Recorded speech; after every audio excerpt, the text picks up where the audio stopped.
What's the general demi operation? What's that about?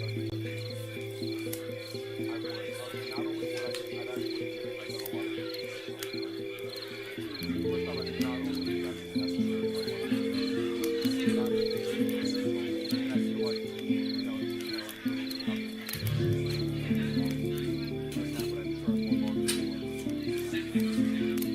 desirable, like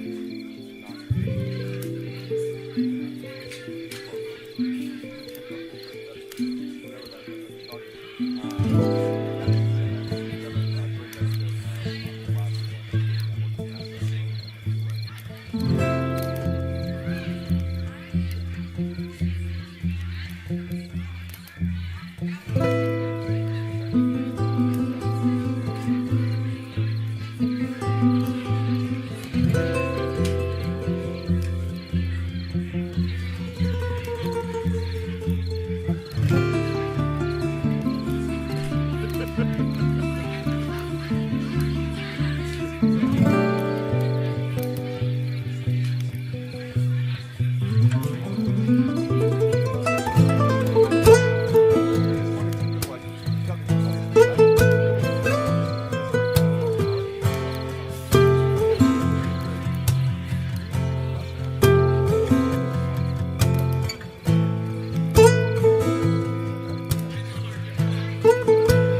well.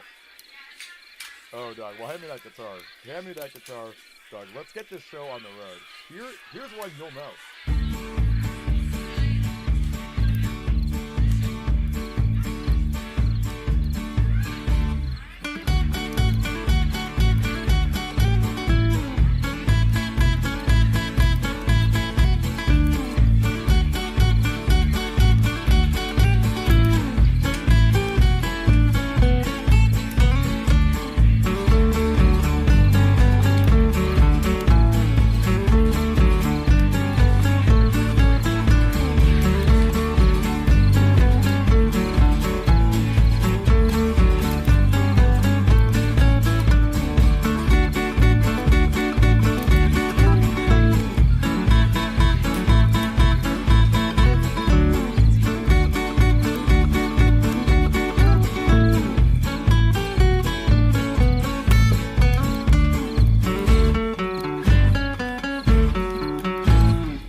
Hey everybody, hello to all of you. Hope you are enjoying the start of your week. It's of course me, Scoutmaster Demi. So nice to see you guys. Hope you guys are all doing well. I am really happy to be back. I thought case 3 was amazing. Really excited to see what the next case in this game has in store. Great to see you, Giratina. I'm wondering what your work deal is. I guess you had like a long weekend this weekend. If you were able to have today off, or maybe Canada's just a little different. Michael, I didn't realize there were resin printers out there, but I guess that makes a lot of sense because resin is of course kind of hard to just like, yeah, I mean, it would make sense that you would print it. I guess it's interesting because I would have thought of it like not so 3D printer like, but interesting. Heartwave from playing. Oh, very cool. I love that. Awesome. Kwanzaa, I love that you have been in the game already. Cowbell correctly said that I'm on time, which is true. Said the kid, great to see you as well. I will say, gang, I've been thinking about killing the 10-minute wait screen in favor of just starting the stream for 2 reasons. One, I'm starting to get copyright issues, or DMCA issues rather, on YouTube with the Persona 5 song, even though it's a remix. And then secondly, I was thinking, like if people are watching VODs, maybe it's better to not have to wait, sit through 10 minutes of it. So I'm thinking I may actually hold myself to a higher standard and try to start as close to 5 as possible and just welcome people as soon as I get in. So I don't know. That's something I've been thinking about, or maybe I'll make a new 10-minute screen, but I'll just throw that out there. That's something that I've definitely been considering. My travels are great. Yeah, my travels are really fun. I went to Northern California, hung out with Legolog, our good friend, and who's going to be helping me a lot with Camp Demi next month. Super, super, super excited for it. Hope everyone is excited for that too, because our friend Parentheses is going to bring like a wireless router, I think it's like 4G or 5G. So regardless of the internet state of the actual, oh, hold on a second. I'm realizing the camera. This up just a little bit. Let's see. That better? That better? I guess that's a little better. Regardless of the internet at the Airbnb, we'll be able to stream a lot of the event too. So, I'm not going to be, I'll be honest, I won't be focusing on stream nearly as much as just like the people who are there and trying to make it a fun event, but should be fun for what that is. So we can have some moments where people can pop in and see how things are going. I know, right, Cowbell? Seriously. Well, you know what it is? It's because when it was just me doing Twitch, Twitch is obviously a lot more lenient than YouTube is. So now that I like simultaneously stream, it's made it a little more complicated. right, let's see what Turnabout Forsaken looks like.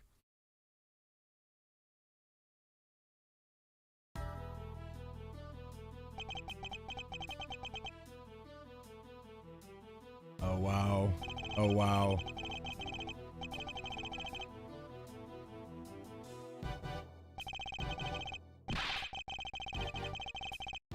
Wow.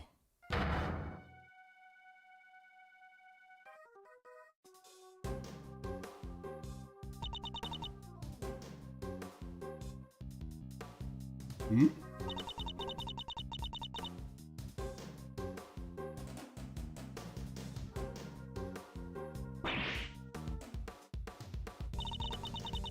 Wait, what? Wait, what?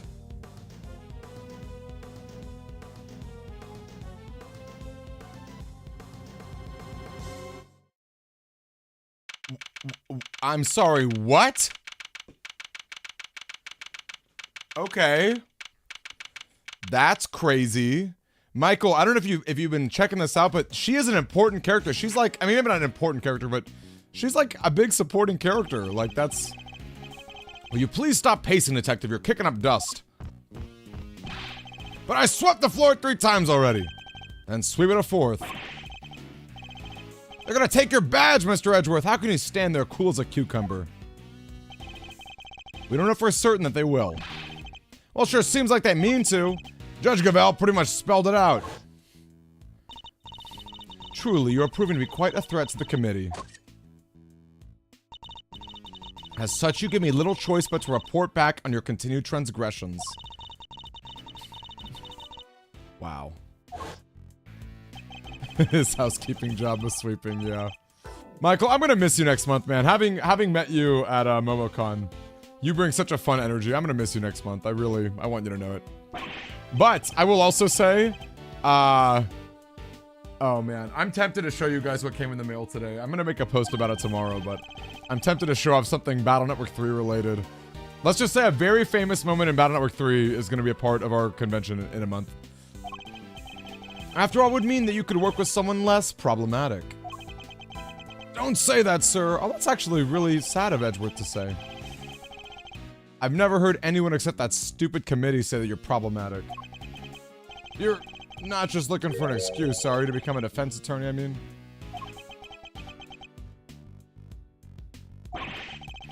Because I won't let you. You're Prosecutor Miles Edgeworth. Prosecutor, you hear? Become a defense attorney, huh? The circumstances of my father's death set me on the path to becoming a prosecutor. But I'd only been interested in the law to begin with thanks to my father as well. And his work as a defense attorney.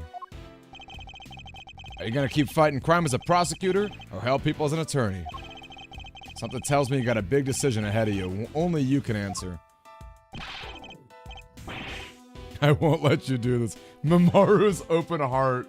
Wait, that's so funny. We should play Operation. We should play Operation. Really, detective, there's no need to be so dramatic.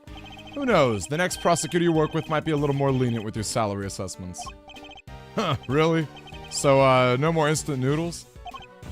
I mean, no! What are you saying, sir? I don't care about that. The fact that Gumshoe is so loyal to Edgeworth despite salary assessments like that really says a lot about Gumshoe. And maybe it says something about Edgeworth too, actually.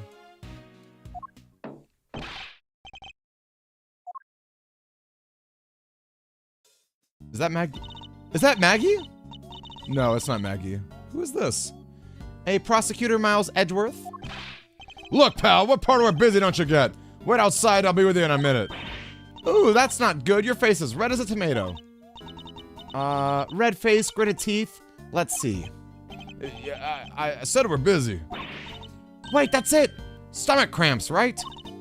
No need to worry. It's nothing an injection can't cure. Now roll up your sleeve for me. Yeah, nope, no thanks, pal. I'm as healthy as can be. And who might you be? Oh, sorry. I totally forgot to introduce myself, huh? My name's Needler. Florence Needler. I'm a nurse at Hertz Hospital. Well, nobody here is Hertz, so are you sure you have the right room? Is Hertz Hospital the same one that's in Ace Attorney 2 and maybe 4? Or was that the Mayo Clinic or something? I don't know what. I don't remember. Deep furrows in your brow. Hottie! Thank you, Yuru. How do I pronounce this? Yurufu. Hottie and Hickfield. Okay, there are different ones. I don't know. How do I pronounce your name, Yuru? Should I just call you Yuru? Nice to have you in here. I'll give you an injection that'll... I'll be fine, thank you. Could you please just tell us what you're doing here? Oh, sure. Well, it's like this. I brought somebody to see you. Wait right there. I'll go grab her. Yuru, what are your favorite Ace Attorney games and cases if I haven't asked that already? But don't talk about this game. That's my one thing. It's my first play. Too late. Wonder who she brought along. If she's here from a hospital, maybe it's a patient? Somebody cut down to size with a trademark rape your wit? And what exactly is that supposed to mean? See that right there, sir. When you glare at me like that, I lose the will to live. You don't want to send me to the hospital, do you? Surely he's exaggerating. That's the look I always give him, and nothing's happened so far.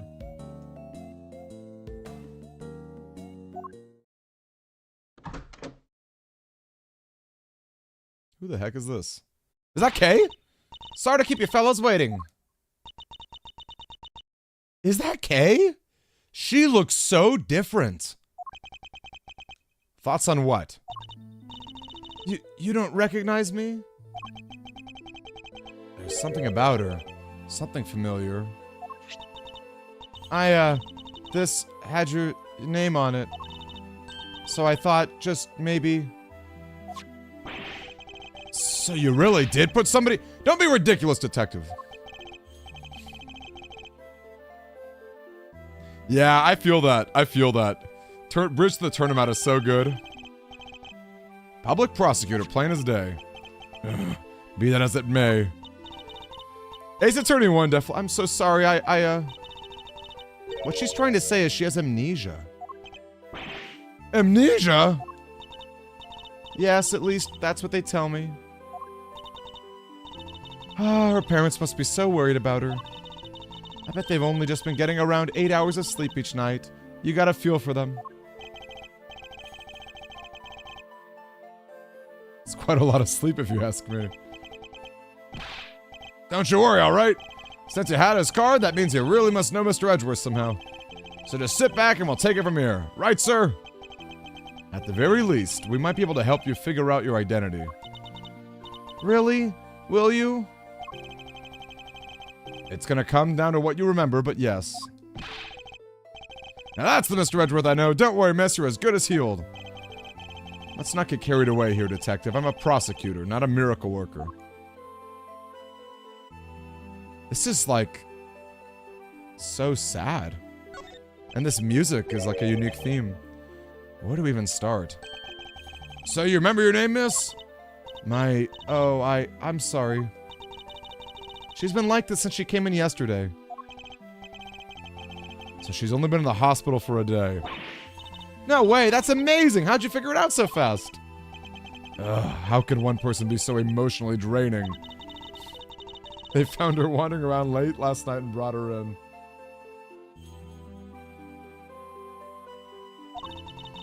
I wanted to help out, so I went through her stuff to see what I could find. And did you find anything apart from my business card? Nothing with her name or home address. Oh, wait a second. She was wearing this. It's a pretty unique design, right? What? This pin! What the heck? The Yatagarasu, but does that mean it can't be? Kay! Is it really you?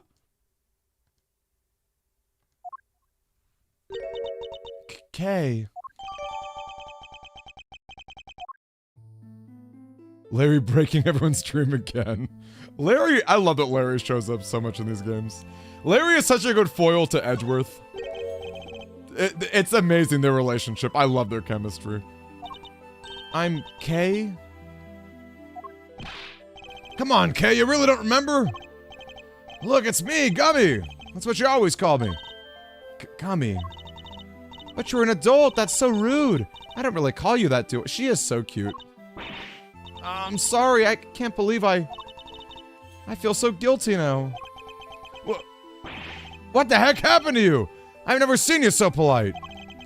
Being polite and sensitive is just not... Where's the Kay I know? You're nothing like her. Careful, detective. We wouldn't want her to get the wrong impression. You make it sound as if Kay isn't normally a polite or sensitive soul. Not that he's wrong exactly, but... So what kind of person was I before? Well, first of all, your full name's Kay Faraday. You're bright and fun and full of energy and... Oh yeah, you're a great thief. A great thief. There's a little more to it than that, but yes. Thieves generally steal other people's valuables from their dressers and vaults and...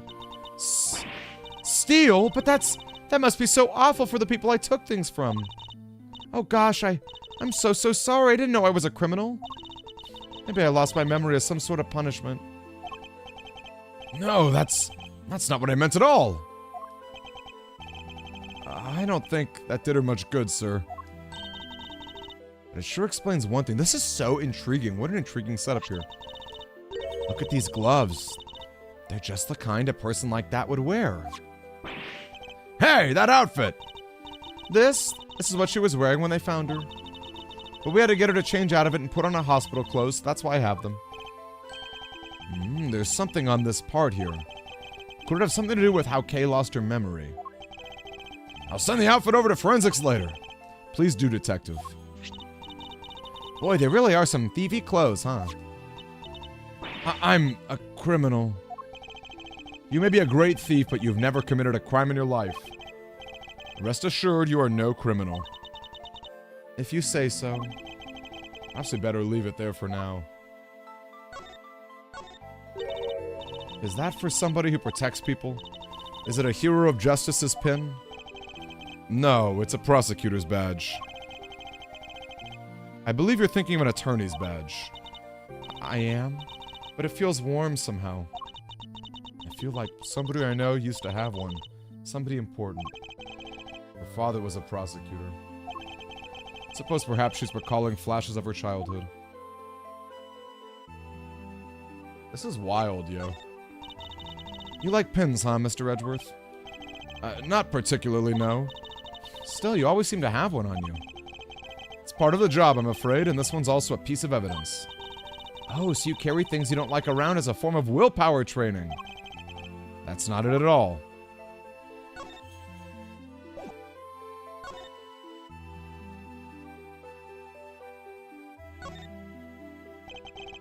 It's the pin Kay always wears, shaped like the mark of the Atagarasu. That'd be really cool. Has anyone ever made a real pin of the Atagarasu? I'm so sorry. I wish I could remember who you are. How do we know each other exactly? Well, that is, how do I put into words?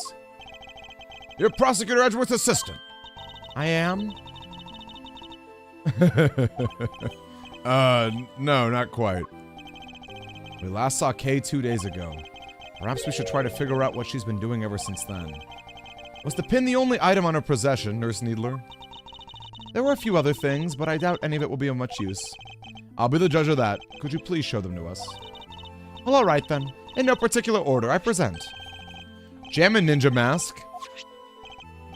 Miss Kay Faraday, a letter addressed to Kay. A ticket stub, and finally... a fake flower. It's a corsage, detective, and usually worn by women. And that's that. So, anything useful? Kinda hard to tell. Frankly, I'm not really seeing a connection between any of them. I should take a closer look at each piece later.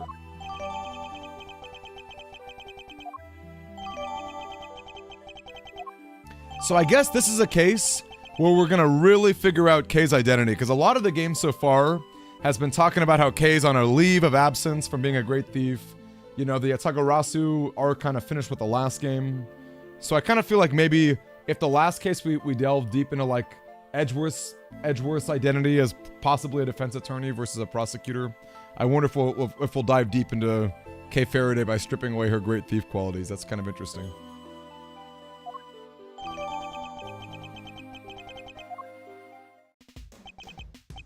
Ugh, this is bad. How do we get Kay's memory back? We can't just let her stay like this forever. Calm down, detective. I have an idea. I knew you'd come to the rescue. Also, Little Thief. Someone stole Little Thief. If that's all that she had on her, That's kind of huge. That's kind of huge.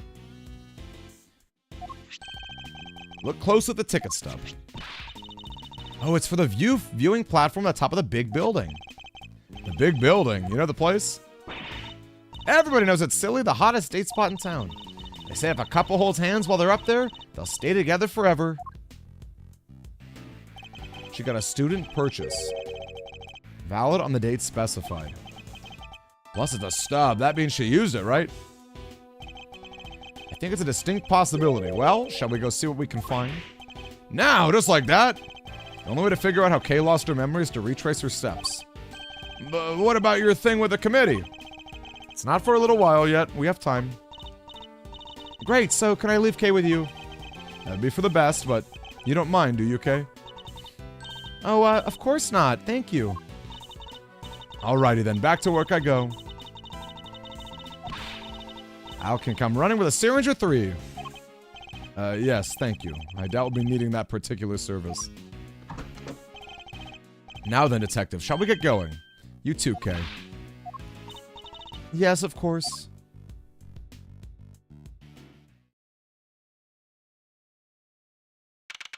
She looks so strange. How do I plea? Not guilty. I plea not guilty. The big building's 50 stories high. All offices inside, so the viewing platform is the only part open to the public. How very kind of you, detective. How's your week been treating you so far, Pseudo? What? The big building's about to fall? No, please, I'm begging you, stop! It's no good. Without fresh milk, my thoughts just aren't getting through to him. Wait, what? What's happening here? Oh. Acting. Wait, it's the assistant! It's the assistant from the first game! I thought as much. What was her name? I don't even remember her name. She's the assistant. Sorry, really had me there for a second. Yeah, whatevs. Hey, director guy, can we take 5? Can't work under these conditions. Penny nickels! They stopped the building from falling down? That's good. Wish we had time to explain, but maybe later. Yeah, love to hear it, Cito. What kind of skills were they testing you on? April 5th, the big building.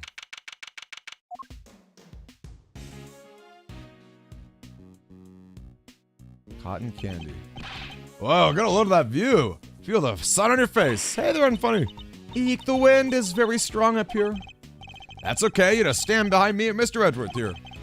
We're both more than big enough to keep the breeze away. Huh, speak for yourself. Well, okay, does this place bring back any memories? I'm not sure. Have I really been here before? Perhaps simply encouraging her to talk will help. Okay, please, any thoughts or feelings that come to mind might be a clue. I don't know if this will be of any help at all, but... Ooh, testimony. I can't be sure if I've ever been here before. It's so high up and the wind is so strong. It's terrifying. I don't remember, I just don't remember anything. It's no good, I'm so sorry. Both of them are familiar. Oh, maybe the kid is the same kid from the Steel Samurai? The fanboy, maybe? Maybe? I guess we'll see. I know I'm supposed to have all these memories, but I just can't remember. You have amnesia, Kay. Don't be so hard on yourself. Listen, sir, maybe just this once, try not to be so intimidating, okay? Or at the very least, don't use your trademark glare on her. Nobody asked for your opinion, detective. Do you guys want me to try going back to the original music, just to mix it up a bit? I do like the remix music a lot, though. A football play that firefighters do for different scenarios. Oh, interesting. So, like, almost like drills. Let's try the original. See how that is. Oh wait. Oh, is this the same?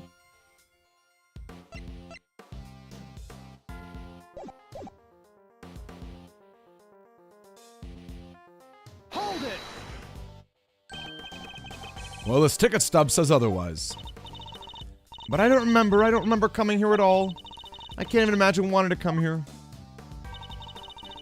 It's so high up and the wind is so strong, it's terrifying. I used to love places like this, though. But, am I really her? I feel dizzy just taking a look around. I don't even think anyone should be allowed up here. What if an old person fell or a child? It doesn't bear thinking about. There's a fence all around us and it's plenty high. There's really no need to worry. If you say so. I just don't remember anything. If nothing is coming to mind, then just take a look around. Do you recognize anything? Let's see. Ah, cherry blossoms. Hey there, Kirito. Nice to see you. I was standing under the cherry tree. Yes, I was trying to stay out of the rain. And hey there, Suru. Nice to see you. And there was a red something. So it was raining. She was underneath the cherry tree. She saw something red from where she stood, but what? Was it something I said? No, but if you could add that to your testimony, we can explore it further. Under the cherry tree, I think I saw something red. Hold it! There's something red. Can you tell me any more about it? I'm not sure. It was just a red thing. That's all I can say.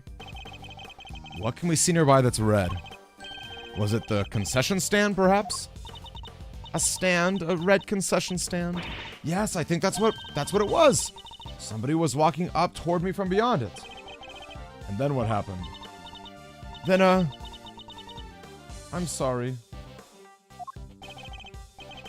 That's alright, if you could just add what you've told me to your testimony. But there was someone walking towards me from beyond the concession stand. The stand in question is the one behind you, correct? That's right, I remember the red color. And the person walking toward me from beyond it. I saw it out from under the cherry tree. Tell me something, this person you keep mentioning. Could you not see their face, or did you simply not know who they were? I'm sorry, I'm just not sure. All we have to go on is a person walking toward her from beyond the concession stand. The fact that she saw this from beneath the cherry tree. Hold it! Doesn't have to be related to how you lost your memory, but if anything floats at all. Really? Well, let's see. Oh, the cotton candy from that stand there. I don't know why, but it just came to me. And if you're hungry, you only have to say, "You want cotton candy? You got it. My treat." Thank you. It would make my day. I have to get something out of her somehow. I pressed her a little. I can shake something loose.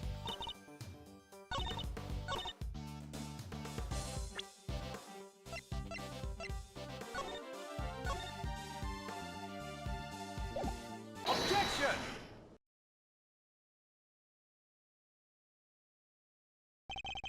You say you saw someone over there beyond the stand, and that they were walking toward you.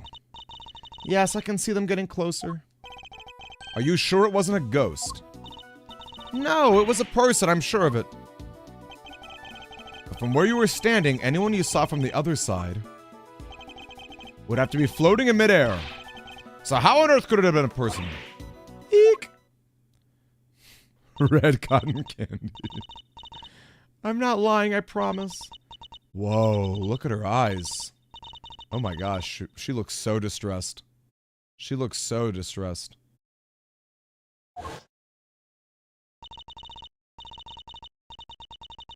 They were walking towards me, getting closer and closer. And then they... Ah! Oh my gosh. Okay, what's the matter? You alright? We're here. Whatever it is, it can't hurt you. I was pushed and I fell. By a person in a red raincoat. Red raincoat! Is that like Shelly the Killer? Because wasn't Shelly the Killer wearing a red... He was wearing a red raincoat in case one. Maybe he was hired to either kill her and or take Little Thief and or both? Who supposedly pushed her off the building. None of this makes any sense. Nobody could fall from this height and survive.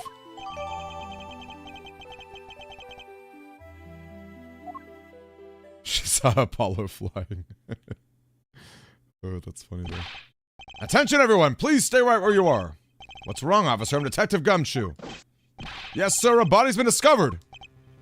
A body? Whose body exactly? Not sure, we're still working on it, but what we do know is that the victim is a young woman. And that her name is Kay? What the blazing? It has been like 20 minutes and we've already... Wow. What?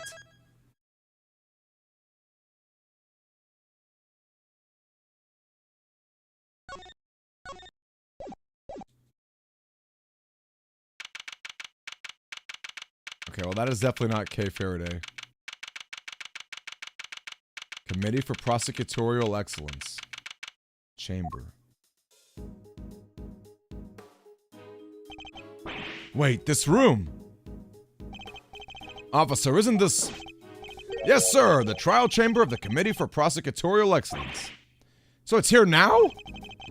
I knew they'd moved out of the prosecutor's building, but I had no idea they'd come here. Oh, Mr. Edgeworth and K2. How are you all doing? Is Kay feeling any better? We heard there was some kind of incident. I'm sorry, but who might this be? This is my grandma. Hold on a second. Name's Hilda Hertz, Sonny.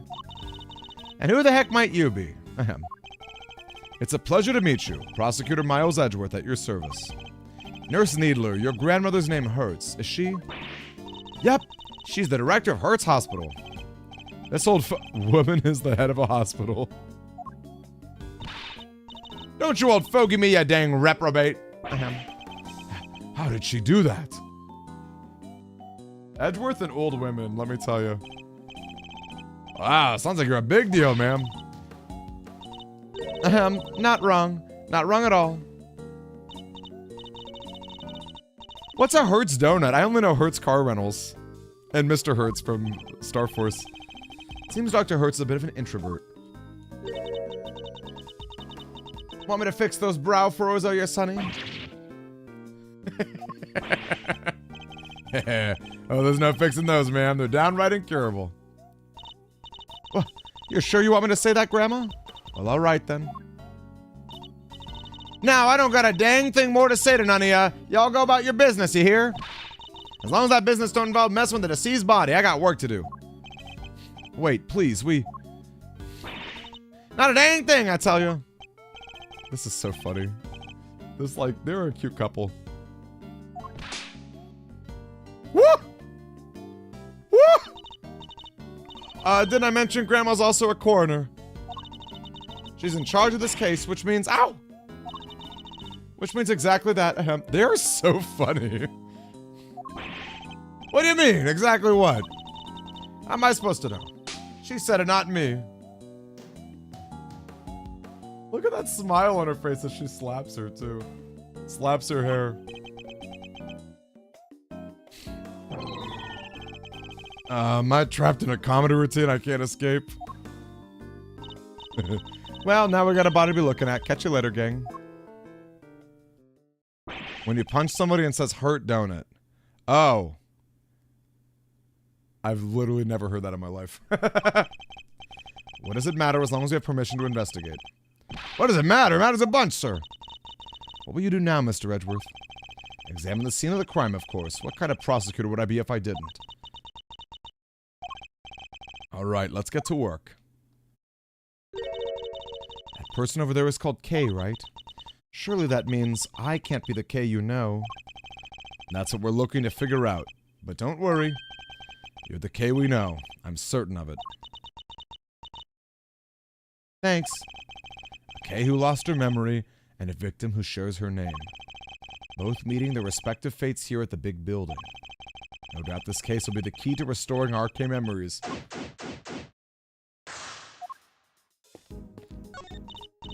Sorry, but we're kind of busy right now. Grandma's still looking at the body. You stay the heck out of my way, you hear?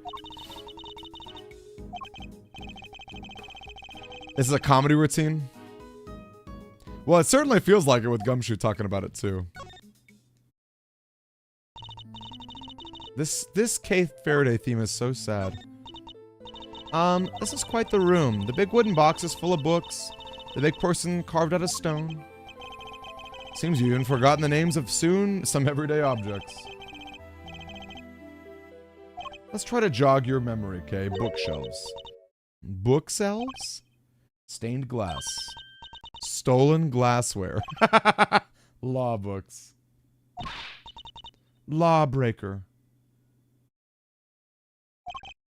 Goddess statue. Got this snatch too. Is it just me or are all mistakes pointing in a certain direction?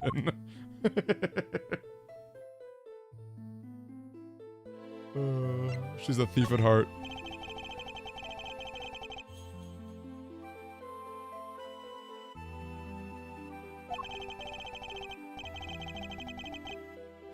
Do you really not remember anything? Does nothing come to mind at all?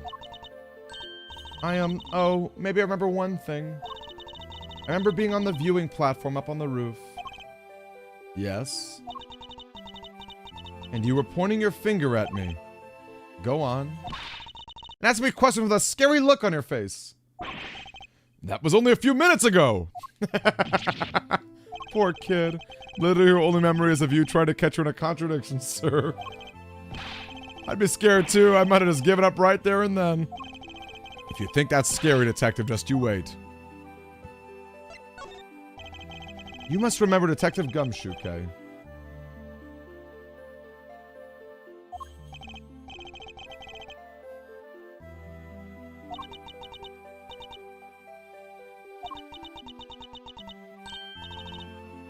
But I do remember something.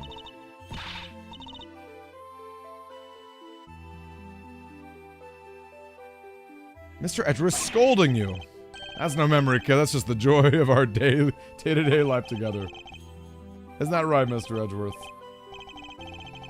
Joy, is it? I must not be doing a good enough job reprimanding you, then. I'll just have to try harder next time. What a relationship they have.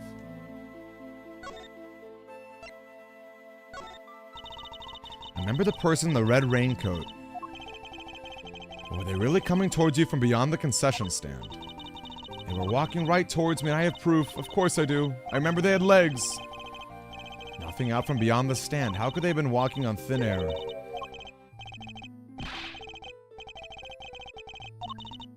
Then this is one of those contradiction things, huh? What else are we examining in this room if we can't look at the body? What's the legend? The Knights of the Round Table? Wait, that's interesting. The Knights of the Round Table. Further and further from the mark.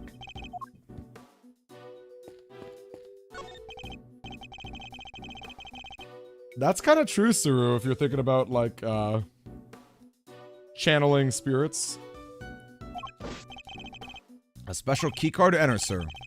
Not just anybody can enter this room. I wonder if this was... Oh, it was a member of the committee. The hearing. My hearing. Which would be underway right now if it wasn't for this.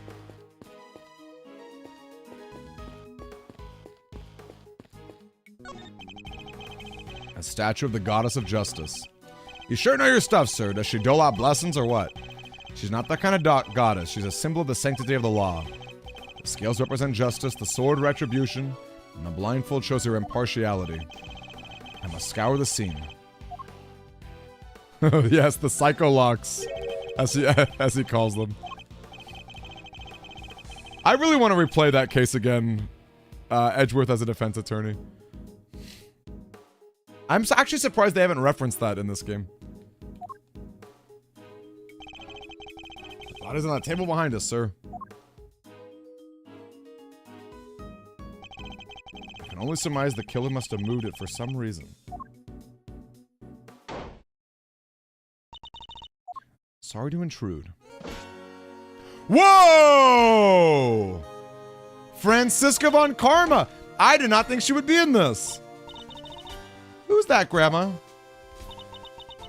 I'd know that voice anywhere. That's von Karma's little girl. Oh, so you two know each other. It has been too long, Grandma Hertz. Grandma hurts. And you as well, Miles Edgeworth. I don't know how to do a German voice. What's she doing here? Franziska von Karma. She is the daughter of Manfred von Karma and a prosecutor like myself.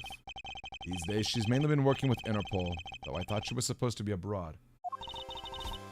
Don't look so surprised. Where my investigations lead, I follow. I'm thinking that this is related to the smuggling ring in the first game. Which means there must be some kind of international angle to this case. You know full well I've been pursuing a certain smuggling ring, yes! And that I won't rest until it has been destroyed, and its ill-gotten goods recovered. So the smuggling ring is involved then. That information is to be shared on a need-to-know basis, and you don't need to know. I see she means to be as helpful as ever. I'm a German prosecutor. That's me. This is me. Grandma wants to tell you something. I'm about done here. Scene's all yours. In that case, we'd like to examine the body ourselves too, if you wouldn't mind. I'm plenty. I remember when I heard about you, you dang varmint. Don't need no soon-to-be ex-prosecutor messing the place up. Yeah, you're right, Kwanzaa. Agent Lang in case 2, without his men. Please, Granny, it's important. You called her Granny, little missy. I'm sorry, didn't mean to offend you.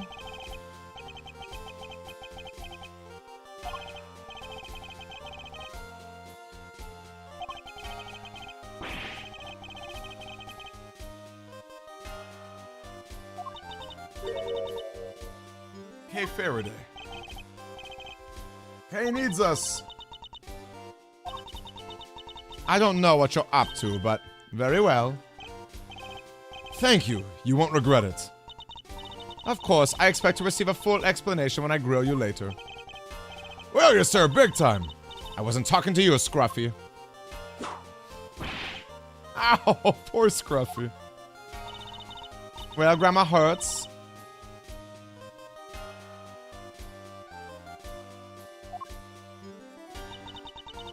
I ain't about to say no to an international big shot like yourself, hon. But you sure about this? Yeah, I agree with Grandma. Are you sure you're sure? Of course I'm sure. It's my prerogative to judge the whole world in my name. Of the extremely arrogant sort, perhaps. Suit yourself, but don't sit and warn you. Well, you heard her. Try not to get fired, okay? Don't worry. I'll take a lot more than this to ruin my reputation. Unlike me, who's on the verge of losing my badge.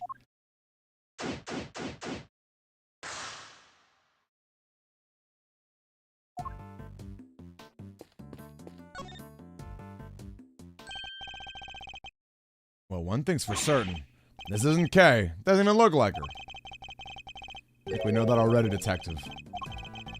The victim looks to be in her 30s. She's wearing a white suit. Could she have worked in one of the offices here? Perhaps, but for now she remains unidentified. The question is, why did the police seem to think her name was Kay? I must scour the scene. She got a corsage. A piece of magenta fabric. Whatever it was, looks like it was torn out pretty roughly. Seems like she suffered a serious burn to her hand. Something to do with how she died. But imagine it happened some time ago.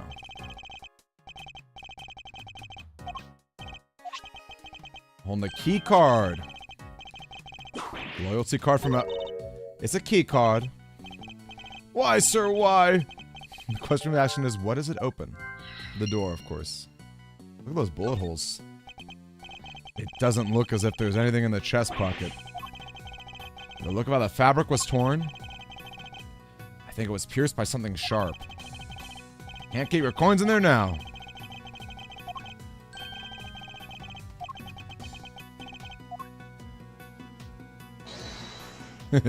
I guess it is pink. Eureka! Judging by its appearance, I'd say that the flower Kay was carrying originally belonged to the victim. Yeah, now that you mention it, it does look like it's made of the same fabric. Let's make a closer comparison.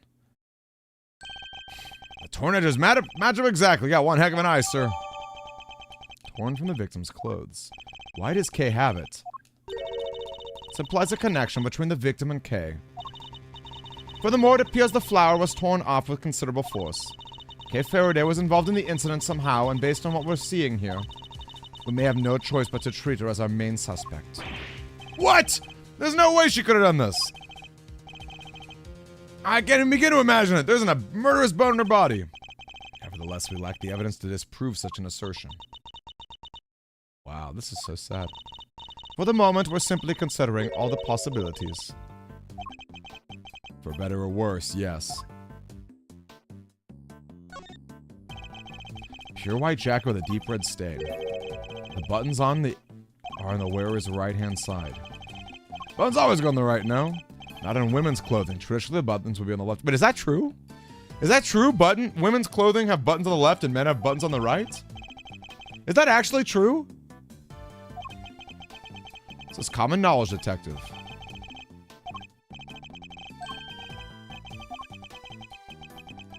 I don't seem to be soiled in any way. Must have belonged to the victim.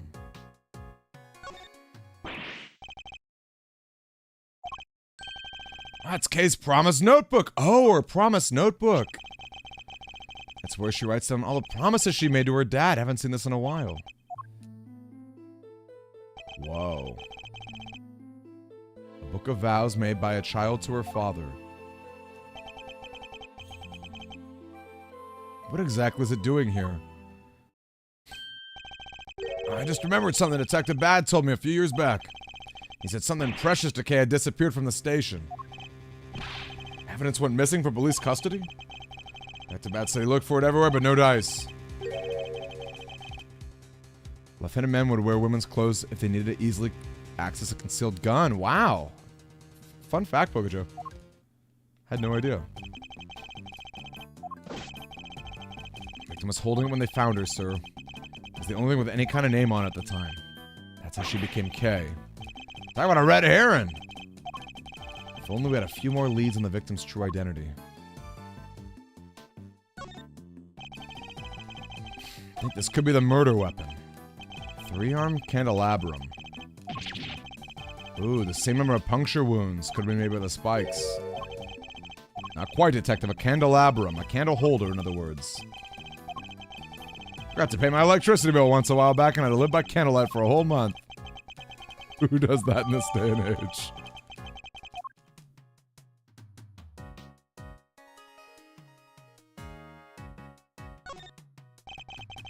Victim's hair. She actually does kind of look like Mia, especially with that little beauty mark.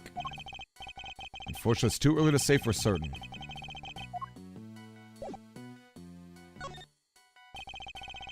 Okay.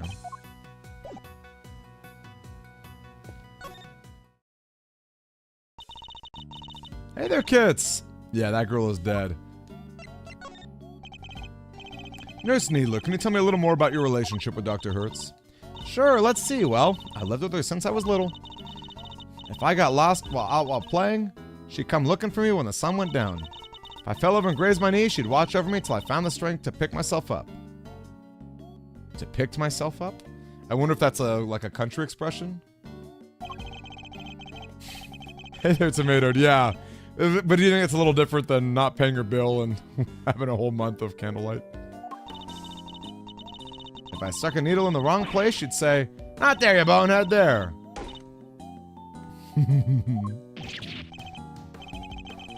Stop talking about needles now. You can do any kind of nursing thing I want. She's honestly really cute. They have a cute relationship.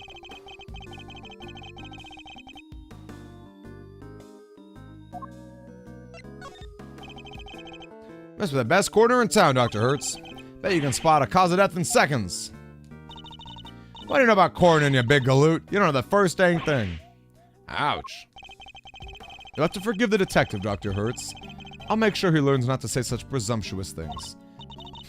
As if I care. You shut your pie hole and listen, Mr. Smartypants. Spotting a cause of death correctly in seconds is my bread and butter. But the one thing that gets my goat worse than anything is folks get in my danged way. I think that's all she wanted to say. Satisfied? Absolutely. Thank you very much. What I want to do is examine the body for clues. Imagine it's because of how seriously she takes her work. Hertz Hospital is the finest medical institution in the land. How about it? You look like you could use some R&R. Yeah, sure do, and you're in luck. We got us an empty suite or two with fancy hot tubs and all right now. Thank you, but as you can see, we're in perfectly fine health. We won't be needing a room at the hospital. Yep, fit as a fiddle and strong as oxes. That's our motto, right, sir? Maybe yours, detective, but I'd like to think I have a little more going for me than that. That doesn't matter. Hertz Hospitals welcomes the hale and hearty, too. Are healthy? So what? Stay anyway. Campaign is in full swing. Not sick or injured? That's nice. Your room is half the price. Nothing on earth could convince me to spend a night in the hospital for pleasure. It's a one-time offer, you know. So how about it? Come stay at the happiest hospital in town. Hot tub does sound pretty good and half price. This might be too good to miss. Seriously, detective.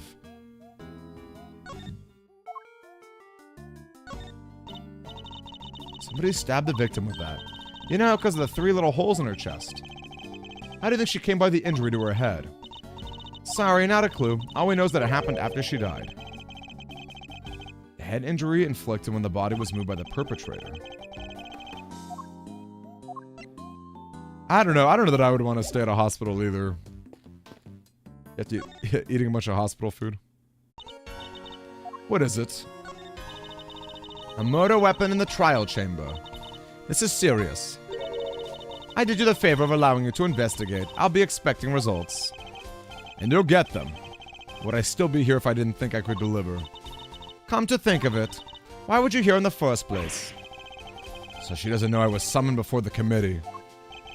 Now that's a long story, longer than nighttime and deeper than the sea. How about we save Mr. Edgeworth the trouble? Ah! On second thoughts, I don't care why you're here. What's important is that we solve the case in front of us. Wholeheartedly. But you were the one who asked in the first, sir! Whip first, think later. But can't you make it the other way just for me? What are you doing here, Francisca? I thought you were working abroad on something with Interpol. Wouldn't you like to know, but that's top secret, and I have neither the need nor the obligation. Huh, I thought she'd say as much. Never mind that. Where's the prosecutor in charge of this case? Not that I know who's been assigned, but I was hoping they'd take care of the legwork. Yet they haven't even bothered to show up. What in the world could they be doing? Yeah, I'm not the prosecutor's keeper, sir. It's hardly fair to whip people who don't deserve it, Francisca. What use a whip if you don't use it, hmm? And who better to use it on than anybody who isn't giving 110%? I 100% feel for them already. Okay, I want to see Eustace Winter get whipped by Francisca so badly. I never thought I needed that, but I need it. I couldn't help but notice that you seem acquainted with Dr. Hertz. How very astute of you, Miles Edgeworth. Yes, I know her. Once upon a time, we... Never mind. What happened to once upon a time? You can't not tell us now. Only a fool foolishly pries into another person's business. Hold your tongue, Scruffy. You'll get more than a mere tongue lashing. Spare the whip, spoil the child. Yes, it seems that leaving it alone was the right choice after all. I'd like you to take a look at this, Francisca. And just wanted to show it to you, that's all. So you do still feel pain. Wanted to make sure you hadn't foolishly gone and lost all brain function.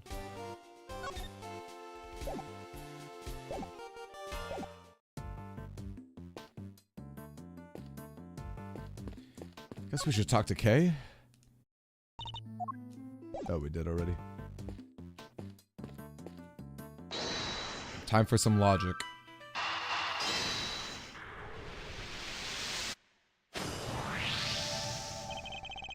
I would imagine the victim's keycard probably grants access to the room. In fact, I found some details on that keycard. It's for this room, just like you said. So the victim was able to enter and exit freely. Assuming the keycard actually belonged to her, yes.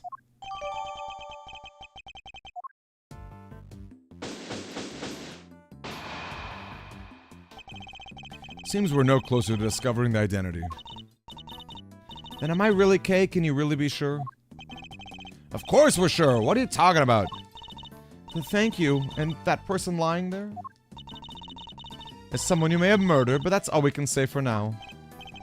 No, there's no way she did it. Isn't that right, sir? Indeed. I don't believe the Kay we know could have done something like this. You're becoming a real softy, Miles Edgeworth.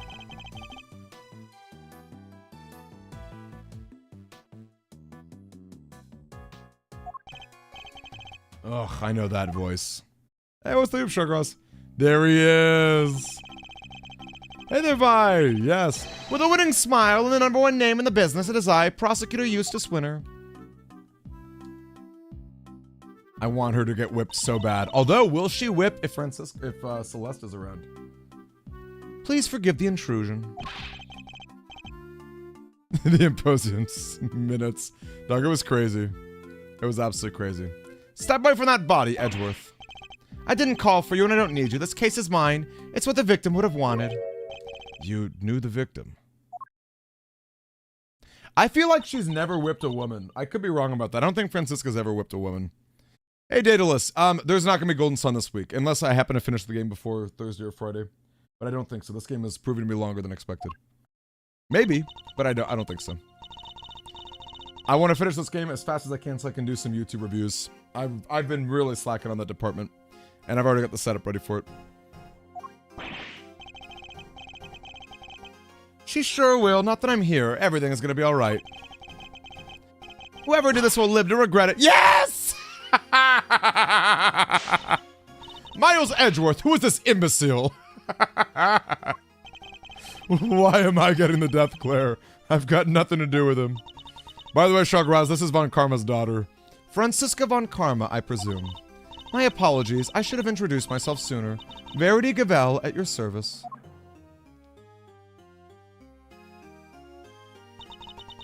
And the deceased in this case is... Rosie Ringer, attorney at law and a member of the Committee for Prosecutorial Excellence. I see, that would explain the key card. So you're the lead prosecutor. Yep, which means this case will be solved.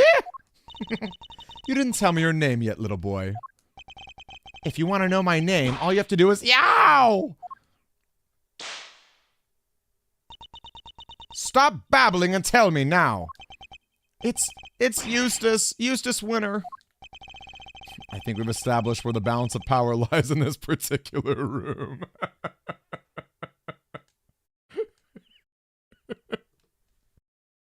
This game is so funny at times. Mr. Guy in charge, here, this is from Grandma. What's this? Oh, the preliminary findings. Looks like it's game over for you, Edgeworth. Has she really whipped Adrian Andrews before? That's interesting. Alright, that's me done. See you next stiff. Yeah, home time. I could murder a bowl of noodles right now. We're out of here, everybody. Stay healthy.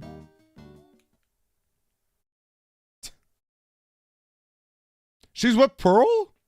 She's with Pearl? Maybe when Pearl was channeling someone? Wait, really? Wow. So the wound on her head is from when she fell over after she died. Eustace. It was the candle holder that killed her, huh? And she died sometime late last night.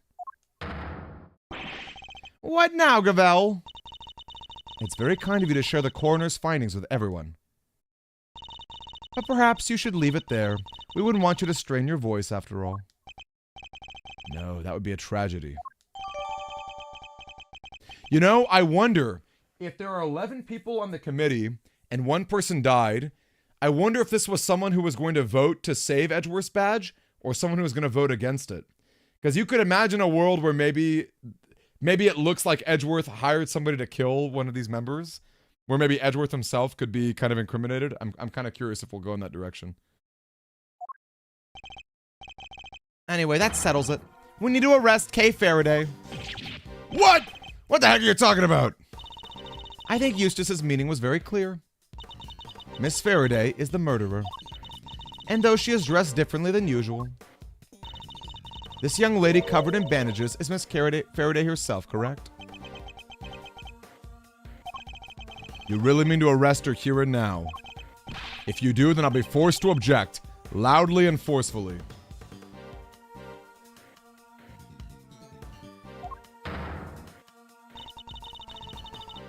As if further confirmation needed, there it is. The committee was right to call your conduct into question. It is questionable in the extreme. Please, Mr. Edgeworth, just go. It's fine. Fine? There's anything but fine, Kay. I still don't remember anything. So maybe I did do it. Maybe I killed that poor woman and I just don't remember. She looks so sad. The goddess smiles on those who confess their sins. It is her wish that our confessions cleanse us. She applauds your commitment to the cause of justice, as do I. Judge Gavel, Eustace. If you really intend to arrest Kay, could you at least explain your grounds for doing so? I, for one, certainly don't intend to yield. Not until I've seen some evidence to support your accusations. Then allow me. Prepare to be hit with a face full of deductive genius, Edgeworth.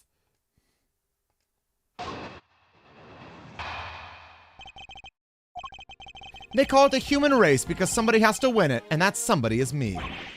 I won this race too. I saw it before anyone else did. Kay Faraday is the murderer, no doubt about it. She snuck into the committee chamber, looking to do some of her trademark great thieving. Which means that nobody but her could have killed Rosie Ringer. Deductive genius. That was a total mess. And if Detective Gumshoe is saying that, you know it must be bad.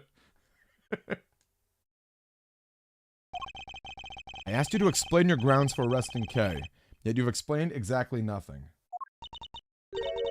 True, but we haven't seen any proof of her innocence either. It's alright, Kay. Mr. Edgeworth will pull off a miracle somehow. You just gotta believe in him. My deductions aren't acts of divine intervention, you know. Well, Miles Edgeworth, I'd hate for you to disappoint me. But in the event that you do, I will be sure to freely let you know.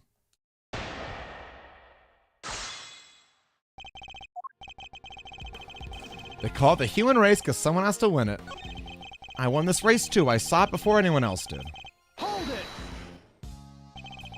Would you mind explaining the grounds for your accusation? Well, if you insist. Prepare to be wowed, Edgeworth. I figured it all out before anyone else even had the chance. Before I even saw the scene. Before I even heard about the case. I knew it right away. She did it. She's the murderer. It can't be anybody else. Eek! Your grounds. Yeah, sorry. I was just getting to that. I'm surprised that Judge Gavel doesn't object to that. Hold it! Oh, really? And what was it she was trying to steal?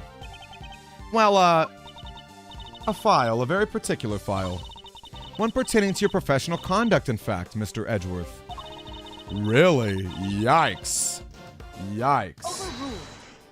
Oh, it's actually fun to have... It's fun to have Francisca kind of on our side. Not fully, but kind of. That won't be necessary. What? Please, Mr. Winner, continue. Hold it!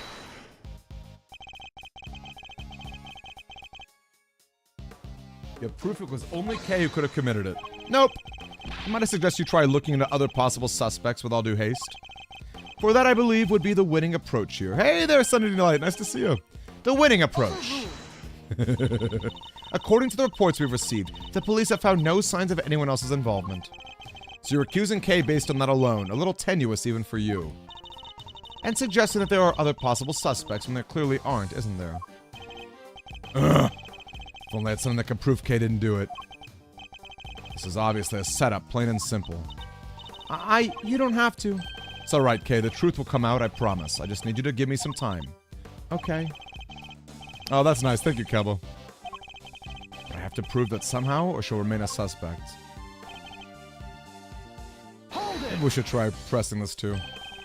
There are two major flaws with the statement you just made. It's literally impossible. And that's a third flaw right there. You're just trying to confuse me. It's a cheap tactic even for you. Well, it won't work because I'm the world champion of not getting confused, so there. Thank you, son. I love Ace Attorney, so I've got my decorations behind me. That's the one that stands out the most, I think, but there's got some other ones too. Okay, let's take a peek at our evidence here.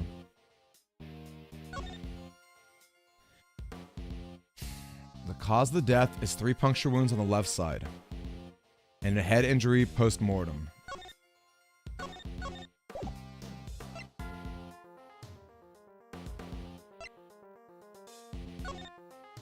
This may have been the murder weapon.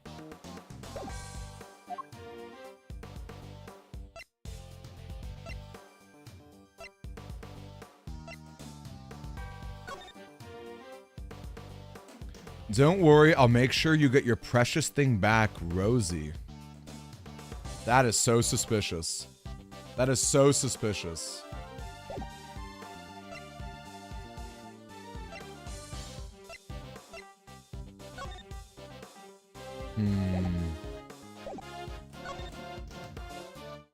Did she actually sneak into it? Because she didn't have the key, did she? Maybe shall I object to this? Objection! There we go. Nailed it. Are you familiar with this room, Mr. Winner? It certainly sounds like you are. What can I say? Winners know where winners go. I'm number 1 and 2 and 3. In other words, the majority of your work is second, if not third rate. Why do you always have to make fun of me? You can take it as a slight if you wish, but the fact remains that you seem unfamiliar with this key card. What do you take me for? Of course I'm familiar with it. You need one of those to get in here. I love Edgeworth. Don't you? Have you no shame? Eek! Mr. Winner, do you really suspect Kay? Of course I do. She did it. Faraday's the killer. Then perhaps you can tell us how Kay got into such a secure room as this without a key card. You know, there was the, yeah. A masterful summary. Now, as we know, only members of the committee have key cards. Therefore, only they can enter. Precisely. Why is she agreeing with me? Please take a look at this. I had security pull the data earlier. As you can see, the door to this room was opened at 12:52 with Ms. Ringer's keycard.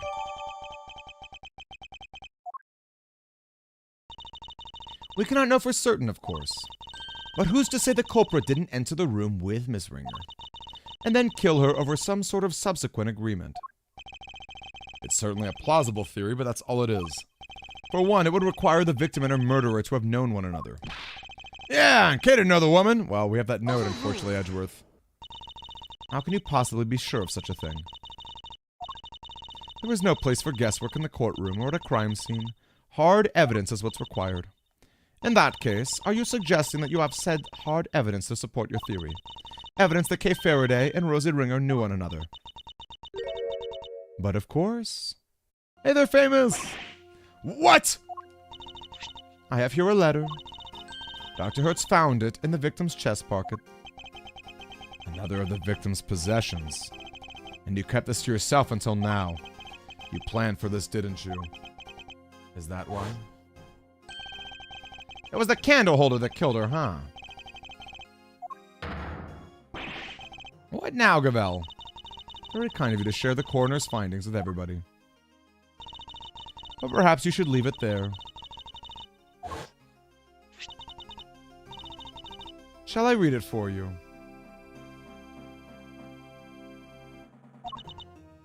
Rosie, thank you so much for agreeing to help with my plan. Now we can both get what we want. Good luck getting your revenge for what happened 12 years ago. Kay. What the heck is that? Accomplices in a plot to steal from the very room in which we are standing. No! Wait, so your principal suspect is Miss Kay Faraday for the second crime as well as Miss Ringer's murder. I'm the principal suspect? Don't listen to her, it's all lies, all of it. You're not like that, you're never doing that stuff they're accusing you of. Then how do you explain the letter, detective? Ugh. Unlike Mr. Winter, I suspect that Judge Gavelle herself had some proof. But I didn't expect it to be quite so definitive. Nicely done, Gavelle. Thank you, Eustace. Hold it! We're not done here yet. I still have questions. Yeah, they do that all the time in these games. Now, to be fair, this is not the courtroom, but, you know, that does happen in the courtroom, too. Be my guest. Have fun arguing Edgeworth into the ground. Can't let them steamroller me on this. Is that right? Steamroller me instead of steamroll me? As the letter more than adequately proves, Miss Faraday and Miss Ringer were acquainted. It seems Miss Faraday had asked for Miss Ringer's help. But for whatever reason, their alliance must have broken down. Miss Ringer lost her life in the resulting disagreement. The letter she kept safe in her left chest pocket, which spells out the name of her killer. She's good. Better than ever, even. Think you can take her down, Mr. Edgeworth? Yes, of course. Yeah, the updated autopsy report's a huge meme. Do it on somebody else's time. I love that. Hey, whose side are you on, sir? There was only one side to be on, Scruffy. The side of the truth. Oh, I love that Francisca's the same way.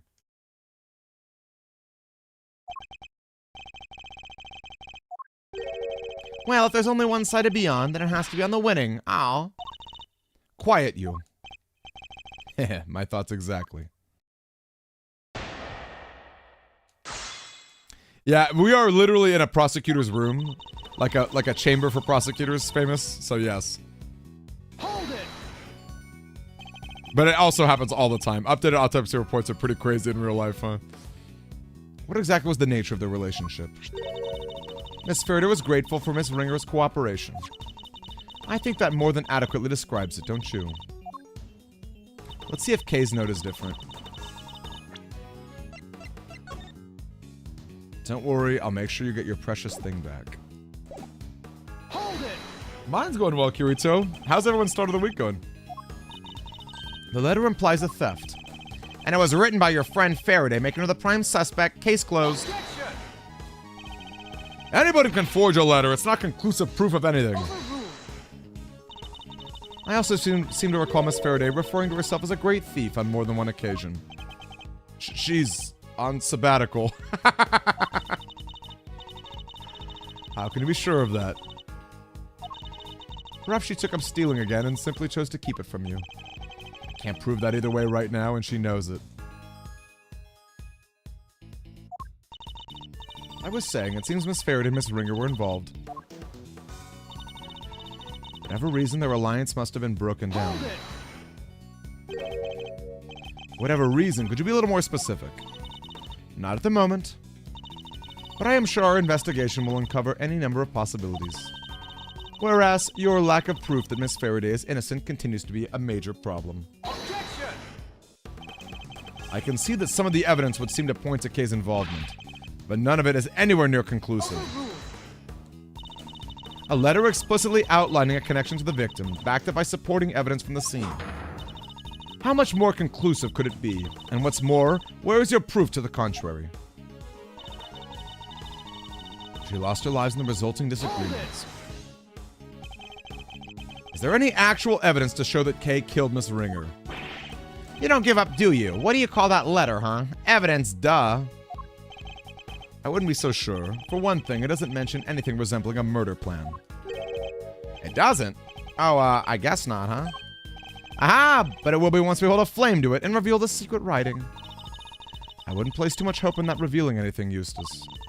And we don't need it to, not when we have the letter she kept safe in her left chest pocket. Hold it! We were about to examine the pocket in question for ourselves. And you know what the letter wasn't there? It's simple. The police's #1 priority was handing it over to me. The victim had kept it on the left side of her chest, next to her heart, in other words, to indicate her heart's desire that her killer be brought to justice. I have little interest in sentimental speculations. The fact that you said the letter was in the victim's left chest pocket. That's right! She was wearing a mail jacket. The same place where she was stabbed with a candelabrum.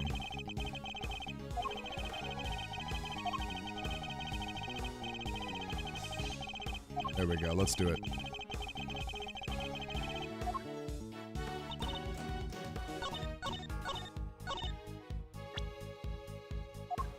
Objection! Oh, that didn't work? Uh-oh. Do you mind taking a look at this, Judge Gavell? Okay, I thought that would work, but no. She lost her life in the resulting disagreement.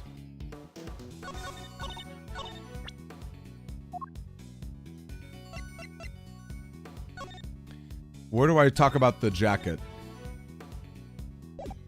Maybe this. Objection! There we go.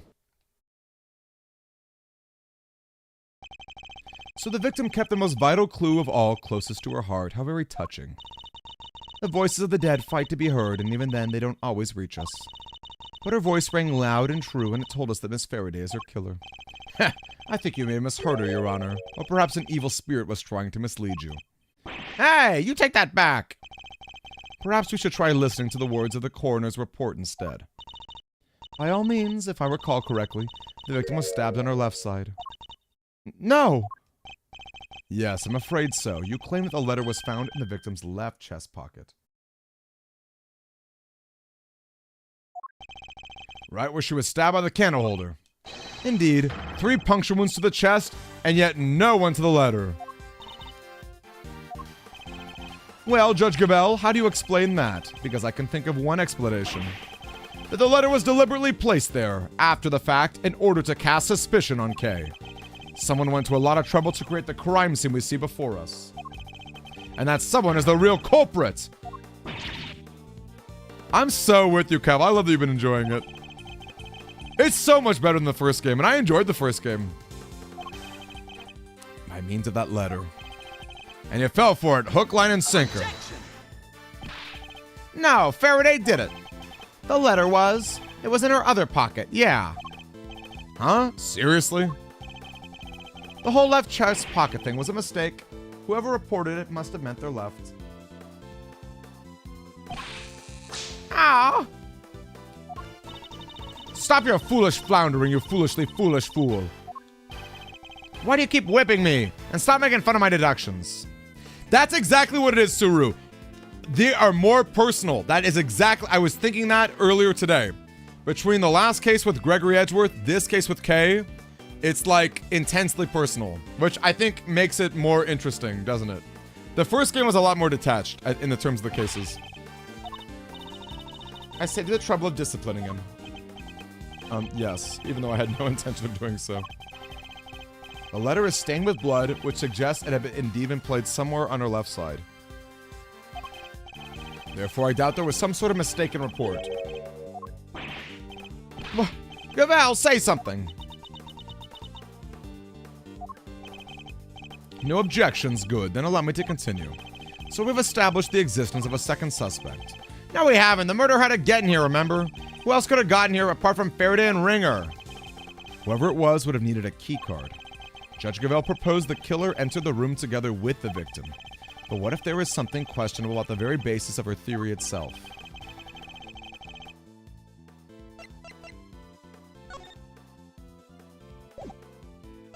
Her sight of seeing someone? Take that! Darn. I was thinking that her sight of seeing somebody in a red hood. Overruled. Not the red hooded jacket.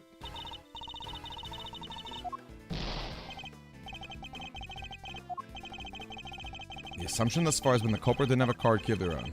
What if they actually did?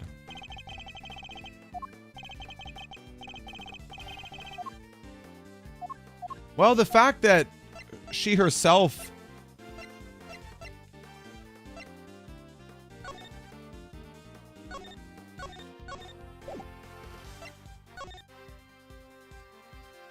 Ooh. Take A that! blank username. Look again in the keycard record report. As already noted, the victim's keycard was used at 12:52, but you will note that someone else's keycard is also listed. A mystery person who could have entered beforehand. The other person entered at 10:15, not outside the realm of possibility. Except I'm afraid it is.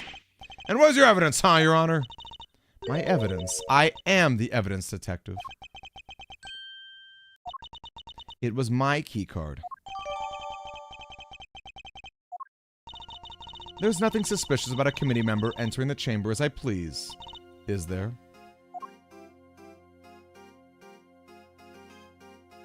That is Von Karma's daughter, Shagraz, yep. Perhaps not, but it's also not the exonerating evidence you seem to think it is. Unless you can also prove that you yourself didn't murder your colleague. Overruled. Wow. What other nonsense? What would I have had to gain from killing her? Objection. I am sure you know how well I'm going to answer that, Your Honor. I believe further investigation will shed light on any motives you might have had. Okay, is Edgeworth really accusing her of killing? Okay, Edgeworth, you are definitely going to lose your badge if you're accusing her of killing. Why would I ever resort to an act of crime? I used my keycard, that much is true, but my reason for entering this room is far from questionable. And perhaps you'd care to tell us why. I had business here in the committee chamber. There were certain preparations to make. Preparation sounds... It just means that Edgeworth has the most character development, right? I'm not at liberty to share what I was preparing for.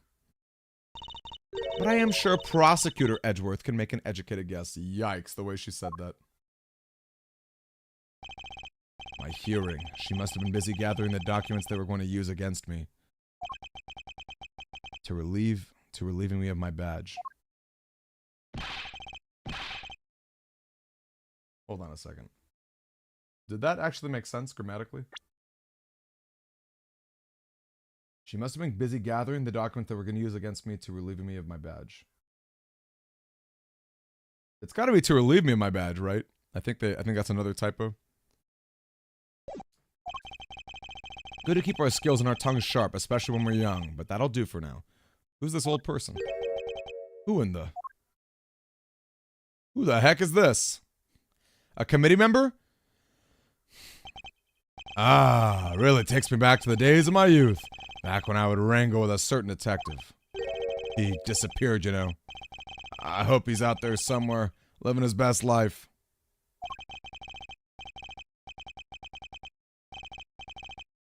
You'll have to forgive me, it's just I get so emotional, the tears, I just can't stop them. Chairman Winner. Chairman Winner?! Is that his dad?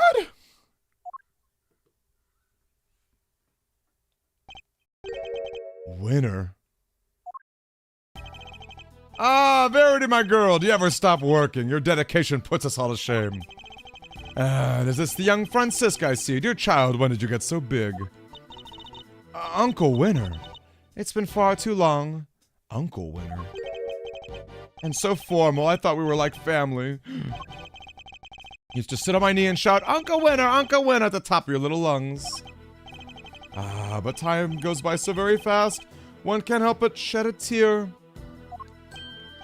Dad, what are you doing here? What am I doing here? A committee member has been murdered, and you're in charge of the case, my boy.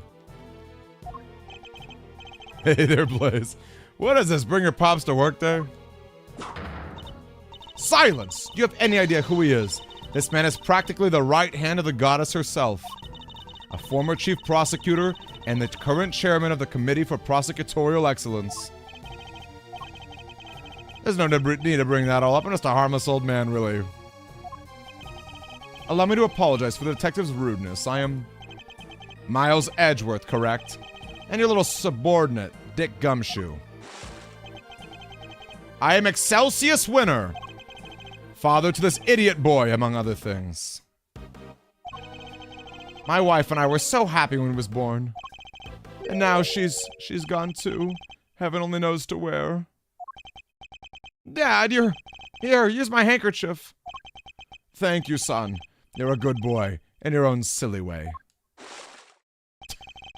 Like father, like son, I suppose, though it's hard to say who's the bigger fool.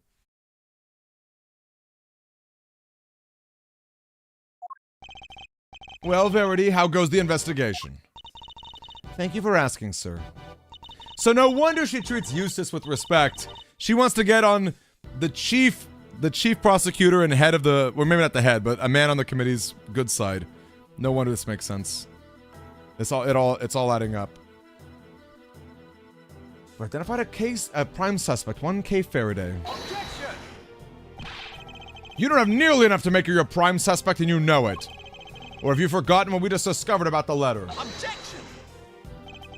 I told you, that was just a mix-up. They got the wrong power. Don't test my patience. All right, that's enough. Let's all just calm down, shall we? I'm sorry to see that, sir. My humblest apologies.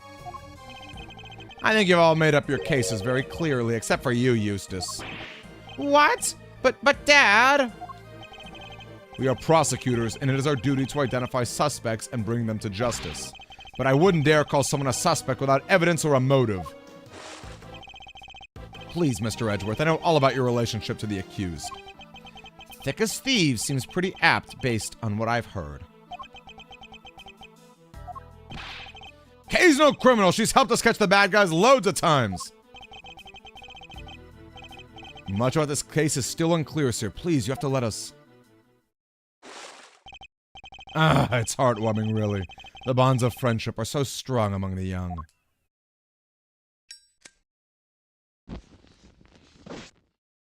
What is he brooding? What circumstances being what they are? I'm afraid those bonds won't be enough. What the heck is that supposed to mean? The prosecutor's office needs this case cleared up as quickly as possible. Time is oh so precious, and we have oh so little of it. There are so many other cases. I'm sorry, but you understand, of course, don't you? Ugh! All right, Miss Kay Faraday. Time to come along quietly. Yes, sir. You're not taking her! She's innocent, I tell you! To defy the chairman of the committee is to defy the law itself. It is an act so brazen a hearing won't be necessary at all. Are you prepared for Mr. Edgeworth to lose his badge over this detective? Ugh!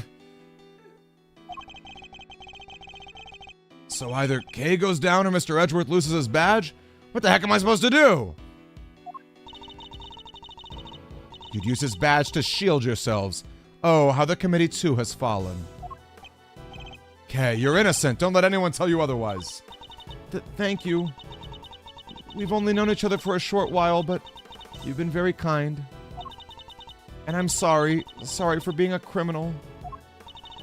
Your contrition has been noted, Miss Faraday, and will be conveyed to the goddess of justice. I love that Francisca is on our side. I would have thought that Francisca would be, like, gleeful, you know, like, for Edgeworth to, like, maybe lose his badge and... Interesting. What in the world should I do? When I was little, all I wanted was to be like my father. Yes, justice is blind. Justice is blind. Oh, to become an attorney and fight for those who can't fight for themselves. But now my fate is tied to that of this one tiny badge. One tiny badge against the life of a dear acquaintance. Who am I kidding? There's nothing to weigh up against here. You're so cool, Edgeworth. I guess this is it. Goodbye, Mr. Edgeworth. Hold it! Judge Gavell, a moment, please. Yes, what is it? That's true, Pocojo. She would want to beat him herself. They're not actually villains. Your badge? What is the meaning of this? I am returning it. Whoa. From this day forth, I'm a prosecutor no longer. Mr. Edgeworth! What are you doing? Miles Edgeworth, explain yourself right now! You're giving it all up, just like that? You can't mean it, sir! Tell me you're kidding! Please. If you're not a prosecutor anymore, then what does that make me? I have one duty and one duty alone. To pursue the truth. If being a prosecutor means I must turn a blind eye to the very truth before me, then I will gladly shed the title to be free. Wow. Wow. I'll carve my own path, one I believe in. I won't let my search for the truth end here. Objection! Are you running away from the Von Karma? From me? Say what you will, Francisca. You won't change my mind. I love that Francisca's here for this. So you're leaving me behind again? I'll never forgive you for this. Never! No, this is all my fault. That is such a good character moment for Francisca. None of this wouldn't happen if it wasn't for me. Wait, Kay, don't go! You stay right where you are, detective. But sir! I'm not a prosecutor anymore. Don't say that! Where you go, I go, Mr. Edgeworth. I'm always there right by your side. There's no need for you to do that now, detective. Simply focus on your job and do what you can.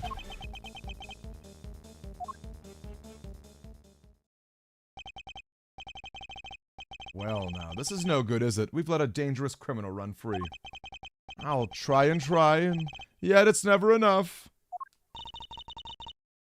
There's no need to worry, sir. I'll set up a cordon. She won't get far. No one answer that. Please don't answer Campbell's question. I don't want to know if this is the last case or not. I don't know. No one answer it. No one answer it, please. This is so interesting, though. It is true, though. Some Ace Attorney games have 4 cases, some have 5. So it's not clear if this is the last case or not.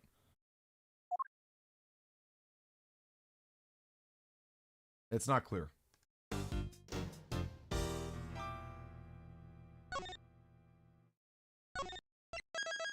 I don't look at that stuff. I don't look at that stuff. I'm trying to play it as blind as possible.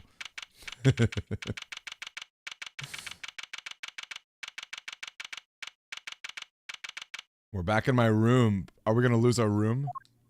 Are we gonna lose our office? Kay! She's not here either. Where are you? It's Fender! Knockity knock knock, special visitor. Fender. This makes sense. This makes sense. Whoa, talk about an unhappy face. Everything okay, big guy? You won't earn yourself too many admirers looking like that. What are you doing here? Has something happened? Has something happened, he asks. I'll say. It's been all over the news, a murder in the committee chamber. I call that a happening, all right. And what with your hearing being today, I thought... Well, I couldn't help wondering if you were involved. They're reporting it on the news already. Heck yeah! A dead lawyer, a young woman on the run. They're lapping it up. It's crazy stuff, but compelling too, I gotta admit. So you're gonna give me the lowdown or what? Well, actually. Whoa! Maybe warn a guy before blowing his mind next time. Things are even crazier than I thought. This isn't a joke, Fender. Kay's out there somewhere all alone and without her memory. Not to mention being the suspect in a murder. That definitely doesn't make things any easier. Apollo Justice also was for. But where the heck could she have gone to? You sure she doesn't remember Zip? I thought she might have come here, but... No luck, huh? Can't say I'm surprised. Sounds like she thinks she's done you wrong. She wouldn't want to cause you any even more trouble by rocking up on your doorstep. You think I don't know that? But I'm out of places to look. Hey, take a chill pill, compadre. This isn't like you. You're wound up tighter than a clockwork monkey. Which isn't a bad thing, necessarily. After all, it's even got you running from pillar to post looking to save an innocent from jail. Acting like the attorney I knew you were born to be. Look, Fender, I may have given up my badge earlier. That doesn't mean I've decided to become an attorney. However, Kay isn't just some suspect in a murder to me. She's somebody I've come to know very well.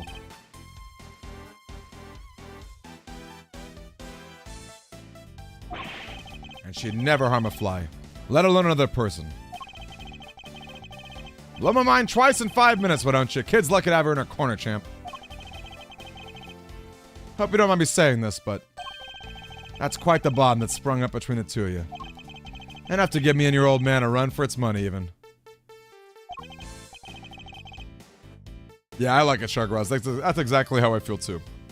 Just, you know, just be careful. Nothing like that, really. She just likes to involve herself in my affairs. Heh, you can say that again. From what I've seen, she likes to charge on things no holds barred. But she's done you some good, I can tell you. Two make a great team. Can't say I'm not a little jealous, seeing as my partner in crime's no longer around. Anyway, you need to track her down. Connections like that don't grow on trees. I should know. Alright, how about this for a plan? You're fresh out of ideas about where she could be, and you can't just walk the streets shouting her name. So why not go back to the source, looking at how she lost her memory in the first place? You might just turn up some clues that'll help narrow things down. That's not a bad idea. Based on what she told us, sounds like it all started at the big building. And that's where we're headed. Next stop, the big time. And maybe you can give your face the good news on the way. Kay won't come frolicking back in the fold if the first thing she sees is you scowling like that. Very funny. Fender is truly a force of nature all on his own.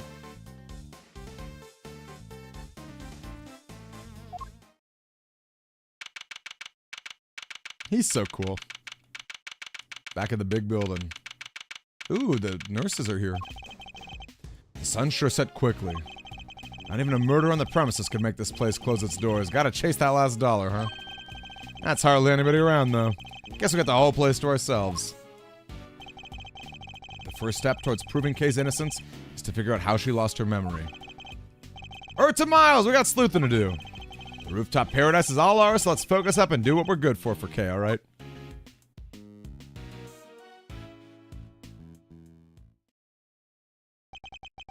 Do what we're good at, huh? I suppose I should be grateful there's at least something we can do.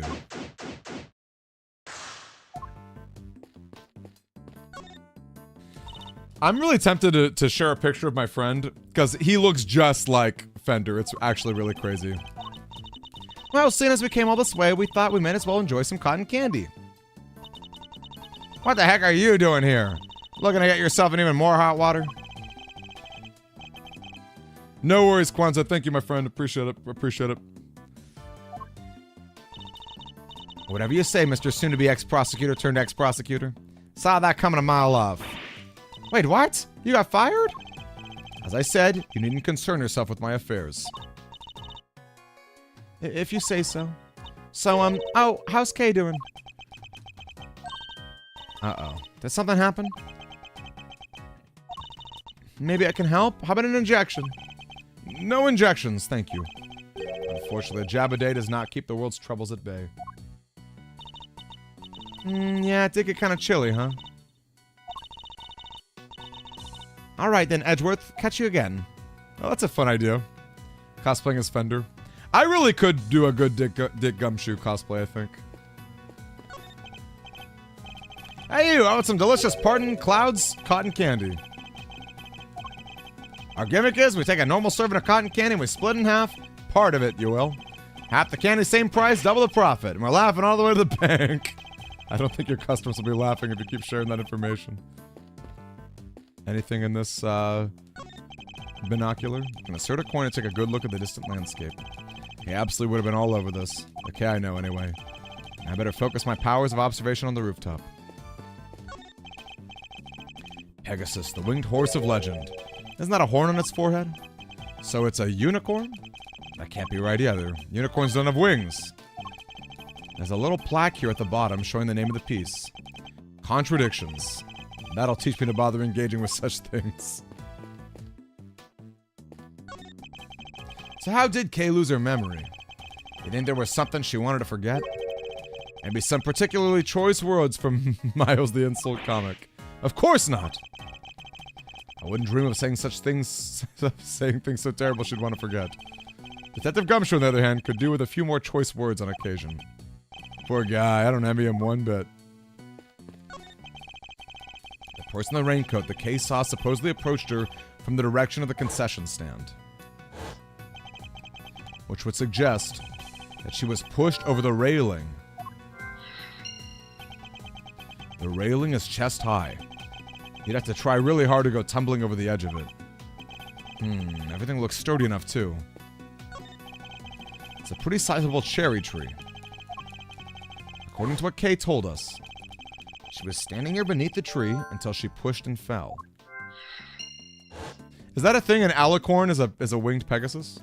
Or a winged unicorn?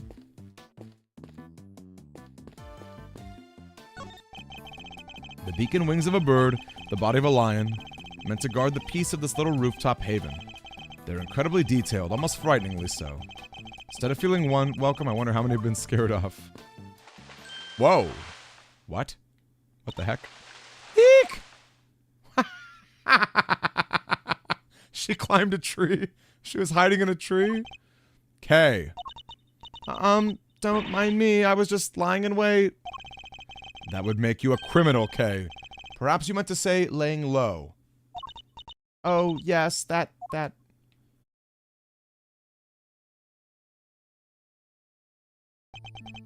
Nevertheless, I doubt people will look kindly on a suspect haunting the site of her supposed crime. Surely you understand that, even in your current state. On top of which, while you've been playing hide-and-go-seek, I've been worried sick and frantically trying to find you. Are you mad at me? Of course I am! Now, what were you thinking coming back here? Did you think your amnesia would excuse your recklessness? No. I came to try and help you get your badge back. What? I thought if I could get my memory back, I might be able to remember killing that poor woman. I thought if I came back to where I lost my memory, maybe I could... Heh. There's one thing you haven't lost, you know. Your ability to surpass my expectations at every turn. I couldn't be more certain now that you're the Kay I know so very well. However, I don't appreciate you being so reckless, do you hear me? I'm sorry. Seriously, Miles, you're killing me here! You were banking good guy points, then you went and blew it by blowing your top. Good to see you, kiddo. Glad to see you're safe. Come on, bring it in. Okay. That's the spirit. Not now, Fender. Yeesh, I was just trying to lighten the mood. Live news now from the big building where a shocking murder took place earlier today. Police continue their hunt for a young woman known to have been present at the scene. She's considered the prime suspect, and police say no effort is being spared in trying to track her down. Ooh, mama. They're not messing around, huh? Well, team, what's the plan? Looks like the clock's still ticking down and fast. Indeed, it's only a matter of time before they find us. Alright, first things first. Kay, you're sticking with us from now on, capiche? But I've caused you so much trouble already. You can hardly make things any worse for me now at this point. Mr. Edgeworth. Then it's settled. We're in this together like the Three Musketeers. Miles here will be in charge of proving Kay innocent. And I will, believe me. So I'm going to need you two to do everything you can to help him with this investigating, alright, Kay? Yes, of course. Great, now we gotta move quick. Can't be getting bagged by the boys in blue before we even started. Okay, why is nobody's plan to actually turn her in and investigate without her? Yeah, we shouldn't really be fighting against the law, you know.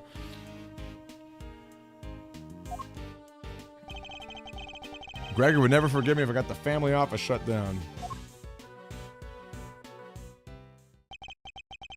Thank you, Fender. I'm sure I owe you more than I'll ever really know.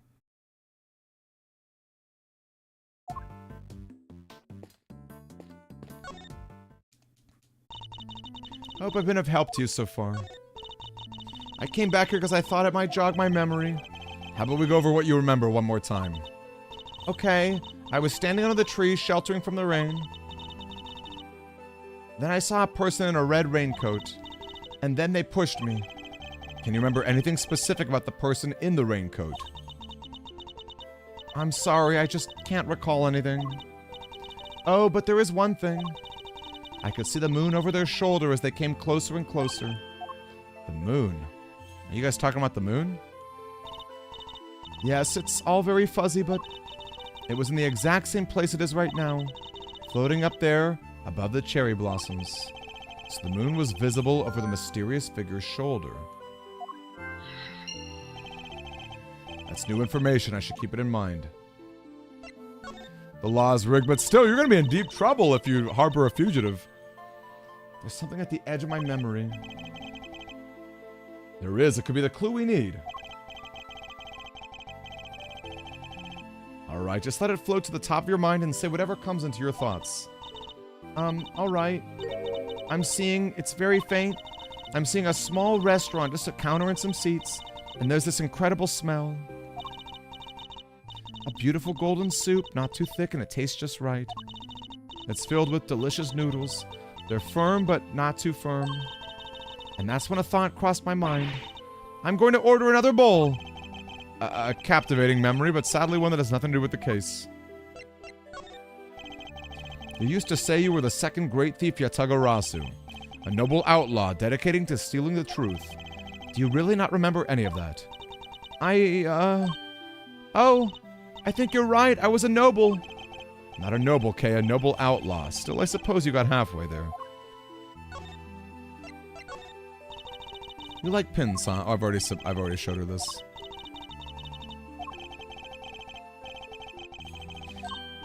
Definitely getting more testimony is nice, but like, couldn't she still visit? They could visit her in the detention center? I don't know. It does feel a little odd. I wonder how long that'll last.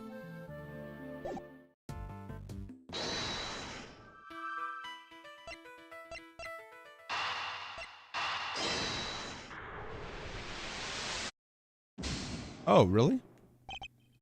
I would have thought that would have been a connection. Kay was pushed by a person in a red raincoat who walked toward her from the concession stand. But that's related. That's why the moon is weird. Okay, I guess we'll try this then. Wait, really? Okay, I guess I must be missing something. It definitely feels related, though. These don't feel like logical jumps. Does Fender have something new to say? Can't believe this thing's made the news already. How do they do it, huh? Hey, think they're filming us from the chopper up there? Yeah, that's exactly what I mean, Tomato, you know? Especially if Fender could defend her.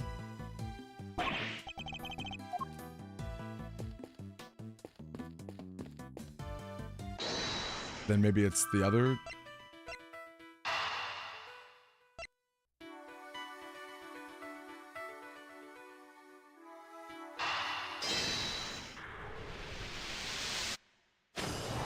Weird.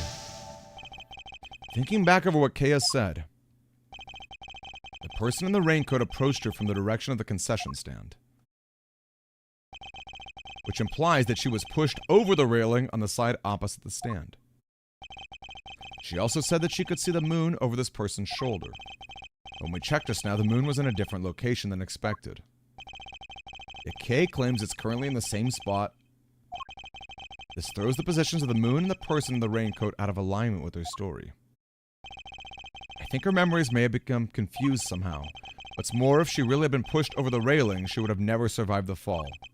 Therefore, I must conclude that she may not have fallen where she thought she did.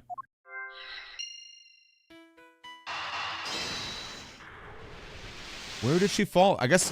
So she must have fallen through to the prosecutor's office. She must have fallen through... one floor. You may have fallen, Kay, but it couldn't have been over that railing. Because if you had, you wouldn't be alive now to tell the tale. But I definitely remember standing under that tree. If I was pushed, the only way I could have fallen is over the railing, isn't it? Not unless the ground opened up and swallowed you whole. The ground could just open up like that? How? My bad. Not a joking matter. Sorry, kiddo. But it may also be closer to the truth than you think, Fender. Let's take another look at the ground in that area. There's a chance we might have missed something.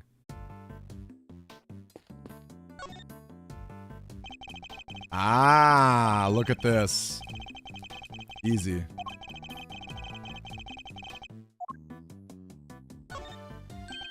That's a weird spot to fall through, though. A service hatch. Nah, you'd never be as clumsy as that. I'm sorry, I just can't say one way or the other. My bad, kiddo. Just another one of my silly musings. You don't have to take me so seriously, you know. I don't? Never? Well, maybe not never, if I told you to leap lyrically into my arms. Fender! Chill, Mazzarino. Where's your sense of whimsy? So, never then. Ouch, talk about a deep cut.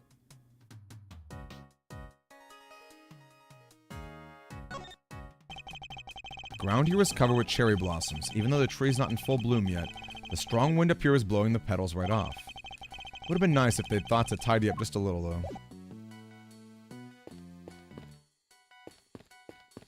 What else should we examine? We need a little more logic. Oh, whoops. Didn't mean to do that one. Whoops. Also didn't mean to do that one. As you can see, there's still hard at work up on the 50th floor. That's where the Committee for Prosecutorial Excellence holds their disciplinary hearings. That's right, there have been people walking by the windows all evening. This is one serious investigation. Oh, this does make our chance of getting out of here with Kay any rosier. We'll have to find a way to slip past the press. I'm a cool, mysterious customer, Mazzarino, but I'm no spy. We can use him as a decoy if things get desperate. Okay, whatever you're thinking, quit it. I can tell it doesn't end well for me.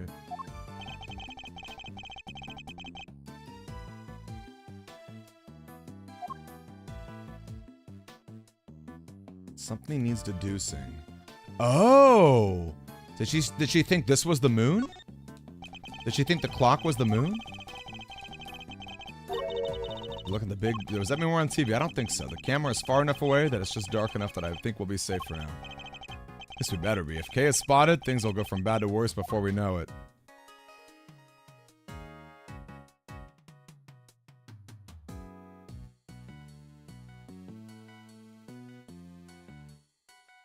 Do I have anything about the moon?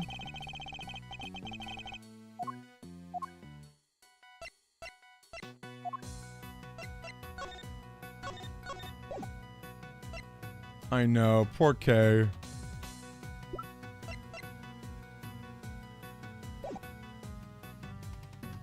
I mean, it's gotta be this area, right? I don't think anything else... Do I have, like, her testimony?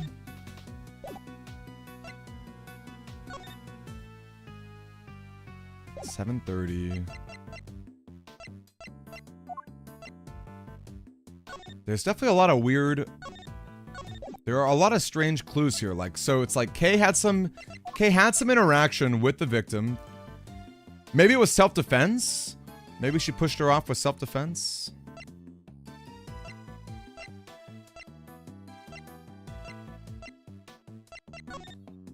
Is the floor that's lit the 50th floor? No, it's the one down below, isn't it? Oh, I see, Gara. Okay. Have you played this? Yeah, I guess you've probably played this already, huh, Gara? Eureka! Hey, Nachito, question. How many floors does this building have? Easy, 50, right? Kind of ironic, just a few feet above where the committee works its ugly little schemes. Is where starry-eyed young romantics come to wish for everlasting smoochy times. Well, then good eyes. That's awesome, Gara. I was like, that's very, very fast. What's that dark space above the 50th floor? The gloomy underbelly of love? Exactly. The committee chamber is supposed to be on the top floor, directly beneath the viewing platform, but actually appears to be located one floor below that. Contradicting the supposed facts. Call me crazy, but there appears to be a hidden 51st floor. Wow, and that's where they keep the gloomy underbelly of love. My heart, you didn't need to take it quite so literally, Kay. Perhaps we can take this more seriously instead. Come on, have you met me, Miles? That might be easier said than done. It'll still be easier than trying to enjoy your so-called jokes. Okay, so she fell into the supposed 51st floor.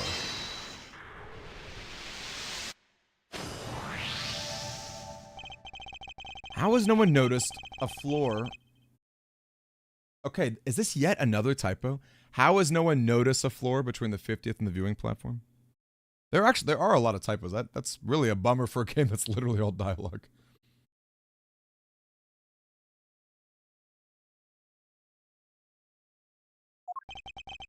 You got me there. Kind of hard to hide a set of stairs going up it, if you ask me. That's precisely it. Things like stairs that are normally out in the open going unnoticed by people seems a bit implausible. Which can only mean the 51st floor is no ordinary floor and can't be reached by ordinary means. We'll have to reach it through extraordinary means, right? Do you think that was fine? How has no one noticed a floor? Right? Shouldn't it be how has no one noticed a floor? That was my thought.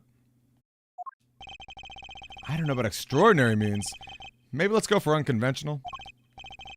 Indeed. Consider, if you will, the hatch we found by the cherry tree. What would you expect to find on the other side? A room of some kind, perhaps. Oh, a secret room. Now you're talking my language. Let's go take a look. Yeah, I mean, it's easy for the brain to fix it, no doubt about it. What is this place? Look at all that stuff down there. Is that a storeroom? I mean, true, Gara, but this game was localized in the year 2024. You know, this is not 2012. So, I don't know. It's a small mark. It's not a big mark, but it's a small mark.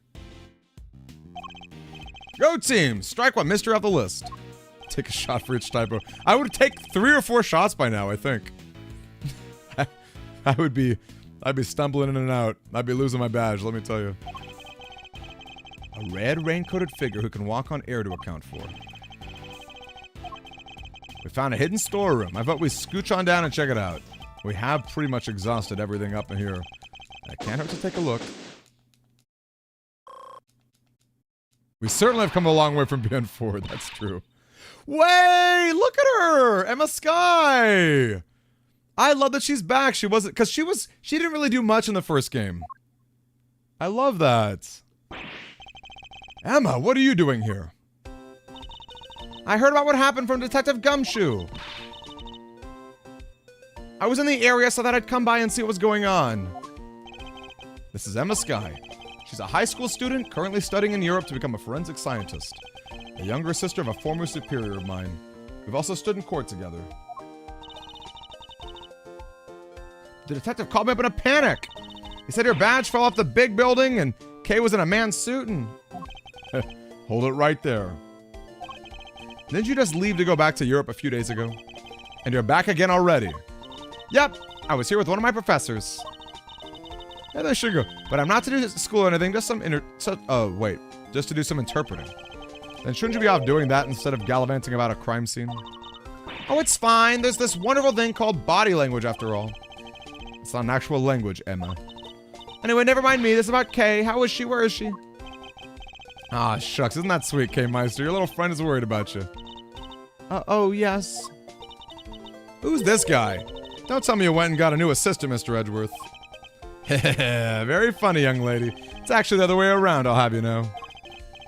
Eddie Fender, attorney at law and senior partner at Edgeworth & Co. law offices. Edgeworth? So you are his assistant? Wait, attorney? Since when were you a defense attorney? I'm not! I'm trying to say it's complicated as an understatement. Let's not sweat the details for now, yeah? First things first. But an attorney, Mr. Edgeworth, really?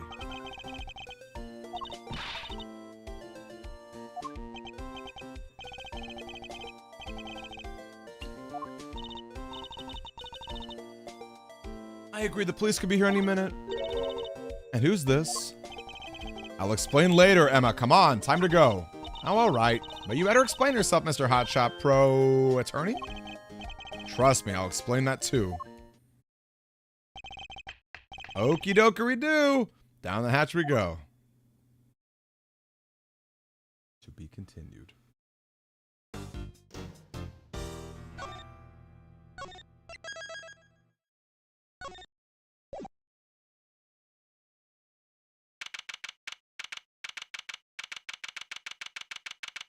Wow, we don't know where we are.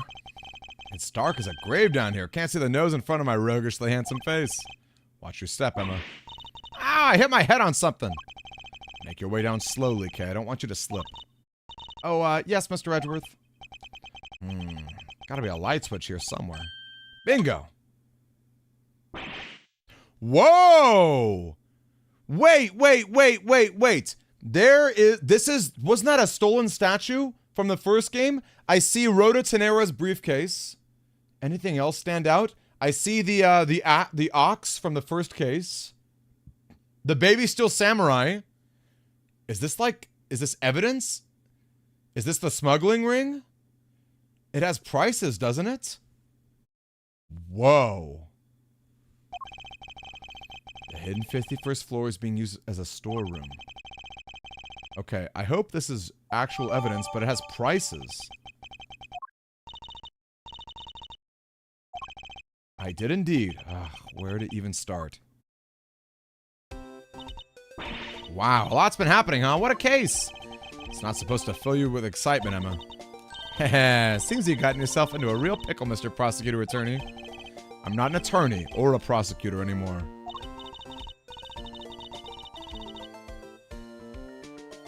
Hey there, Hero. Yes. If you've never played the Ace Attorney games, you're in for a real treat, Hero. They're great. And this game in particular is very good. I've been really loving this game. This is like absolutely a top tier Ace Attorney game. Well, if you're sure. Are you kidding me? I live for moments like this. Here, let's make all this official. Good working with you again, Mr. Edgeworth. And you, Miss Sky. And then there were 4. All right, everyone, let's get to work. I want to know where that elevator goes. I see a blue badger spot as well. It's something we'll certainly want to investigate further, but we should look around up here first. Aye, aye, Captain. Let me know if you find anything juicy. I'll keep trying to see what I can remember. I'll let you know if anything comes to mind. Thank you, Kay. Emma? Ready, willing, and able to investigate, Mr. Edgeworth. Very well, then let's begin.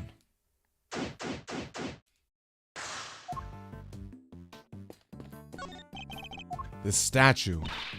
What is it? Got some new data? Not exactly. It's just something from a case I worked on. A piece of evidence. I believe it's called the Alfred statue. And there were 2 of them, a real one and a fake. Whichever one this is, it shouldn't be here of all places. An old case, huh? I guess you've worked on a bunch of different...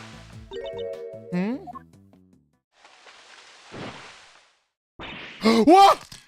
Wait, it's a lot of hearts! Caught in the act! Red dang-handed! Guiltier than a tomcat covered in cream! Ah! My eyes! Stop that at once! Ain't no snapping my snapping knots till I get every dang detail. Y'all think about to get a bunch of dirty criminals go in before I get the shot? Think again. We're not criminals! She scared me. Ha! Yeah, sure. Pull the other one. It's got bells on. Okay, this is yet another character from an older Ace Attorney game that I don't think Edgeworth directly interacted with. Maybe he saw her be a witness in his case, but wow. Oh, it's you. Okay, he remembers her. Huh? Wow, you're that low-down dirty jerk of a prosecutor, ain't you? Who are you calling a low-down dirty jerk? Oh, right, he also worked with her on the second case, I guess. This is Lotta Hart. Or the final case of case 2, of game 2. A photojournalist by trade, we've crossed paths on a few occasions, especially in that one particular case. She's hard to forget and even harder to get a word in edgewise. Quit making that face, will ya? That's the face of a no-good schemer if I ever saw one. Seems I didn't leave the best of impressions on her either. Well, it's payback time, Mr. Schemer. You ought to be thankful all I want from you is a couple of pictures. But we're just here to investigate. Sure you are. If by investigate you mean pull the wool over Lotta's mile-wide eyes. Sorry, Mr. Edgeworth. I thought she might listen to me. Didn't hurt to try, I guess, but we're probably better off leaving her alone for now. Leaving her alone. Just ignoring her. That's so funny. That's one heck of a desk. 4 male figures acting as legs from the tabletop in the center. It's horrendously cringy.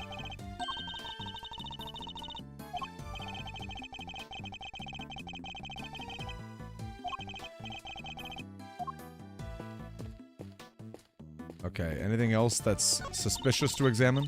What is that giant head thing? It's the head of a great Mrs. Monkey. Remember the case well, but how'd they even get it up here? Mrs. Monkey? That doesn't sound right. Are you sure you didn't get the name wrong? Don't be ridiculous, as if I'd ever make such a mistake. It's kind of creepy, all these masks lined up here. Not a fan of horror movies, I take it. That stuff's so unscientific. Yeah, I don't know if she testified, but she did take the picture, yes. What is missing? Can we deduce? Oh!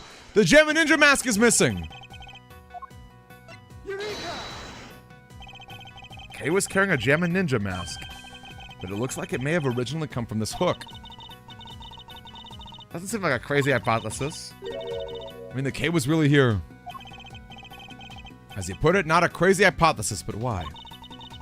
She come to steal something, maybe? I suppose it's too early to jump to any conclusions.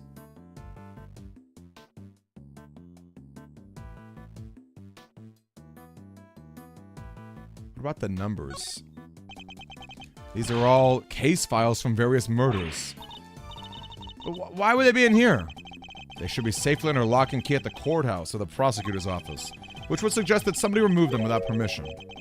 Something very suspicious is going on here.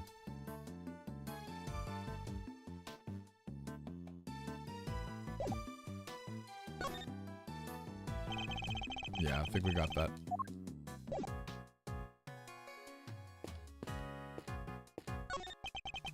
These are... What's the matter, Mr. Edgeworth? Several of these items on display here are pieces of evidence from old cases of mine, but what are they doing here? Oh yeah, wow, isn't that even Dahlia Hawthorne stuff down below? Evidence like this is stored at the police department. They don't keep stuff at the prosecutor's office? When a case is ongoing, yes, but once the last trial's finished up. It's supposed to go right back to the precinct unless there's a very good reason for it to go elsewhere. And yet, here it all is. No point in trying to figure out the whys right now. I should take a closer look at it all. They all have labels. Labels with numbers on them. Exhibit numbers, maybe?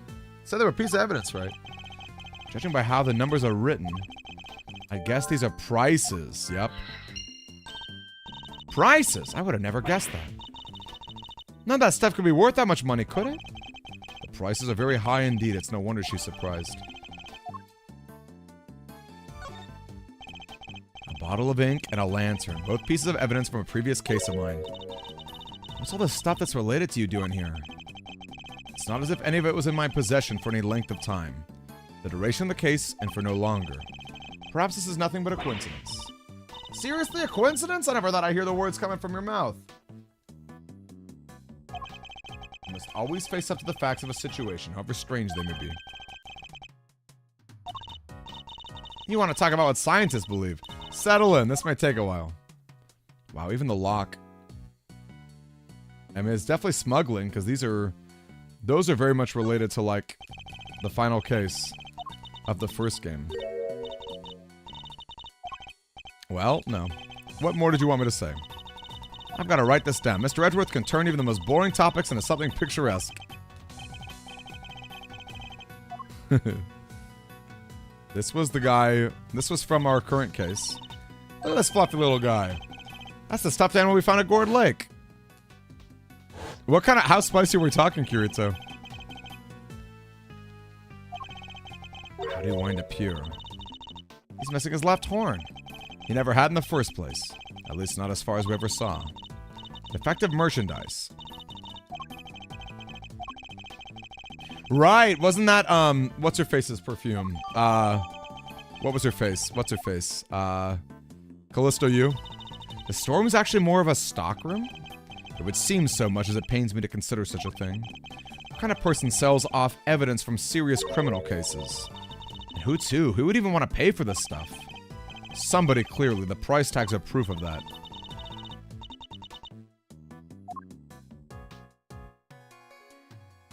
Even this.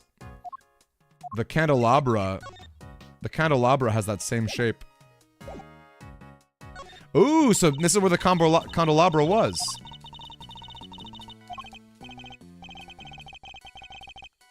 Can we deduce it?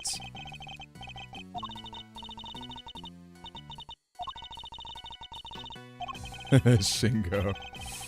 Oh man, that sounds really spicy, Kirito. Holy cow. Call an ambulance. Do we need to call an ambulance for you, Kirito? Just to eat that level of spice? The outline in the dust matches the bottom of the candelabrum. Very strong chance this is where our murderer took it from. Which would mean the candelabrum was evidence from another case? Seems likely, but that's not our concern right now.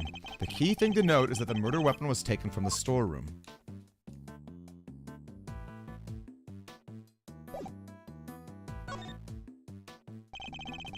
Okay. I guess it's time to talk to Lotta. So, what are y'all doing snooping around a fishy old place like this for anyhow? I think it's us who should be asking you that. Me, I'm in it for the truth, for the good of society, and for little old me, of course. I'm what you might call a photographer for the people. Snapping here, snapping there, snapping every dang where. I'll just leave you to it then. We can talk once you've gotten it out of your system. You said the statue was a piece of evidence from an old case of yours? The Alfred statue. Says it's called the Aleph Red statue. Aleph Red, Alfred. What are you muttering about? Let's carry on. Ooh boy, this whole experience enough to boggle a guy's mind. Mysterious storerooms, damsel in distress. Could you at least try to take things a little more seriously, Fender? I can try, but seriously, I'm keen to help Kay as much as you are. Yo, you made some steak fajitas. That sounds great, Cowbell. Oh, whoops, I didn't mean to talk to her.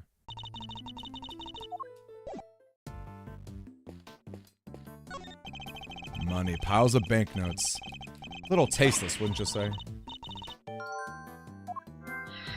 Some kind of deal. How many years would it take you to make... Are we gonna brush it for fingerprints? Are we gonna brush it for fingerprints? We got Emma with us. We've seen items with old evidence marked with price tags. I think it's pretty clear that somebody has been running an illicit trade in judicial goods. Shady deals on a hidden 51st floor.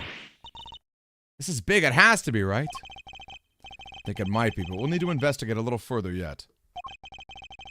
Oh man, Kirk Hudson sounds good too. If only there was an eyewitness we could interview. An eyewitness, huh?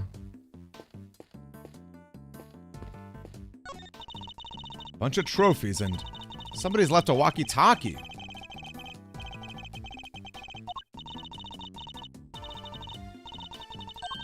Oh, you're right. That actually is the real statue, isn't it? Not the counterfeit one, if it's got the red eyes. I couldn't remember if the red was what you wanted or not, but if it's called the Aleph Red, I guess that is what it is. Me, I told you, I'm in it for the truth, for the good of society, and for little old me, of course. Photographer for the people. If you won't tell me the real reason you're here, perhaps I can hazard a guess. Somebody was carrying out an illicit police evidence trafficking scheme. Oh, she's in it for a juicy story, makes sense. What? How'd y'all figure that out? Guess it means I don't have to tippy-toe around it anymore now. One of my sources told me on the down low about an underground auction. What? So all the items here were sold to the highest bidder. Folks were slinging money around like it was going out of fashion. Had to come see it for myself, of course. Get eyes on the subject, you know.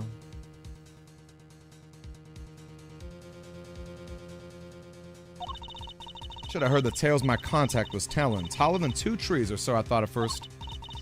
Anyhow, I wasn't about to write it up based on hearsay alone. So yesterday I snuck in, slunk behind this here statue, and settled in to wait.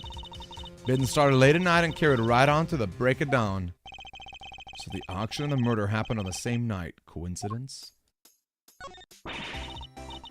Dirty deals in a secret storeroom. Talk about a story. Was there anything else on sale apart from the items of evidence?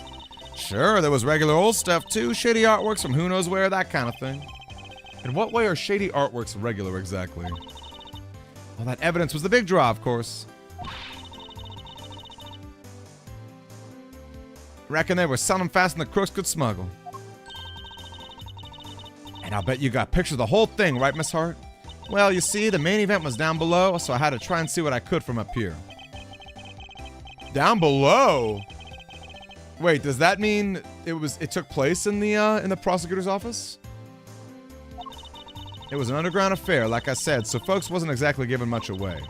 All them customers came down one up from a time from down on the roof. Threw them mass just as soon as they got down the ladder. And that ain't all. They had voice changer doodads on them, see? Teeny tiny ones, dinker than a bug's behind. They'd say you couldn't see their real faces and you couldn't hear their real voices.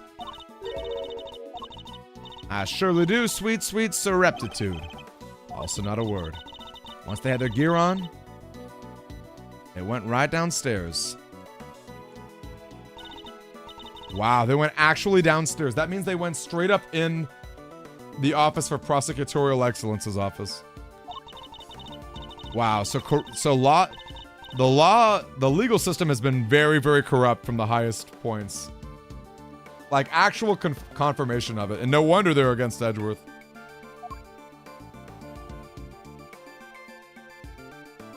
I wanted to examine the briefcase, or the suitcase.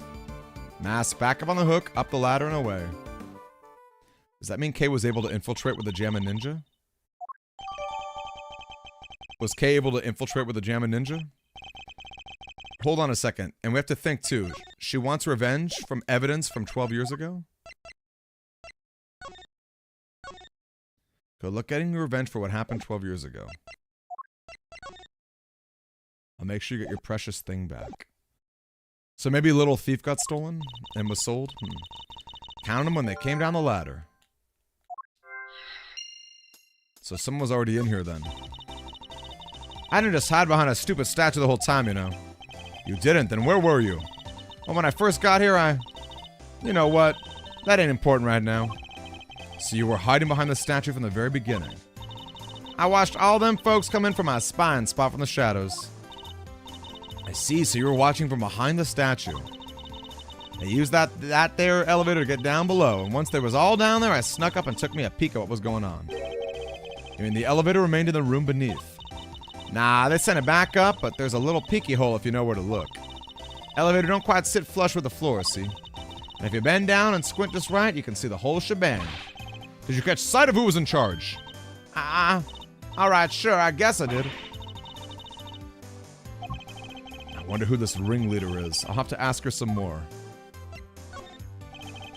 You mentioned a ringleader. Can you tell me any more about them? Y'all should know I came here to get me an exclusive. And an exclusive ain't much dang good if you already spilled the beans already.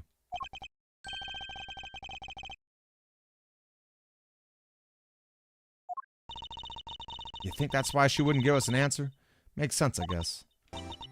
Y'all got me. Couldn't see if it was a man or a woman, or kid or old time or nothing.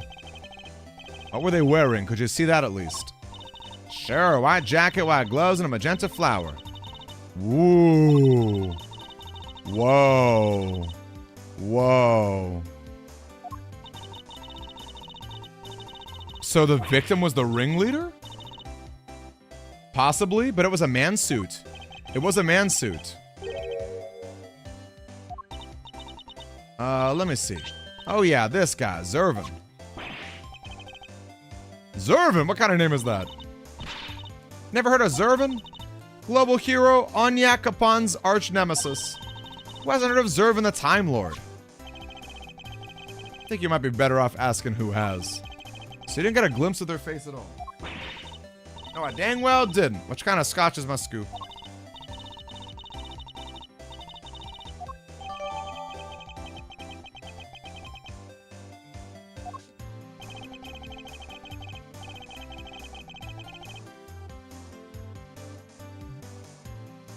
Alright, I'm thinking the victim actually got framed. I'm thinking the victim got framed for this.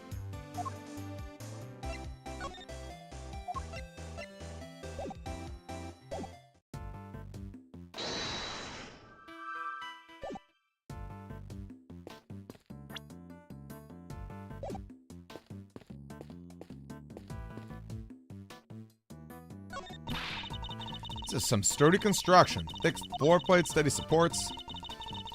Okay, Emma, I need you to do some bust out your investigative stuff here. I'm sorry, Doctor Who? I'm just kidding. I'm just joking. I'm joking around.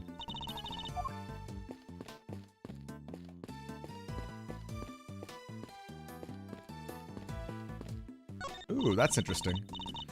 I'd say this looks like some kind of wooden icebox. The chains are probably to stop the cold air from escaping. The wood isn't blue with a natural repellent to keep moths away.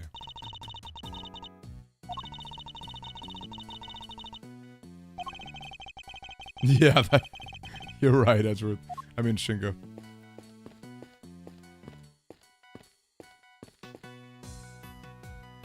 So maybe I should present to her the mask?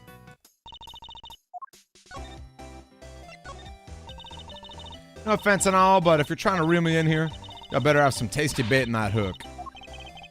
She didn't seem interested in that at all.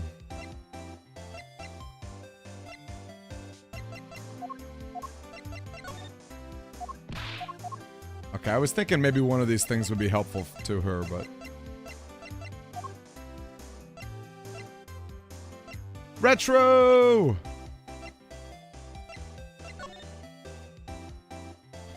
I will tell you right now, the fact that Gavel was in here is very suspicious. You said that the ringleader was wearing a white jacket, white gloves, and a magenta flower. Sure did. Don't ask me why that was dressed up like a peacock on parade day, but he was. Is this the outfit you saw? Well, holy smokes, it sure as heck was. But wait, so the big cheese is dead? All we know is that she is the victim in the case we're investigating. Her name was Rosie Ringer. Do you know her? Nope. So the ringleader was a lady. Why that a slippery than a dang deal? Throw me off with a man's jacket like that.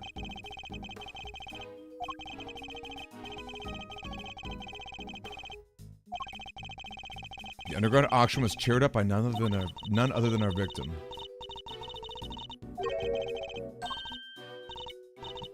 Nothing at all. Y'all go about your business now.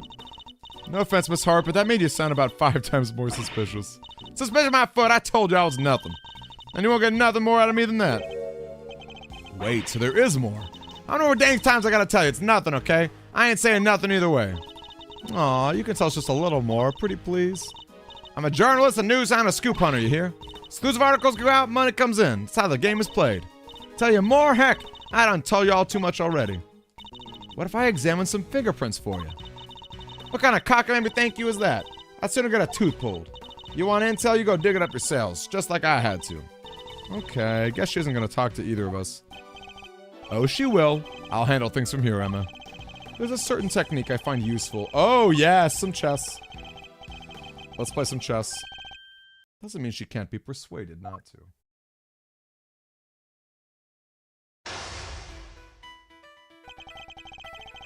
Let's start by observing our opponent.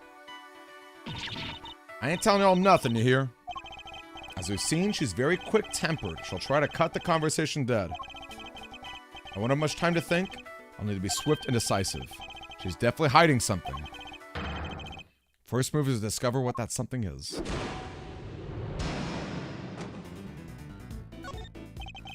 I need you to tell me everything you know. And don't you dare leave anything out. Go jump in a creek, you big bully. Why should I tell you anything? You don't got nothing to do with me. Nor with you either. I don't have a clue as to how to proceed. Hey, Sword Saint. I can see you're a little agitated, Miss Hart. Let's just calm down and try to talk reason. I am calm, dang you. Leastways, I will be as soon as y'all quit yanking my dang chain. That's better. Being a news hound's all about keeping a cool head no matter what the world throws at you, see? Speaking of news hounds, this might interest you. I met one a few days ago. She was a very hungry young reporter indeed. A reporter with a very particular turn of phrase, similar to your own, in fact. Oh yes, she spoke like me, huh? Guess that could have been someone I know. Her name is Tabby Lloyd, and if I had closed my eyes, I could have believed I was listening to you. She told me about somebody she called the Chief. She was talking about you, wasn't she? Oh, so y'all met Tabby, huh? Well, ain't that something? Where'd y'all bump into? She's a great kid, reckon. Wait. Oh, no, you don't. You ain't getting on my good side bringing her in this, you sneaky snake. Ooh, you nearly had me too. Interesting. Talking about Miss Lloyd seemed to make her lower her guard a little. I think we can use that to our advantage.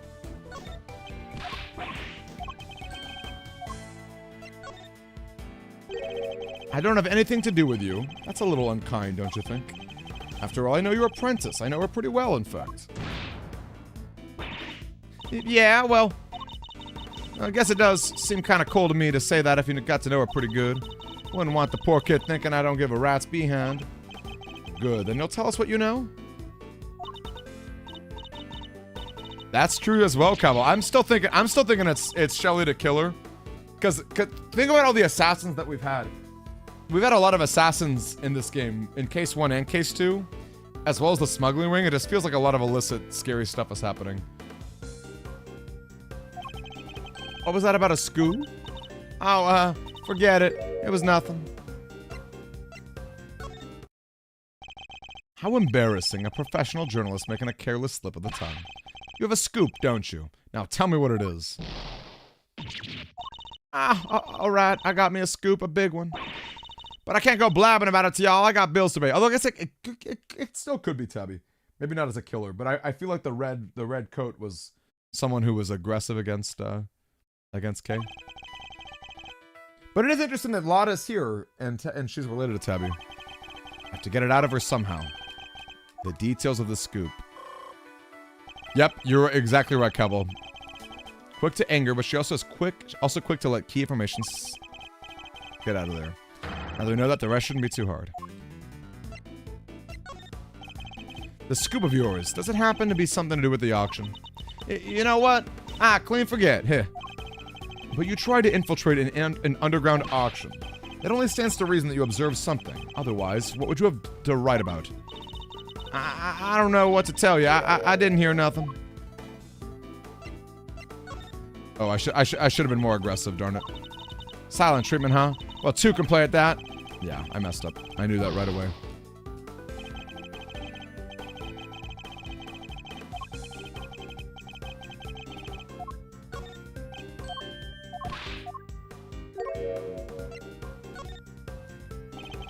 You do realize you have nowhere to turn. Uh-oh. Uh-oh. Uh-oh. Uh-oh. Uh-oh. Oh, that was a bad mistake.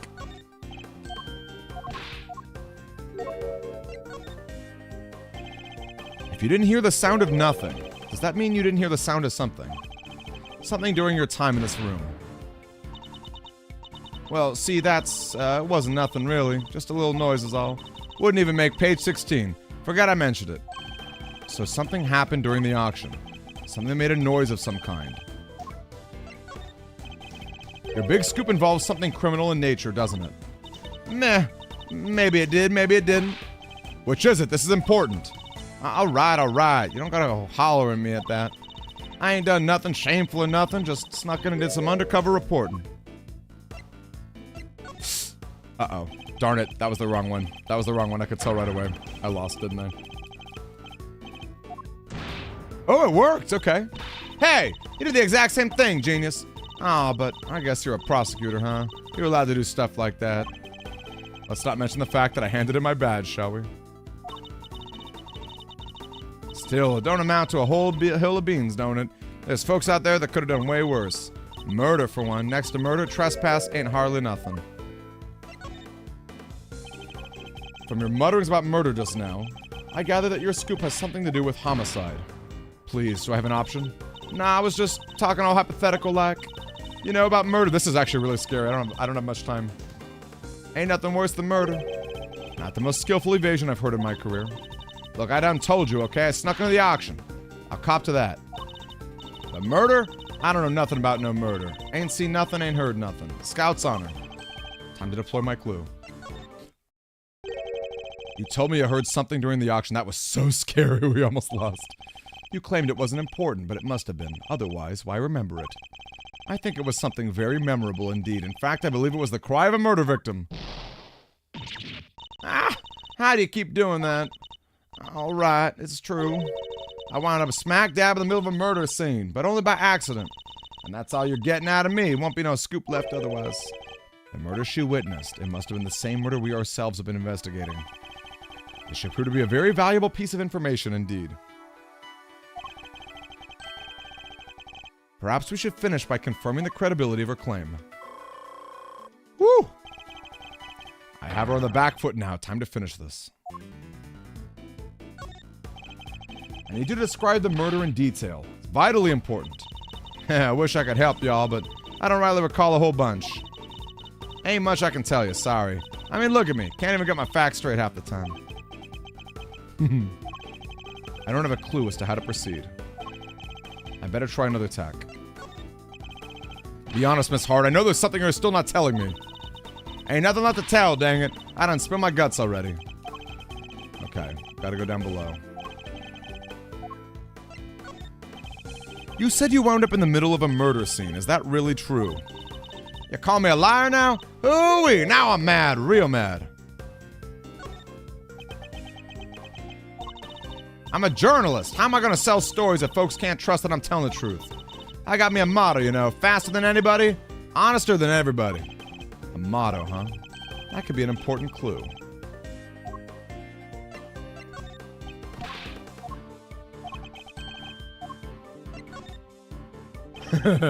I can't imagine that being so big on the facts is a trait valued among journalists. Surely, accuracy and honesty are what's important when reporting on a story. Oh, well, see? Seems your so-called information is not credible after all. Look, there was a murder, and I was there. I can even prove it. You can prove it, can you? How?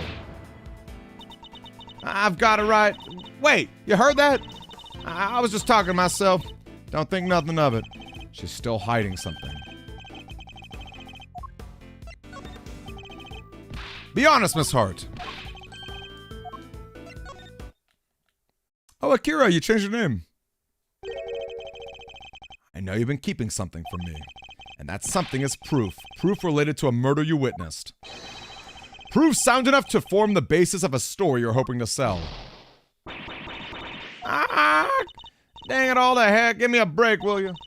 I'll come clean, okay? That's what you want, right? Here, I don't snap me a photo. Happy now? You better be. And that's checkmate. Look at that. All that for our photo. Can't believe I let that happen. Betrayed by my own big mouth. Well, it happened, so now it's time to tell us everything. I saw the whole thing. Watched the auction from start to finish. But you didn't just watch it, right? You took pictures, too. Yeah, about that. So like I said, I was spying on everything from the start. It was all shouting out bids and someone to win something, and bam, down comes the hammer. Head on up downstairs and pay, shouts the old ringleader. And then the whole thing starts up again. I will say this. The hammer for a gavel, for an auction? Verity Gabelle. I know any judge could have it, but that is very suspicious. That is very, very, very suspicious, I have to say. Anyhow, as soon as that happened, I had to think quick. So when I ran behind their statue and hid. And who was it that eventually appeared? Didn't see nothing, but I heard something that made me think whoever it was placed the minimum winning bid. Sweet sound of cold hard cash. I'm not sure I have any idea what that sounds like. The sound of someone counting bills, perhaps? Anyhow, the deal was you settled up your bills up here. Heard two people yabbering for a little while. Wait, so two people came up to the elevator. You betcha. My guess is the other one was our friend, the ringleader. Anyway, yabba, on it goes for a little while, then scream. Well, that shook me up pretty good, so I hunkered down in my hiding place and tried to stay out of sight. So you didn't see the moment of the murder? Nah, but I heard it real good. You didn't try and help whoever was being attacked? Quit trying to be funny, girlie. Didn't suit you none. I'm just a dainty little journalist, all in her lonesome. You think I was fixing to jump in and save the day? Dainty.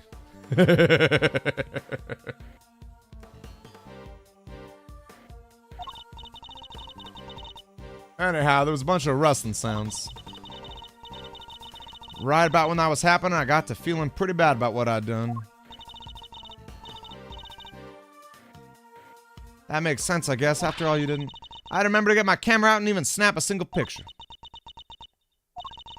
Scoops like that drops right in my lap and I miss it. Somewhat out of time I had.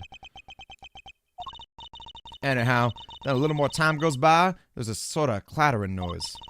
I'm there thinking, gotta get the shot this time, and so I grab one real quick in the shadows there.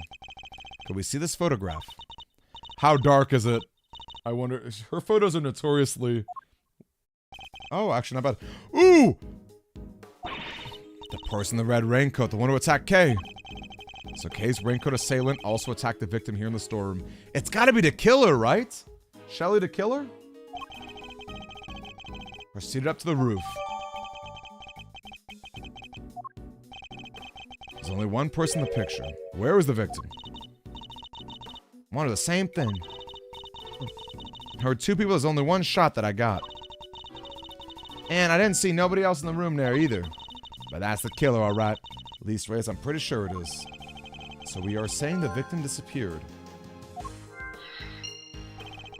How did you know it was the killer just by looking? Because they're literally red-handed with blood. How else would they get there, huh? And the auction just carried on after that? Sure did. They just went right along like nothing had happened. Rich folks is crazier than a box of frogs. I'll never understand how they think. Funny, I find journalists a struggle to understand as well.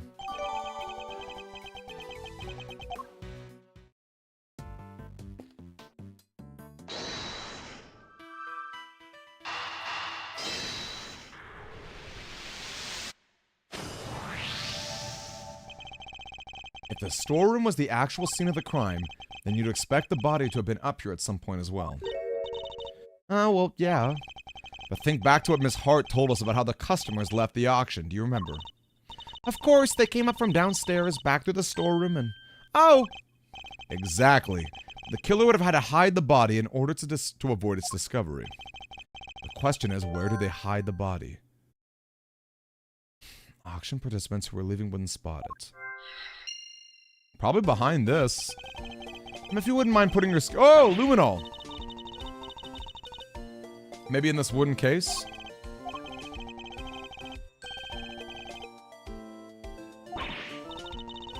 Good point, Calvo, good point. Excelsius does have a red outfit. Very interesting.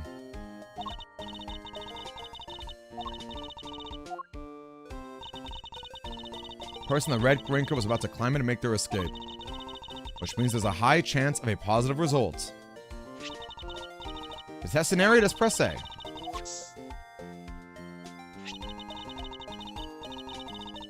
Interesting.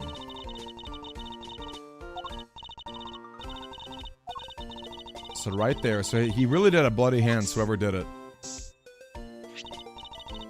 That brought it out nicely, and made it feel that much more real. You got the gist of how to look for blood traces now.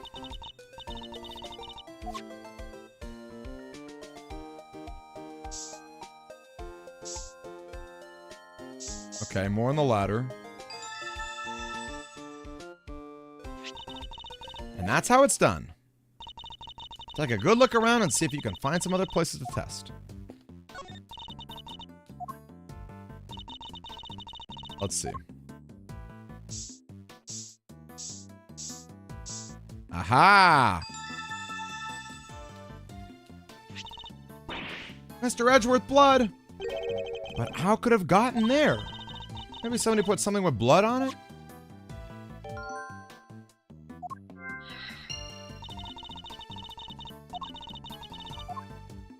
How about the Aleph red itself?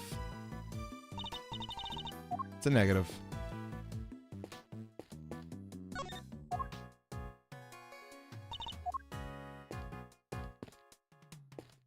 The elevator itself, perhaps?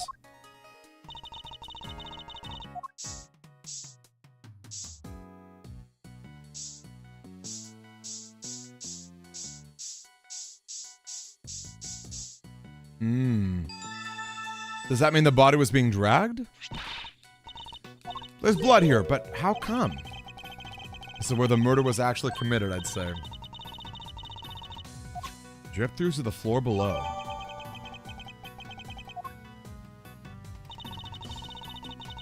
That's all the blood there is to find. That concludes this phase of our investigation.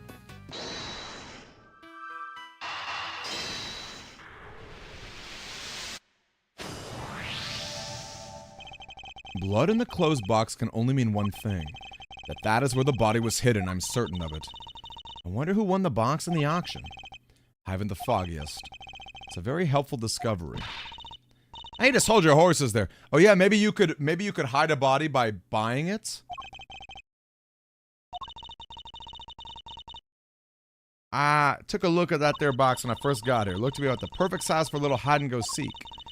And maybe it would have been if I could have opened it. But it was wrapped in chains and locked up tight, and I ain't no escapologist. So the murder happened just a little after I scoped it out, so nobody had put no body in there. Wrapped in chains and locked up tight, you say? Good night, Cheetah. Doesn't look to be wrapped in chains any longer.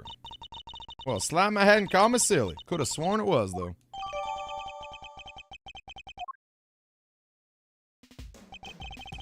I think we've examined all we can for now. Shaking a leg already, are we, Miles? Okie dokie. Hey, K-Meister. We're about ready to move on, so I want you to stick with me, okay? Of course. I'll be sure to stay close. When did those two start getting along so well?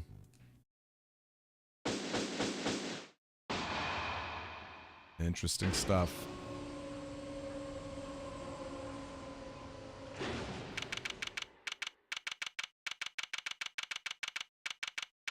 Committee for Prosecutorial Excellence. Whoa! What? Mr. Edgeworth!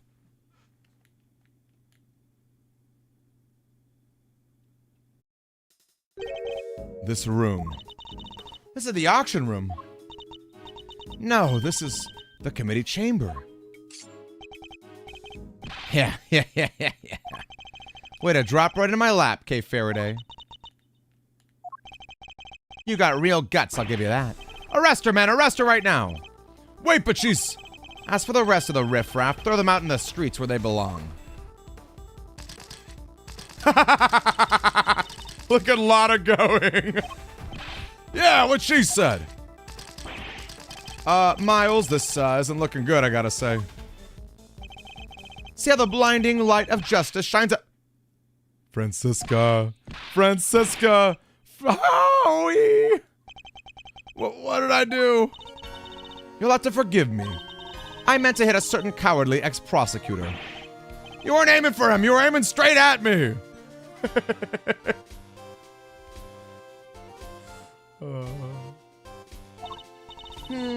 Something keeps getting in my way. Something... Yeah. Right there. That is true, Tomato. The existence of the elevator. That's a very good point. Cowbell. You weirdo. I still believe Kay to be innocent. And we're supposed to care what you believe. You no longer have the right to an opinion. I am Francisca von Karma, and I have no intention of stopping here or now. But you chose to stop by giving up your badge, and so our game has already come to an end. My badge was an obstacle to proceeding along the road I've chosen. I haven't stopped, I've simply cleared the way ahead. And now I am free to follow that road all the way to the truth. So don't think for a second that my conviction has changed. I'm every bit as dedicated as I ever was. You seem to think you know what lies at the end of this road to the truth. In that case, I demand that you show me. I'll explain my current theory first, and if your road fails to lead to anywhere, my whip will happily guide it.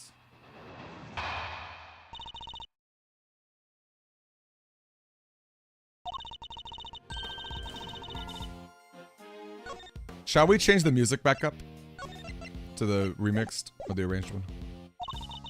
She was then stabbed with a candelabrum by the culprit. We know the identity of the murderer thanks to the letters she exchanged. And we know the location of the murder is here in the trials committee room.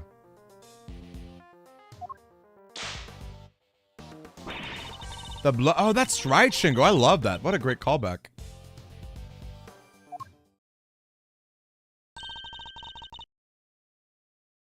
Whoops. She seems pretty confident, huh? Heh. She doesn't like the courage of her convictions, that's for certain. And I gotta say, I can dig that vibe. I could even give her a no hard eek. Pathetic. Well, Miles Edgeworth, do you think you can bring my case crashing down around my ears? If you really have found the road to the truth, perhaps you'll be so kind as to point me to it. I'll be very happy to. Settle in, Francisca. I'm about to pave that road with incontrovertible evidence.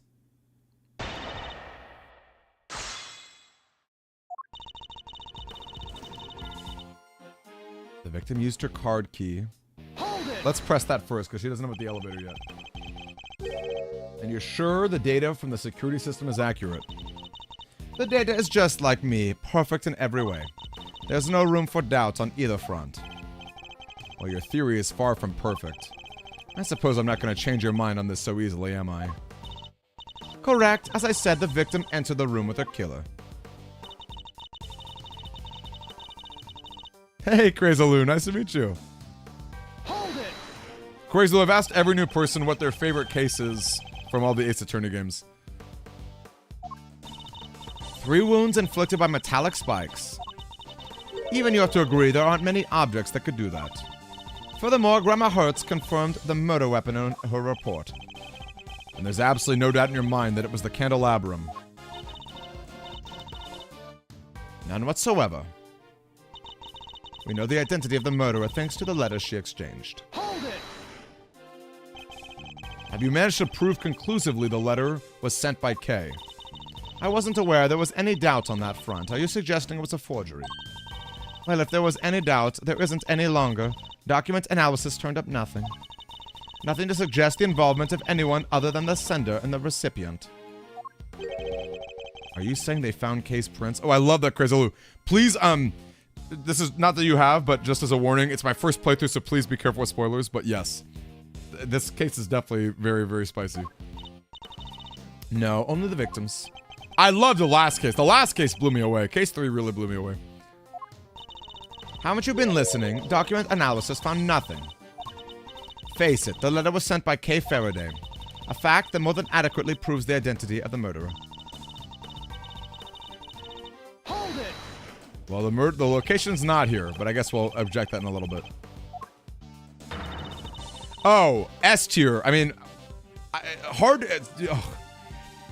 This honestly, it's so good. I'd have to let me finish the game first. But just on case 3 alone, and how this one has been going, I've been like just over the moon. Even case 1 was good. Like, wow. You know?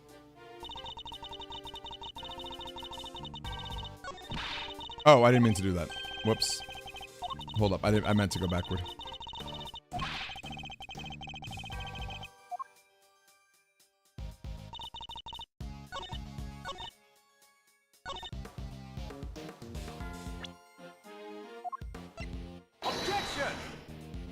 Oh, was that not the right evidence there? Hey, I love that. YouTube to Twitch there, I love that. Clipping that fine reaction. Thank you. Thank you. Very necessary.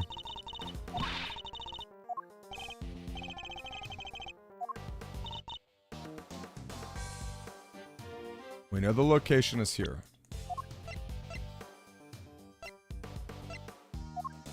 So does that mean I'm better off with the box? Uh-oh. Huh. Okay, maybe we should try the last one. Let's try the last statement.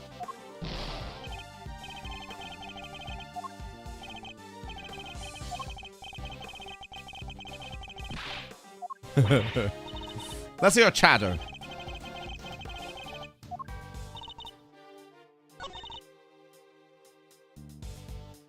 I guess let's press this first. Oh, good night, Sonny. Has the blood been analyzed to see what it belongs to? It has, and unsurprisingly was confirmed to be that of the victim. That's a good point, Cabo. That's a good point. I honestly, again... Oh, yeah, thank you, Cabo. Yeah, because I think a mid-game reaction is good, too. That's a really good point. I love that, Cabo. Thinking far ahead. What a good mod. Oh, now we present it here? Proof the murder occurred elsewhere. This isn't a courtroom, that doesn't mean I can't give her the evidence she so clearly desires. So I guess it's the last statement.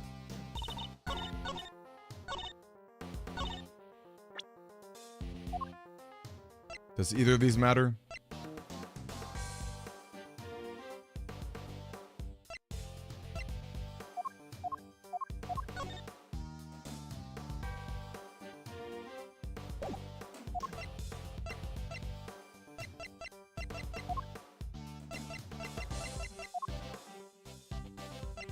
I wonder which is better to present.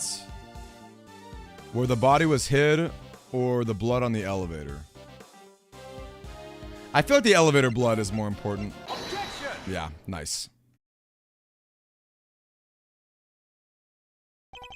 If I remember correctly, the blood discovered in this room was located at the foot of the Goddess of Justice. A brazen act, even for a cold-blooded killer. Except, that may not be true at all. Take a look at this, if you would. It's a blood stain we discovered at the storeroom directly above the committee chamber. As you can see, the blood we found appears to have dripped through to the room below. Descends directly from the foot of the statue. Ah, so you notice, then you will agree that the murder cannot in fact have happened in this room. I put it to you that the victim was killed in the room above, and only afterward was she moved down from here. The Goddess of Justice did not witness a murder. She witnessed a killer trying to cover their tracks. Why is she smiling? Sorry, I was just thinking back to a very similar situation. Well done, Miles Edgeworth. You've proven yourself to be even more foolish than I thought. Mr. Edgeworth is anything but a fool, sir, and you know it. Youch! Have you forgotten the picture you just showed me? Or are you really that airheaded? Even a cursory glance shows there was far more blood here in the committee chamber than upstairs. Whew! You're trying to tell me that all the blood dripped down from below, from above. Your storeroom stain would need to be 10 times as big. I say the murder happened down here. There's no way it could have happened anywhere else. Heh, as insightful as ever, Francisca, but you played right into my hands. You're correct. There is far less blood upstairs than one would expect. The question is why? A trifling detail in the face of my previous explanation. Alas, your explanation doesn't account for why there was blood in the storeroom in the first place. Surely you don't think some spatter managed to Is it spatter or splatter? I guess spatter is probably I think spatter is probably the real word as well. Like spatterings of... Yeah, totally. Spatter's a real word too. No way indeed. It's completely impossible. So how about this? What if this explains the difference in the amount of bloods observed?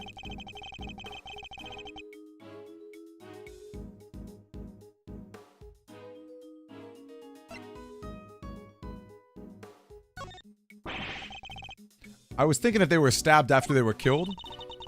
Uh-oh. Okay. That was my thought. Stabbed after killed.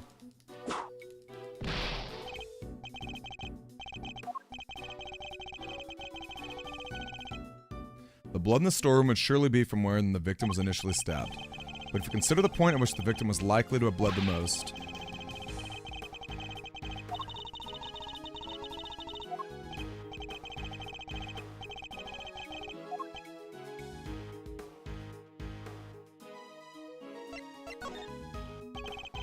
The victim died of 3 stab wounds, wounds that would have bled profusely.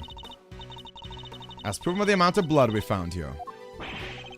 That doesn't make any sense. Not if she was stabbed in the storeroom. You said there wasn't much blood up there already. Eek! Silence, you half-baked harebrained rookie. Hey, harebrained is a little... A stab wound bleeds heaviest at one particular point in time. Yeah, the weapon being removed, that made more sense. I believe the body was brought down here to the committee chamber room with the candelabrum still in its chest. And then, when it was finally removed, it created the difference in the amount of blood we see between the 2 locations. But why? What was the killer trying to do?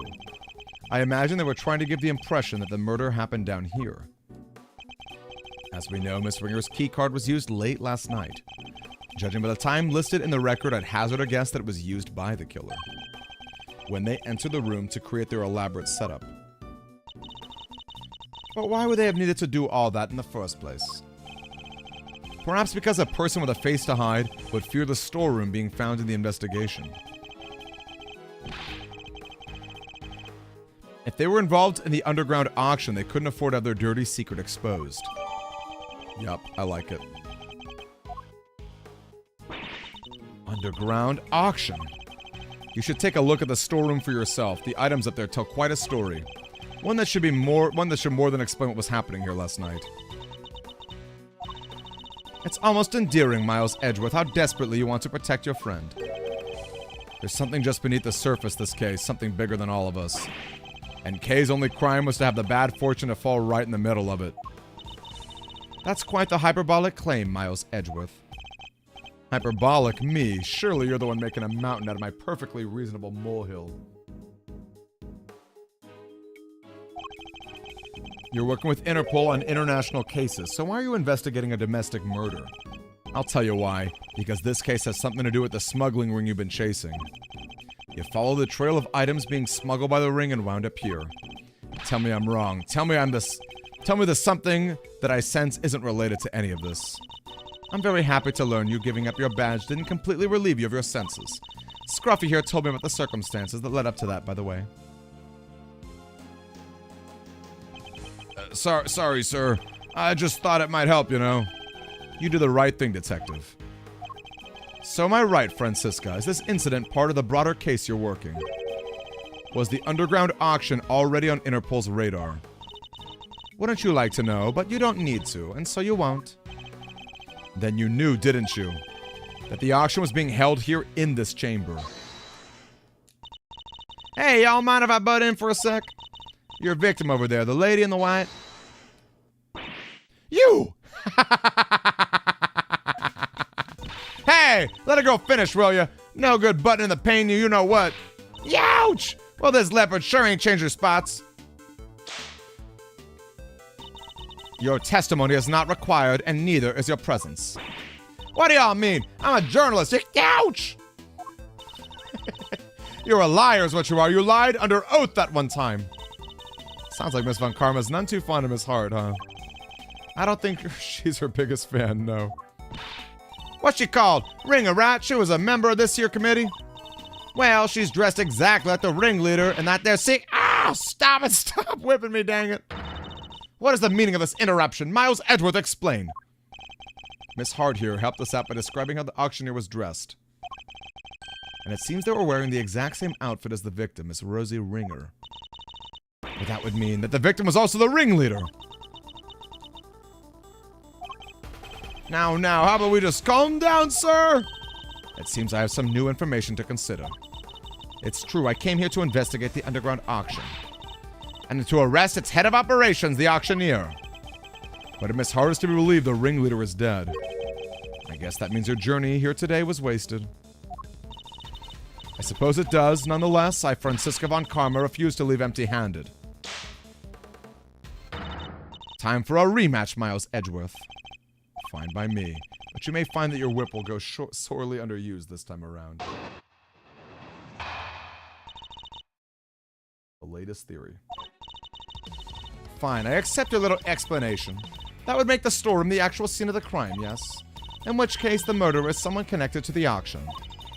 And if the photographer is to be believed, the victim was the auctioneer and the culprit was an attendee. The killer lay in wait for the victim in the storeroom where the exchange of illicit goods was to take place. And they stabbed the victim in the chest with a piece of merchandise. There, does that about sum it up? Because I won't be accepting rebuttals. Okay, so I think the reason that you would buy and sell evidence is to basically use the justice system to convict people.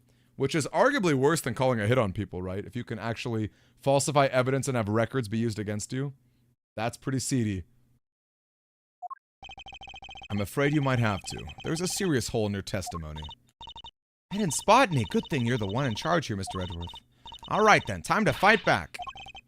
And I will. Time to take Franziska's testimony to task.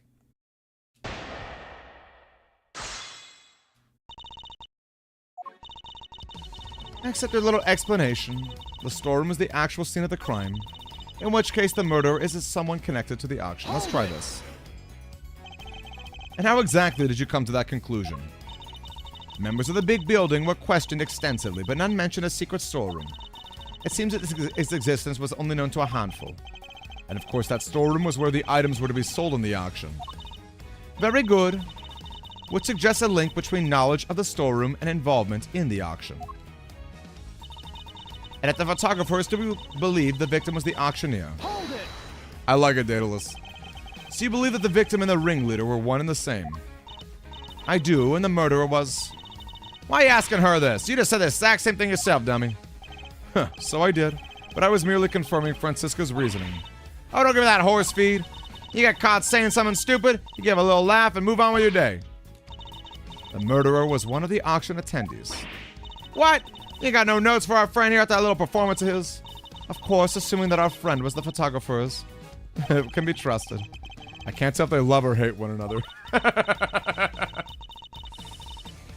I love that. I can't tell if they love or hate one another. Hold it! How exactly did they manage that? Miss Hart was in the storeroom too, remember? Objection! Hiding someplace. And if you've seen the storeroom yourself, you'll know that there are plenty of other places to hide. So you're saying the killer was hiding out of sight where they awaited the victim's arrival. I believe we can reasonably assume the murder took place after the auction had concluded. But Lotta was up in there, right? After all, the victim was auctioneer herself. She would surely have needed to be present throughout the proceedings. She thinks it happened afterward. Would you mind adding that statement to your testimony? Believe we can reasonably assume the murder took place after the auction. A lot of testimony, right?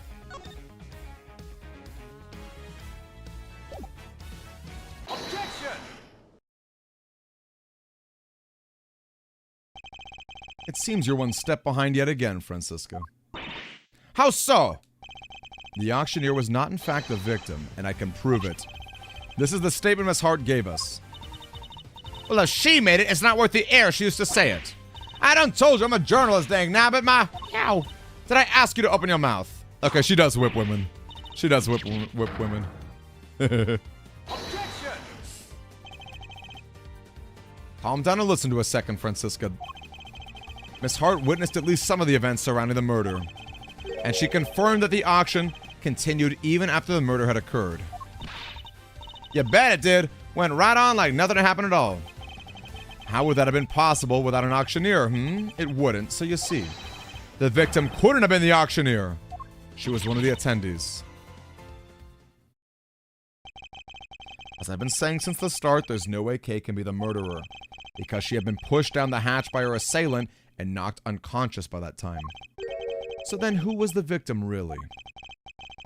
Right, well, if the auction carried on after the murder, the victim must not have been the auctioneer, but an attendee. That's enough. I know that sound all too well. Is it Gabelle? There she is. Order in the courtroom. All rise for the chairman. Oh, there's no need for all that pomp and circumstance, Verity. Please, everyone, feel free to call me Celsius. That'll do quite nicely. Alright, Celsius, what exactly are you doing here? I just stopped by to see how my boneheaded boy was getting along. They say there are all sorts of families, but I'm not sure these two are what they meant.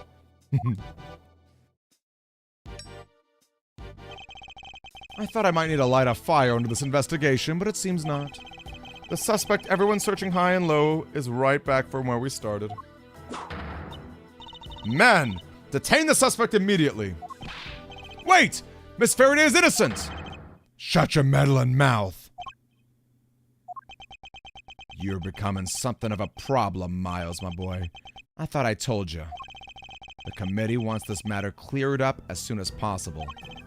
It's a matter of trust. We can't have our one organization be seen dragging its feet. It's bad for us, and it's bad for me too, personally. Sorry, it must be my age. Your unlawful investigation ends here, and it will not be permitted to resume. In case you've forgotten, you are no longer a prosecutor. You have no authority here. And what's more, there was the matter of you aiding and abetting a suspect. That is why I was talking about this earlier. I was like, Edgeworth, I know that you believe in her and all, but let's prove her innocence from court. That's not the worst thing ever to be put in jail.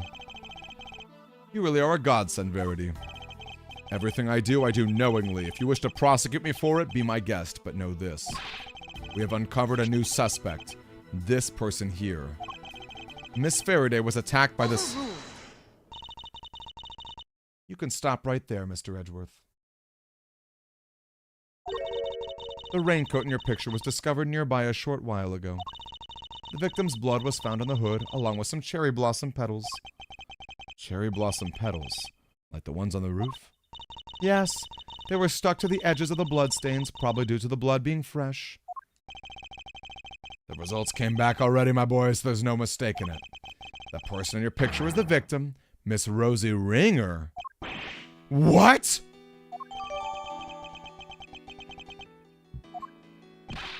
No! This completely undermines our entire case! All our assumptions were based on the person in the raincoat being the killer. But if they were the victim instead, then Kay remains at the top of the suspect list.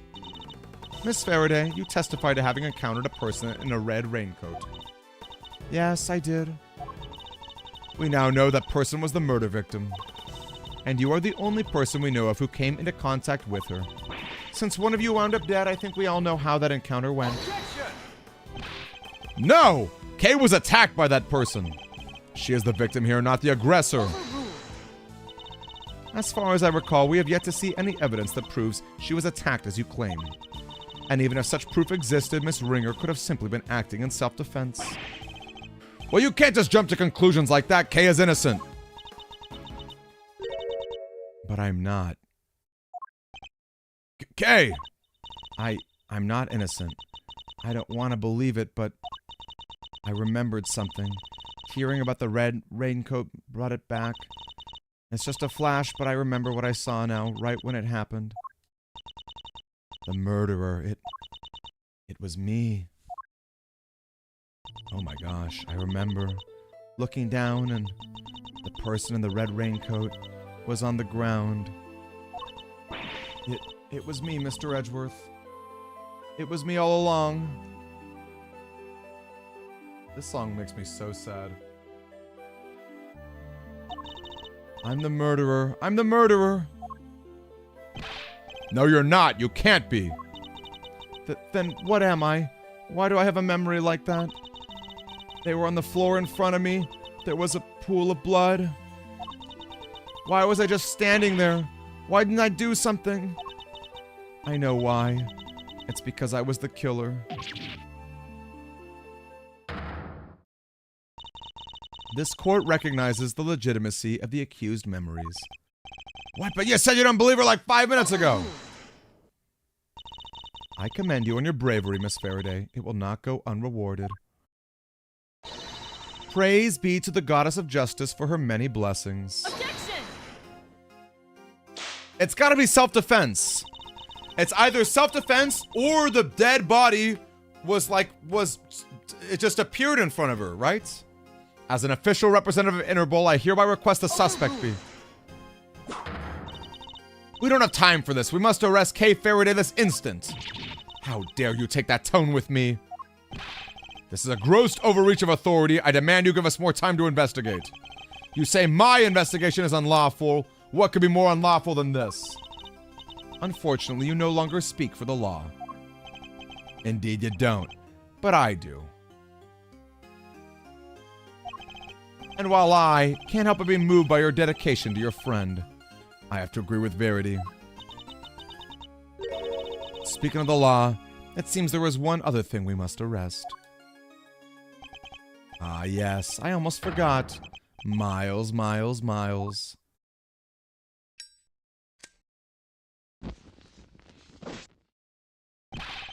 What are you talking about? Mr. Edgeworth was just doing his job. He didn't do anything wrong. He wasn't doing squat.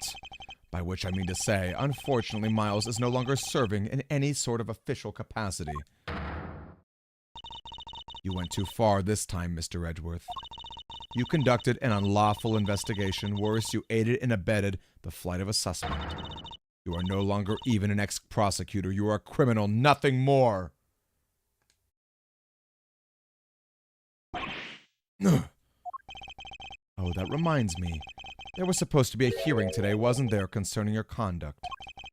I'll make sure it's officially rescheduled for tomorrow, although I fear I already know the outcome. Look at this as an opportunity to reflect on your actions, Miles, a chance to really think long and hard. This court is adjourned. Wow. Wow. Wow.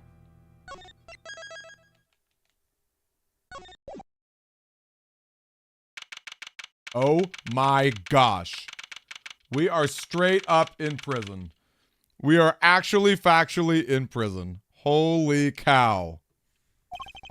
Never thought I'd spend another night in here again. Oh, right! From the first game. They stripped me of the evidence we so painstakingly gathered. Even if they did let me keep Kezia Takarasu pin. Can't help but wonder about her and worry. They better be treating her well.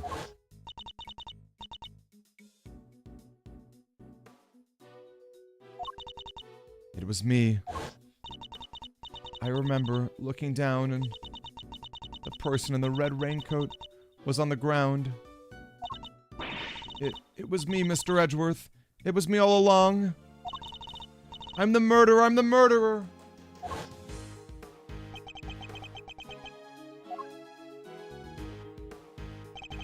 Come on, let's go. You got a visitor.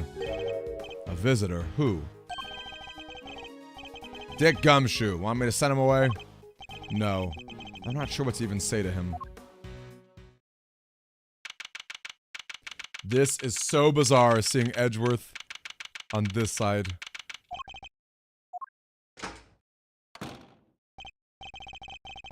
They're leaving me unsupervised. Forgive the intrusion. Oh. Oh. Judge Gavel. Please, Mr. Edgeworth. Take a seat. What are you doing here? I was told it was Detective Gumshoe.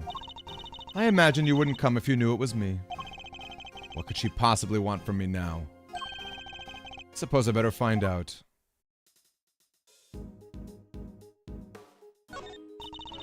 You may not be aware of this, but you are only permitted to meet with specially approved visitors. Yeah, definitely Fender is going to defend him, right? Oh, thank you, Sid. And thank you, Cabell, for getting the job done. I suppose my reputation has rather plummeted. It has indeed, for you, of course, and your friends. That attorney and the other girl were raising quite the fuss earlier. Fender and Emma. I saw them launch some extremely heated words at one of the guests. And the guards, you didn't. You may thank the goddess in that regard, for even she is too busy to deal with each and every infraction. They will not be punished for their bad behavior. Did you come here just to chit-chat with me? You must have a lot of time on your hands. Oh, speaking of which, Miss Von Karma is continuing the investigation where you left off. Do we get to control Francisca? I just thought you would like to know. I figured you'd be worried about how they were all doing. I hate to admit it, but she read me like a book. I would love that if that's cool. Because what are we going to do in prison? I mean, we're in prison. Let's cut to the chase, Your Honor. Why are you really here? I'm simply here to talk, nothing more. There's something I wish to know about you. Me. Yes, who else? Objectively speaking, you are highly intelligent and quick-witted. And a born prosecutor at that. Please, Judge Gavel, your sarcastic praise is but salt to my wounds. But I sincerely mean every word, Mr. Edgeworth, and it is why I fail to understand you. This is a cool conversation. This is like a battle of ideals right here.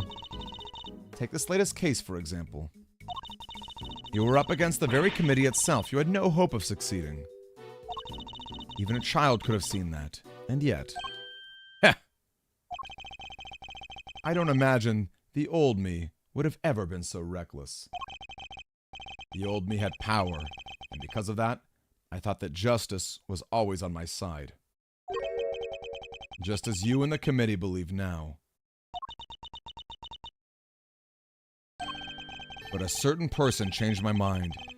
He made me reckon with my selfish and skewed sense of justice. And once the scales had fallen from my eyes, I began to look at people differently. I saw that I was only able to become an effective prosecutor thanks to the efforts of those around me. Detective Gumshoe, the many investigative officers of the force, and even Kay. It changed me. The degree to which it changed me still surprises me to this day. I see. Thank you. I feel that perhaps I understand you a little bit better now. You understand me? I highly doubt it. Someone who is so focused on forcing their idea of justice onto others can't possibly see what I see. Is that so? Is that what you truly believe? I will say one thing. This has been a very interesting conversation. That is all. Before I go, there's one remaining matter. That was a cool conversation. That was a really cool conversation. I was asked to inform you the date of your hearing has been confirmed. It will be held today in the trial chamber. The committee sends its warmest regards. Ooh, maybe we can defend ourselves? Maybe through cross-examination we can defend ourselves? That's kind of interesting. If that was all you had to tell me, you could have just sent a message. And entrust the goddess's words to another. That wouldn't do now, would it? Until then, Mr. Edgeworth, I'll see you again very shortly.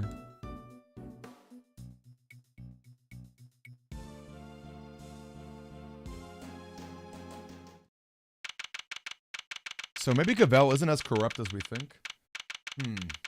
Interesting.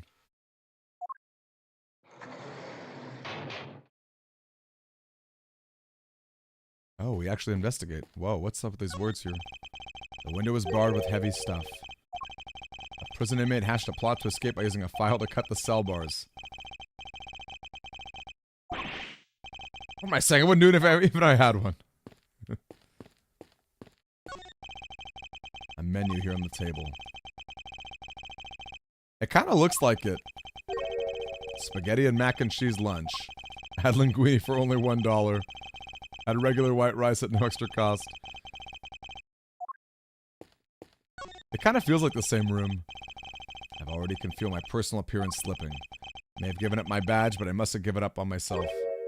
My collar. It's slightly creased. There. A tidy outside begets a tidy inside.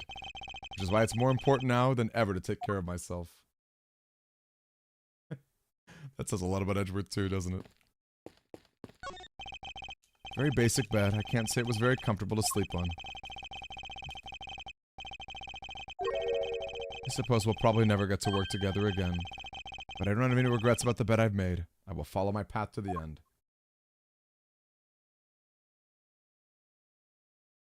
Edgeworth is really cool. There's a note on the wall next to the toilet. Okay, that's what I meant to do. Sorry, we're currently out of toilet paper. Please, okay, I thought it was a special note. What sorts of mental preparations can one even make? There's a poster in the corridor outside. We regret to announce, due to the warden's arrest, the Die of Destiny game will be discontinued. Inmates will no longer need to roll a die every morning to determine their meals for the day. We wholeheartedly apologize to those who are looking forward to the daily casting of the die. Did anyone really need an apology? Oh, I kind of love that idea, though. Rolling a die for food is fun. I have another visitor. Okay. Oh, thank goodness you seem alright. That's a load off my mind. Ah, such heartwarming scenes. It's enough to sniffle, make a grown man cry. But you're still not your usual cheery. I mean, you still have to stay positive, Kay. You didn't do anything wrong. In fact, I guarantee you didn't. No, you have to let it go. I'm the murderer, I know that now. But you're not! You can't be! Why don't you have any faith in yourself? How can I, Mr. Edgeworth? When there is no me left to believe in. None at all? I don't think that's true. Before you lost your memory, we spent quite a bit of time together. And I dare say you left quite the impression on me. So you see, there's still plenty of you left. That's why I believe so much in your innocence, and why you should believe in yourself, too. Thank you. But I can't. It would just cause more pain for the both of us. Please, you have to forget her. Forget that Kay, she's gone. Wow, this game is so good. Kay, no! You remind me of my younger self, you know. So noble, so bold. This is the justice you and the committee stand for? Huh. Justice. I suppose you could call it that. I love it too, Cubbo. What is he up to? Why is he going to such lengths to control everything? I can't shake the feeling that something is very wrong here. Is there some hidden agenda at play? This is no time to second-guess myself. If I'm gonna find out what it is, it's now or never. Well then, my boy, I suppose I should be. Wait! Logic chess right now! Logic chess right now! Don't mind if I do! There must be some rhyme or reason.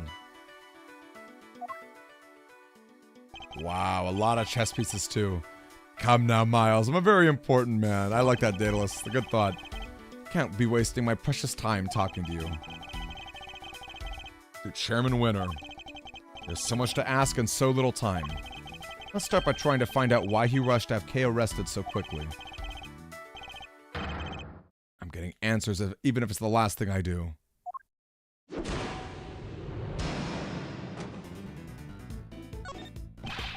Why were you so keen to push through Kay's arrest? I've yet to hear a satisfactory explanation. An explanation? I'm not entirely sure what you mean. Don't give me that. You know exactly what I mean. Tut tut.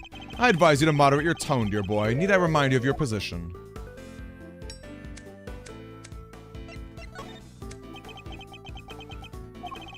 And suppose we did let your friend go free.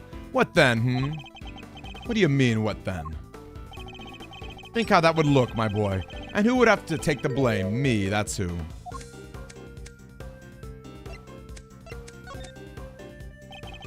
I've got you. Oh, darn. Darn. Darn, darn, darn.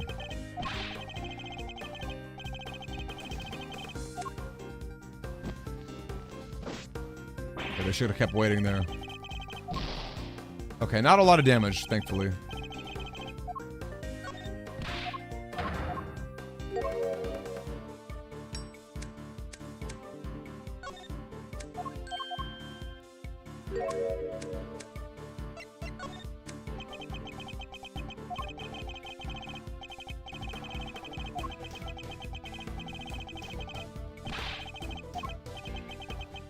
Huh. Look at this flood of tears. Spilling out. Please, just leave it alone, will you? Things were coming along nicely until you interfered. Interfered. Coming along nicely. That's a pretty strange way of putting it. It's almost as if you wanted Kay's arrest to happen. It certainly doesn't sound like the statement of an impartial representative of the law.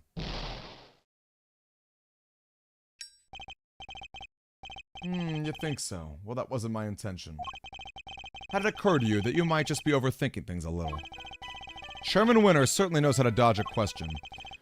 Doesn't change the fact that serious doubts remain concerning Kay's arrest. We'll need to press him on whether he really believes the investigation was sufficient.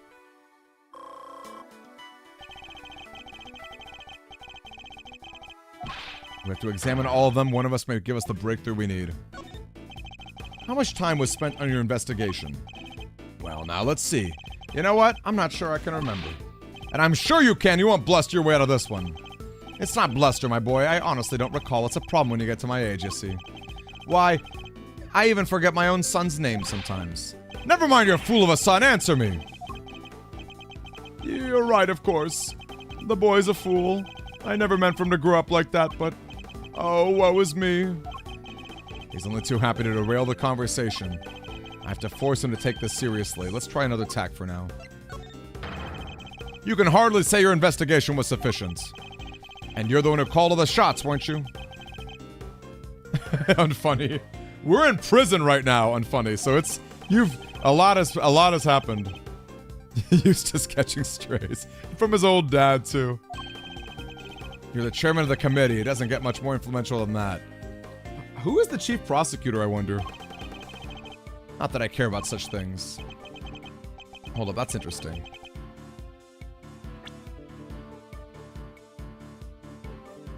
Okay. You have to forgive me. I'm not the deferential type. Well, if you're going to insist on being so blunt, then I'm afraid you won't be seeing your prosecutor's badge anytime soon.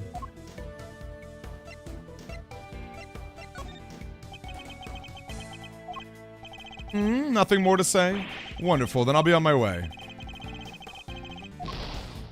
Okay, okay. Let's try that again.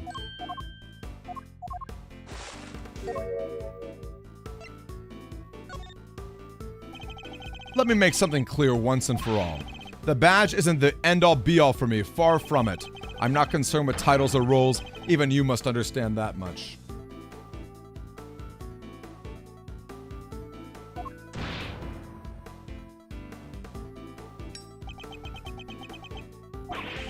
So young, so very young. A word of advice, Miles, from somebody who's been around the block. You're hopelessly naive, my boy. Idiotically so. Well, that certainly got under his skin. He might be less guarded in his answers while he's in this state. Now's my chance.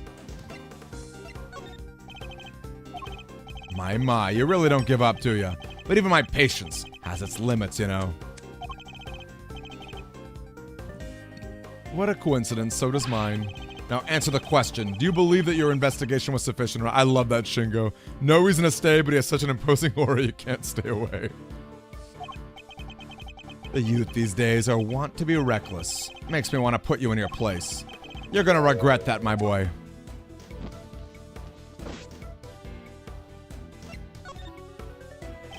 I got you now. Oh, darn it. Uh-oh. Uh-oh. Uh-oh.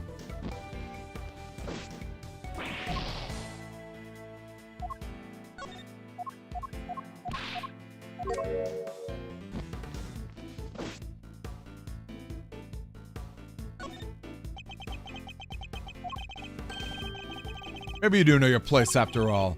What's the matter, scared? Huh, hardly. I was just thinking about how best to proceed.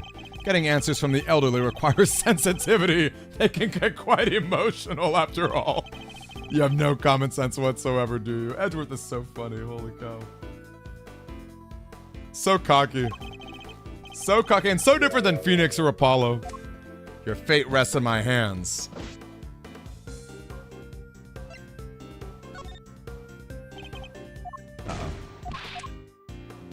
Uh-oh. Uh-oh. Uh-oh.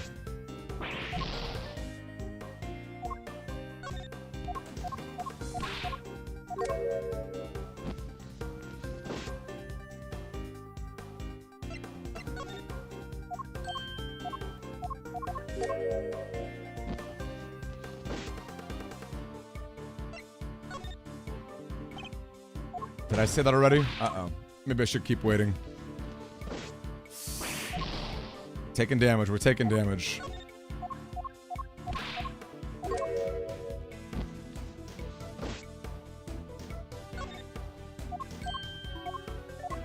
Shall we keep biting? Maybe we should keep waiting. Let's say you do manage to get some answers from me. There's nothing you can do with them. So why not give it up, dear boy? No. And why not? It's simple. Because I'm not about to let the truth escape me. Interesting. I think I'm beginning to see what makes you tick. What you're doing is pointless, tragically, and miserably pointless. Please, just give up.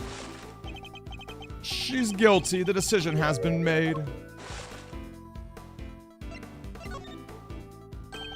Once again, your choice of words intrigues me. It's almost as if Kay's guilt has already been determined from before her arrest. I like that sword saying. What are you trying to imply? I'm implying that things haven't gone as they normally should. In fact, everything has proceeded as if Kay's arrest was the end goal right from the very start. Well, Chairman Winner, was it? That's certainly an intriguing theory. But it's also a complete work of fiction. I'm afraid I don't have the time for such flights of fancy.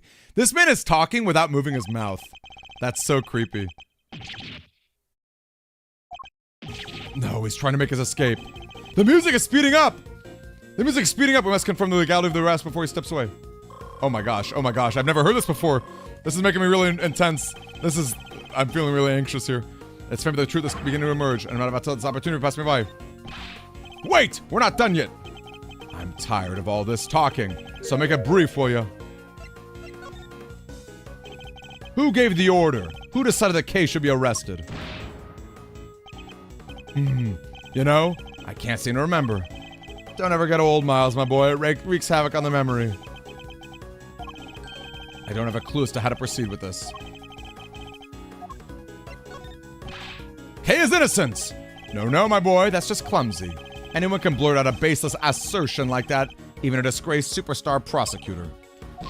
Uh-oh, okay, so that wasn't it.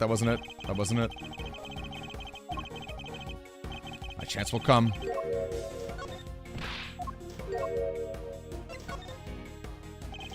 Based on everything I've heard from you so far, it's clear that Kay's arrest is entirely unfounded.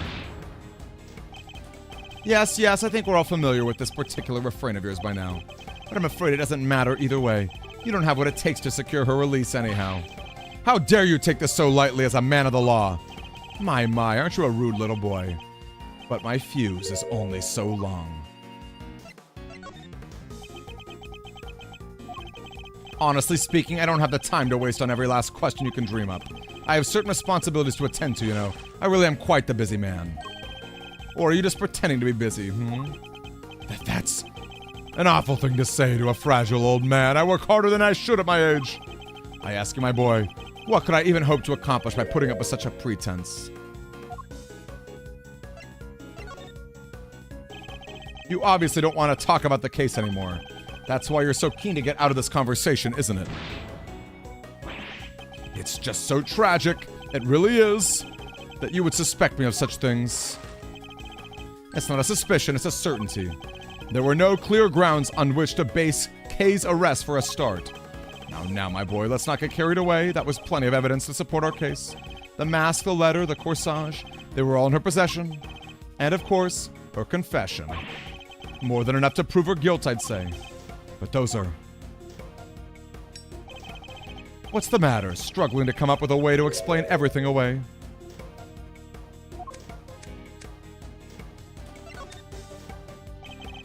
Uh-oh. Darn it, darn it, darn it, darn it, darn it. Wow, that was a really tricky tightrope we had to walk there.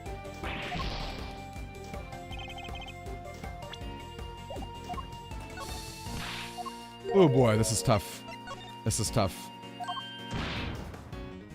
And I can't make another bad mistake here.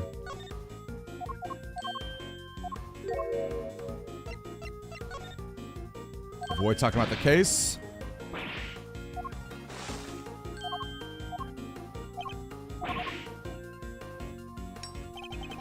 What's the matter? Struggling to come up with a way to explain everything away. I'd say the same of you is probably a better answer, darn it. There we have it. Your silence speaks volumes. It's true I can't counter your argument right now, but you did let something valuable slip. A suspiciously detailed knowledge of the evidence against Kay. He read off that list like he knew it inside out.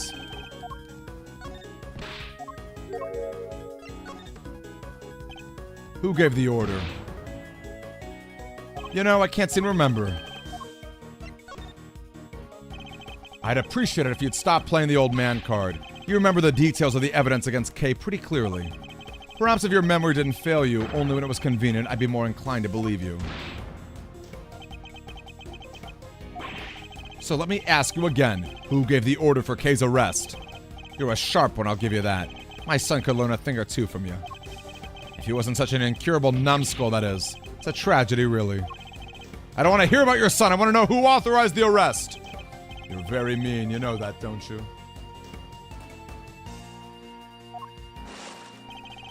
The arrest, you say. I believe the order was given by...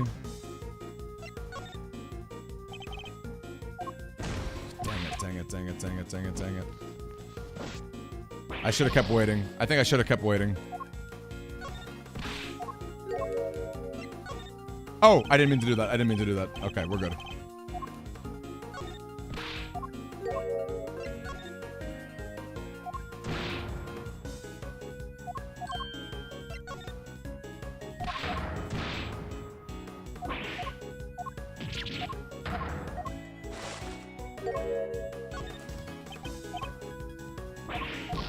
Okay, it really was him. Oh my gosh. This is very stressful. He gave the order, but someone surely commanded him, right? That's why I'm so confused. I feel like maybe he's involved with the smuggling ring.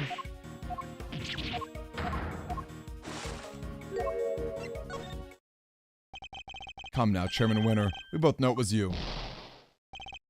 Alright, you got me. You make it sound like it was somehow a bad thing, though. I have a reputation to uphold, so I guess I better clear up this little misunderstanding. I'll entertain your questions for a few more minutes. See if I can't put your mind at ease. How intimately he knows the details of the case. Have to ask the right questions. The endgame is at hand. We're but a few moves away from the truth. The suspect, Kay Faraday. How much do you know about her exactly? I know she's the suspect. Aside from that, not much else. Cross my heart, but it's true. Okay, no clues. You seem to know the case in quite some detail. I know lots about things, my boy. I'm just smart like that. Too bad the same can't be said about the way you handled Kay's arrest.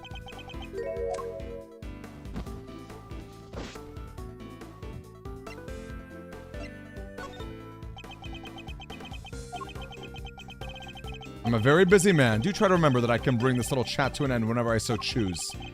It's only taken so long because you won't give me a straight answer to any of my questions. If only you'd stop giving me the runaround, we'd be done already.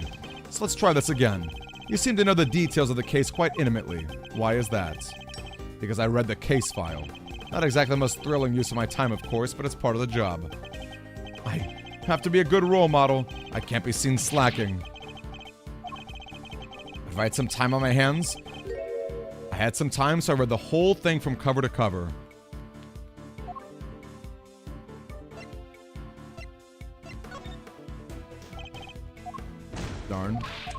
Darn. He's tough. He doesn't have a lot of good tells.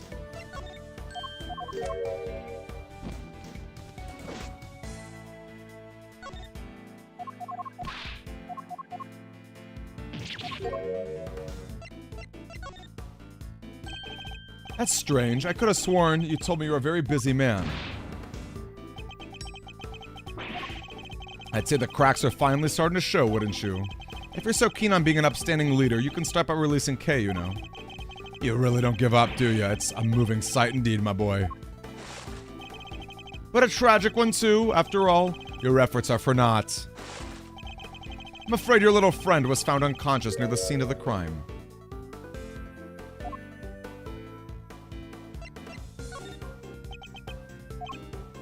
Okay, maybe it was the top answer. Yeah, he's definitely tough to break, Gara.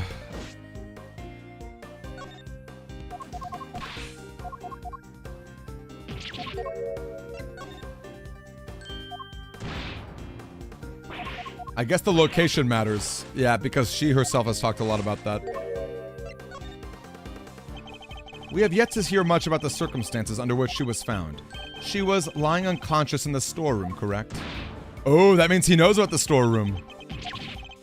That's right, although I'm not at liberty to tell you what I know about that. He knows things even we didn't. In fact, he seems to be aware of every tiny detail.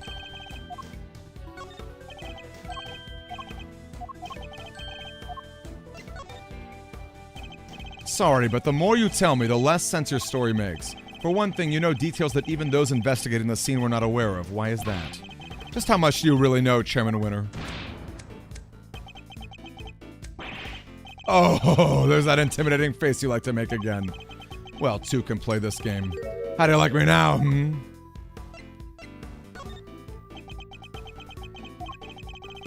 I do have to commend you on your doggedness. It really is something. Heh, I'll take that as a compliment. Take it however you like, but wrap this up, will ya? I just don't have the stamina anymore. She's the culprit, the only possible suspect. Just accept that already. How much more evidence did you want us to load her down? Load her down with?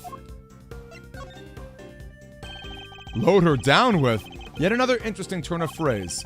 One that makes it sound a lot like the items Kay was carrying may have been foisted upon her. Impressive. You really do pay attention, don't you? It's no wonder they used to call you a prodigy, Mr. Ex-Prosecutor. I think you know the answer to your own question by now. Why don't you just go ahead and say it? I want to hear it from you. It's finally time to shed light on the truth. All that's left is to play one last move. Kay is innocent! Okay. Kay was framed. The true culprit set it up so she would take the fall instead. That is my answer, and I won't let you deny it any longer. His beard! Oh! You can already see how he's gonna have a breakdown. Oh, my, you really are a sharp one. It's a bit of a shame you chose to hand in your badge. I admit it, you're right on all accounts. And that's checkmate.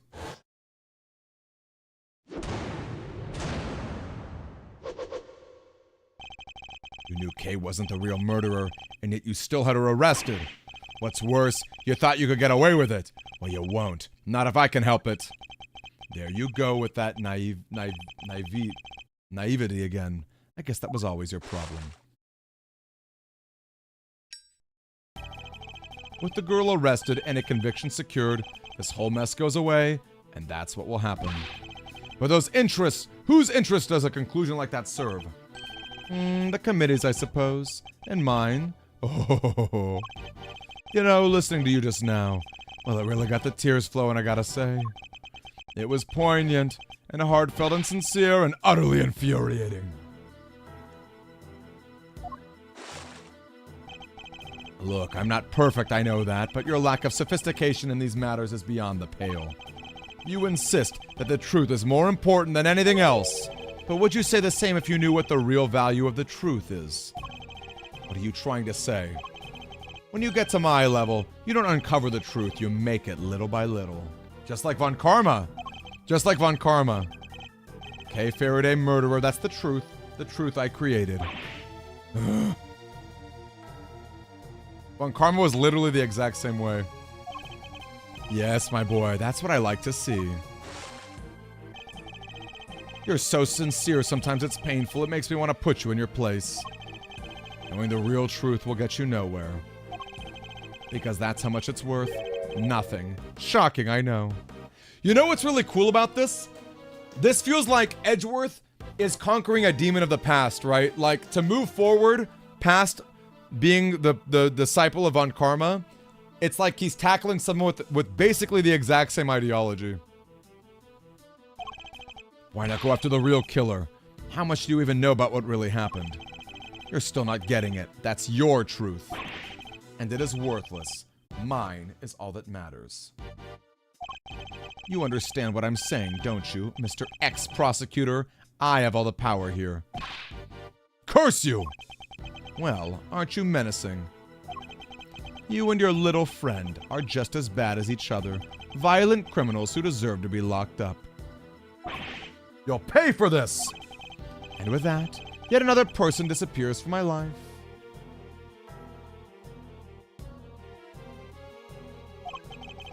Oh, it just makes me want to cry and cry and cry.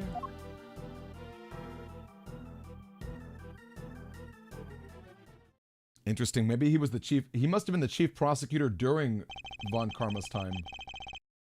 I'm not planning to disappear just yet, Chairman Winner. There's still the hearing later today. Just you wait. One way or another, I'll prove her innocence. Oh my gosh. We're not stopping, by the way. We're continuing. Oh, look at this crew. I love how different Gabel looks from everybody else. Spot the protagonist, or rather spot the important characters. 10 members, over a majority, are present. I hereby call this hearing to order. We are gathered here today to assess the professional competency of Prosecutor Miles Edgeworth. Here in the sight of the goddess, we do solemnly swear to pass fair and frank judgment. Fair and frank. Don't make me laugh. Verity, if you would be so kind as to summarize the case against Mr. Edgeworth. Maybe she's like a mole? She might be a mole. Maybe she's been working with Eustace to try and get on Excelsior's good side. Excelsius's good side. Because that was an interesting thing she had to say with Edgeworth in the prison. Despite having been advised of the illegality, the accused refused to desist and eventually had to be detained by myself and Chairman Winner. His actions compromised the investigation into the murder of a certain defense attorney. Investigation of the murder of a certain defense attorney.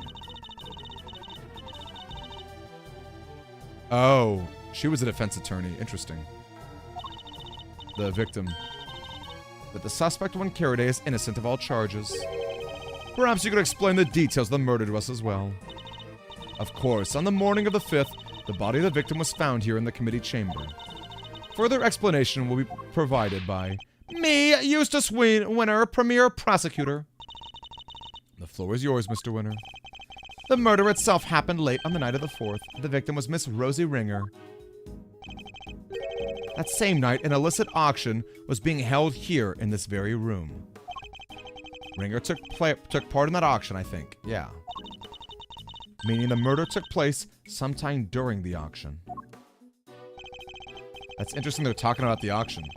When she was found, Ringer was dressed in an outfit that matched the description of the auctioneers. However, due to the fact that the auction carried on after the murder had occurred, I deduced that Ringer was, in fact, not the auctioneer. You deduced nothing of the sort. And what about the basis on which the suspect was detained? Yeah, I got this. So Faraday was overcome by... crushing remorse, Eustace. Yeah, that. Tons of crushing remorse. So she confessed. According to her confession, she was on the roof of this building when she encountered a person in a red raincoat on the viewing platform. And that person was Miss Ringer, I take it. Precisely, Mr. Chairman. The killer dressed the victim in the auctioneer's outfit after the fact. But at the time when she was killed, Miss Ringer was wearing a red raincoat. And who won the race to find the raincoat nearby? Me, that's who. Did you? I thought it was somebody from forensics. Strictly speaking, it was found by one of the forensics investigators. I knew it! The blood analysis in the coat showed that it was indeed Miss Ringer who had worn it. And the suspect's confession was the final nail in the coffin. She confirmed having committed the murder. So as you can see, Kay Faraday was the killer. There's no way anybody else could have done it. Alright, Miles, I expect you to have some objections. Let's get them out of the way, shall we? I have no objections, Chairman Winter. Well, now, is that so? I thought it would have taken more than a single night in detention to break you. No objections in the matter of my unauthorized investigation, that is. But in the matter of Miss Faraday's supposed guilt, I have plenty. I can personally attest to the fact that Mr. Winter's investigation was fair and impartial. Yeah, of course it was. When it comes to carefully conducting ops, I'm the winner every time. You know, Miles, it's within my power to offer you a plea deal of sorts. If, and this is purely hypothetical of course, you were to withdraw your objections, you might wake up tomorrow to find yourself the proud owner of a seat on this committee. So I ask you again, do you have any objections, Mr. Edgeworth? If you think you can buy my silence, think again. You will watch your mouth. Only if the chairman watches his. I didn't come here to talk about committee seats. I came here to talk about the murder case. I demand a statement under oath, and I won't rest until I have one. I want to know exactly what the committee's view on the incident is. You want to put us on trial, my boy. Very well, if it will make you happy. Verity, please provide Mr. Edgeworth with the materials pertaining to the case. Really? But sir... This will be his last hurrah, so let's humor him with the send-off he desires.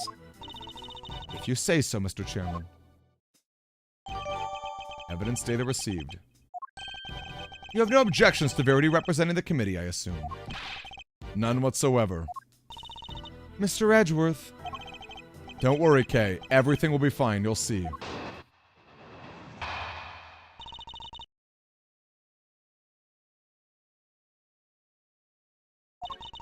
Miss Ringer attended the auction as a potential buyer. The red raincoat was one of the items up for sale. So our assumption is that after winning and paying, Shu left the auction with her purchase. The only exit from the storeroom was of course the hatch leading up to the roof. After she'd emerged onto the viewing platform, that's when Miss Ringer was attacked by Miss Faraday. Shortly thereafter, her flame went out, and thus concludes the committee's view. The fact that they are talking so casually about this illicit auction is so disturbing to me. So disturbing. The raincoat was on offer that night. Oh, interesting! The raincoat from the failed assassination attempt. Yeah, wow. I'm with you, Cowboy. Yes. That's a good point. I actually didn't really think about that. Should have remained safely under lock and key, but our inquiries revealed it did in fact go missing under mysterious circumstances.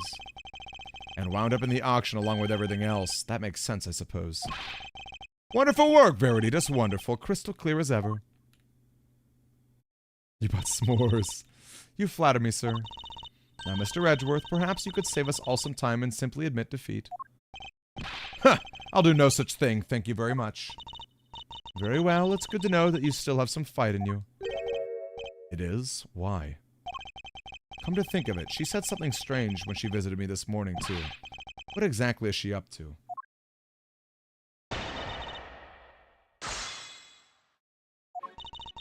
Miss Ringer attended the auction as a potential buyer.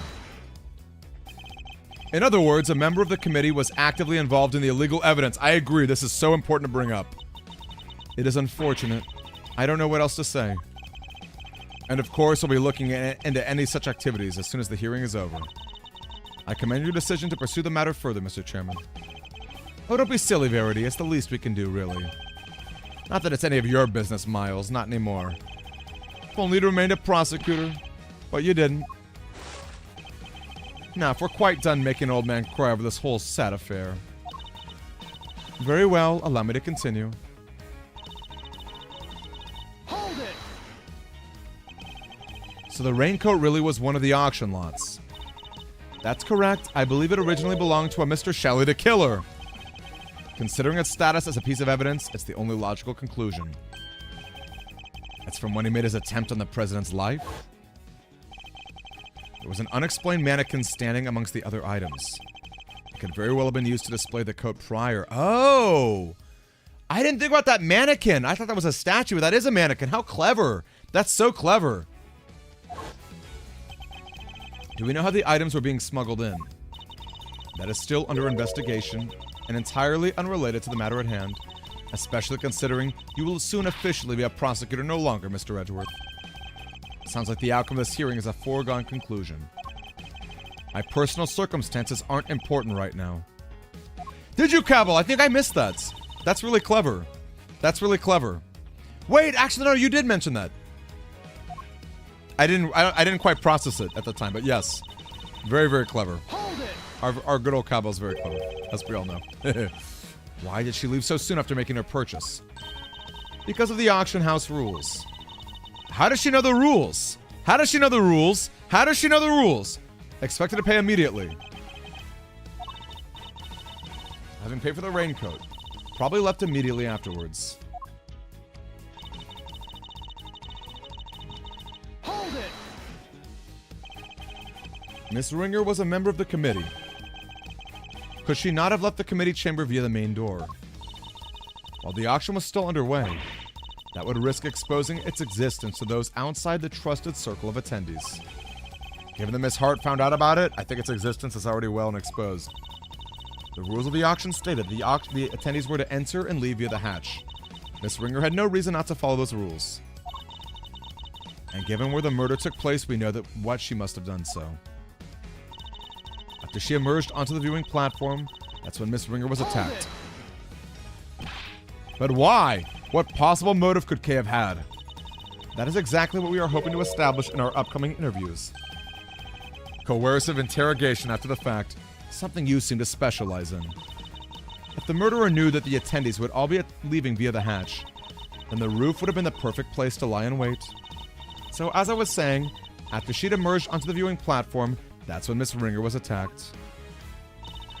Shortly thereafter, her flame went out, and thus concludes the committee's view.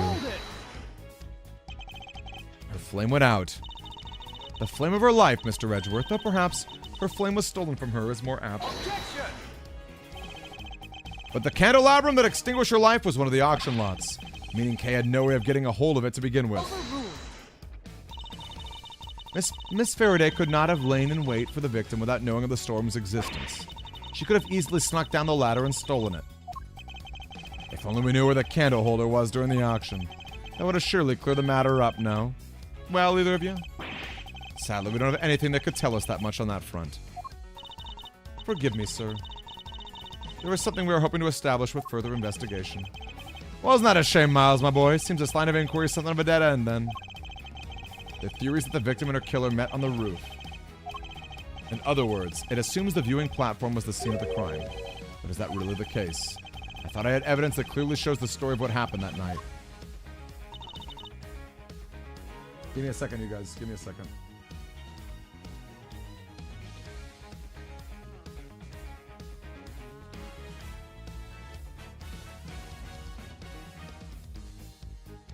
Attended as a potential buyer. The red raincoat was an item up for sale. The only exit was the hatch leading up to the roof.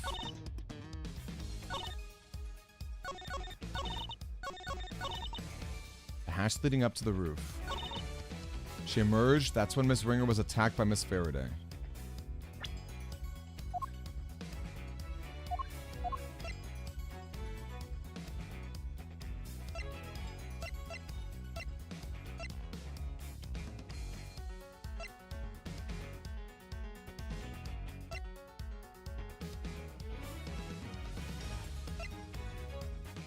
What's the best thing to object to here? That's when Miss Ringer was attacked. I guess the elevator is different than the viewing platform? Objection.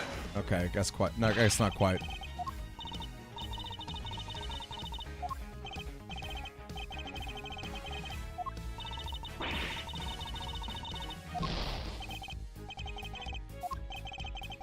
Gonna have to be more careful next time. The statue.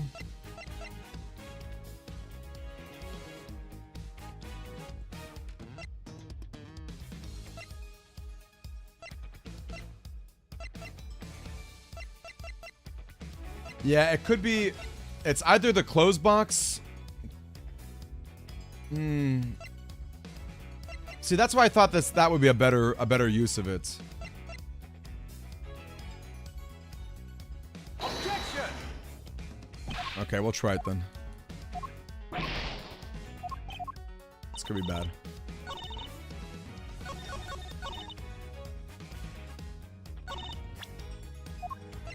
Objection!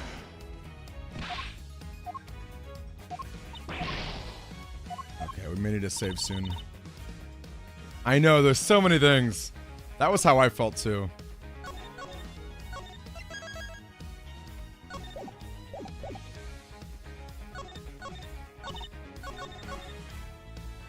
Ended the auction as a potential buyer. Item for sale. She left the auction with her purchase. The only exit was the hatch leading up to the roof. After she emerged, it has to be this statement, right?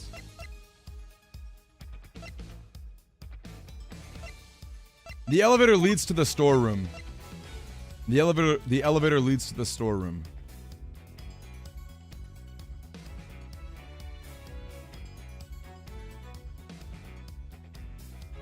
You think the last statement is better?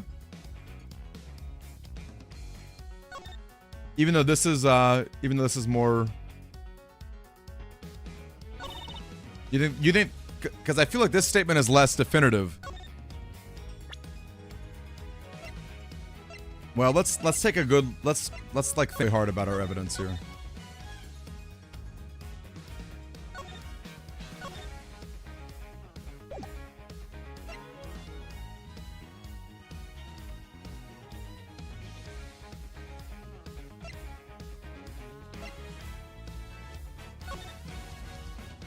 I'll be sure to get your precious thing back.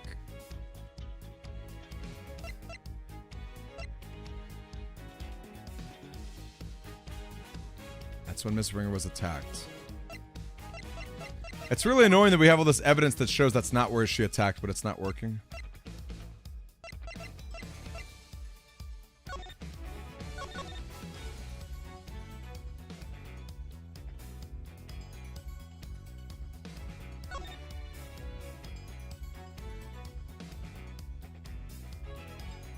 Maybe that's interesting.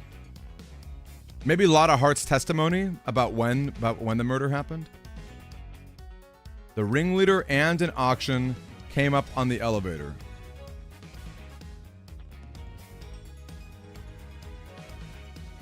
They both came up on the elevator. Oh, that's interesting. Unless they're trying to say now that the ringleader and... Unless they're okay with her being the ringleader, but that's different though, isn't it? There we go. Sick. Sick. Look at that. We used logic! We used logic! We got there. Maybe you can clear something up for me, Judge Gavell. But what is Miss Hart doing here at this hearing? She is an eyewitness. I thought it would be obvious. Well now, I ain't really an eyewitness. More of an ear witness, I guess. Heh. She's not exactly the most confidence-inspiring choice to help you make your case, is she? I like to think I choose my allies a little more carefully than you, Mr. Edgeworth. Then you should question them more thoroughly, because there's something she hasn't told you. Take a look at this. It's a photo taken by Miss Hart. Yes, in the storeroom, correct? What of it? According to your theory, the murder occurred up on the roof. But according to Miss Hart's testimony, she happened to witness the entire incident unfold in the storeroom, just before she took this picture. Well, wait! You're saying Gavell got it? Wrong. That's exactly what I'm saying. Well, what? Miss Hart, if I may confirm your account of the events you witnessed that night, you saw the person in the picture, correct? I sure did, clear as day, and with my own two eyes to boot. And what were your impressions at that point? My impressions, this right here is the scoop of the century, something like that. Yeah, that makes sense. Ahem. I was hoping for more of your impressions of the person. Oh, that there's a walking meal ticket. Seriously? It's just my little joke. No need to look at me like I don't sat in your lunch. Oh, old red raincoat. Well, I took a look and thought that's our perp right there. And therein lies the rub. For Miss Hart to have thought such a thing means the murder occurred. Oh, Mr. Edgeworth, when will you learn to use your words? If it's an explanation of the facts you require, you need only ask, you know. What do you mean? I assume you're about to raise the issue of the voices Miss Hart heard. Voices that may be unrelated. Objection! Unrelated? You can do better than that. Was one of the voices Miss Hart heard really even Miss Ringer's? You're kidding me, right? Them folks was talking crime-related turkey. Ah, but did you hear them clearly? Can't rightly say for sure, but... I can't say nothing and you know it. They was using voice changers. I done told y'all that. Precisely, Miss Hart here heard voices, but those voices were disguised. Which means we cannot even be certain that whatever she did overhear had anything to do with the murder. Objection! Good job, Edgeworth. Let's hear it. Let's hear it. Let's hear it. Heh. You don't need to yell objection in order to sigh at me, Mr. Edgeworth.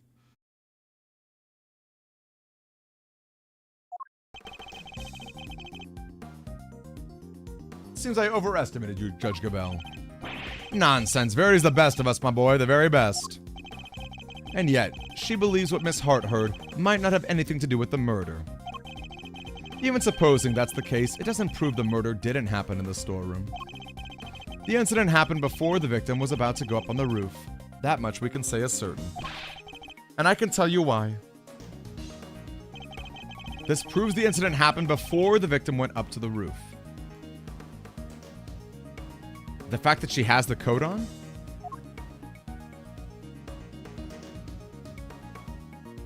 Take that! Take a closer look at this part here. Oh, whoops. Oh! Wait, because the ladder had blood on it, right? After she heard the voices.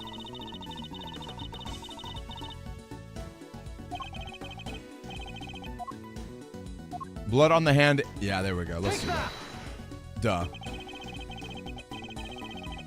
We initially thought the person in the red raincoat was the culprit, because Miss Hart said as much. Indeed, she told us about the blood she saw in this person's hand, and I doubt many people would have thought differently given her testimony. Ergo, if this person is the killer, then the blood we see would be from when they attacked the victim. But knowing what we know now, this person is in fact the victim. It recontextualizes everything. The presence of the blood still shows the picture was taken after the attack. But now it tells us something very important about the victim, too.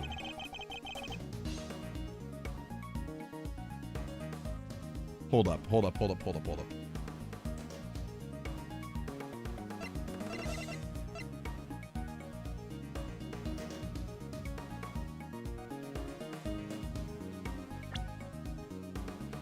Let's stop and think about what we know here.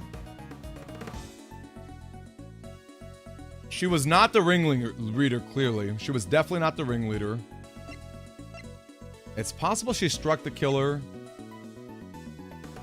Or she got attacked earlier.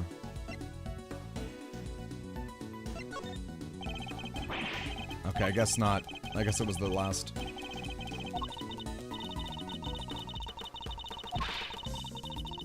All blood came from the victim? Okay, interesting. I didn't know that all blood was taken from there. I guess we did know that.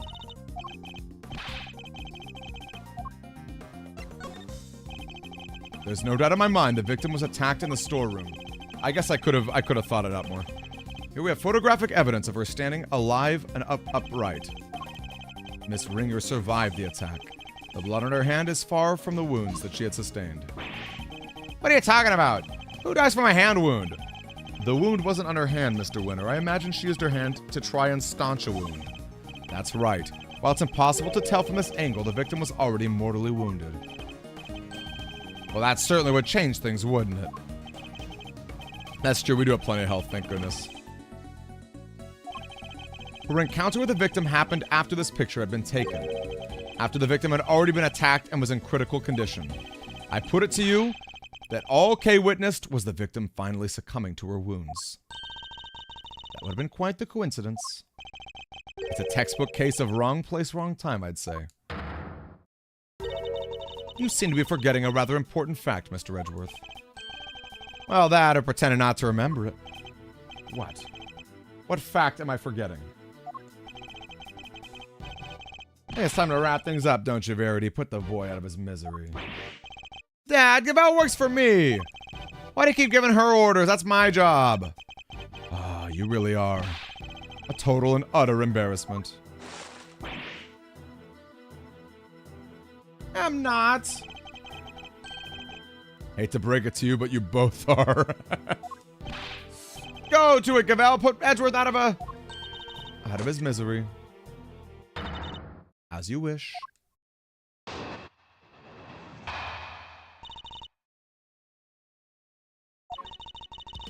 Miss Ringer's body was found with 3 wounds. And all we know is that those wounds are from... We all know what they're from. That's right, they were from when she was stabbed in the chest by a 3-armed candelabrum. I doubt anybody could survive such grave wounds. If you care to read the coroner's report, I'm sure you would change your tune. Nicely done, Gambit. Now Edgeworth. Make several objections. Yes, I'm afraid I will. What? Why? Weren't you listening? Oh, I was listening. Very carefully, in fact. Hence, my objections. Come on! Why do you always have to undermine me? That's never my intention, I assure you. It isn't? Because you do it so well to yourself every single time already. Of course it isn't. Yeah, I knew that, because I'm... Please, Eustace, just stop for goodness sake. You've already embarrassed me enough. Huh? What do you mean, Dad? I know, I love it too, Kevel. He's so much, like, sassier than Phoenix or Apollo. Miss Ringer's body was found with 3 wounds, and we all know what those wounds are from. That's right, they're from when she was stabbed in the chest. I doubt anybody could survive such grave wounds. Yeah, exclamation mark and question mark, nothing else, yes, yet unfunny, but maybe in the future. The victim may not necessarily have died instantaneously. Perhaps, but she would surely have not lived for longer than a few moments either. Right, because that was fabricated. There are people who could survive even if you stab them in the chest? Sure, there might be, and there might not be too. So which is it? Trust me, there are not, and in case you're still tempted to believe there might be. If you care to read the coroner's report, I'm sure you would change your tune. Hold it! Cause of death is the set of 3 puncture wounds. Well done for reading it, Mr. Edgeworth. That report forms the basis of my own conclusions. In other words, if I disprove what it says, I disprove your conclusions too. You have the strangest sense of humor, but I wouldn't mind seeing you try. However, before you do, I would advise you read that report very carefully. After all, I am not interested in your opinions, only in solidly grounded deductions. And you shall have my deductions. Mr. Edgeworth, don't worry, Kay, everything will be alright. I need to find something to prove the victim was still alive and breathing immediately after the attack. If I can't, Kay's fate will be sealed. Maybe the red... Is the raincoat part of it? The victim was alive even after being attacked. Hold it! That's right, Shingo. Yeah, it's like they're sassy towards themselves, kind of. And to others, too, but not as, like, confidently. Which is why we must see that the that's like... It's like... Edgeworth just has such, like, confidence and assurance, you know? She's just trying to scare you. If you would please continue, Judge Gambit.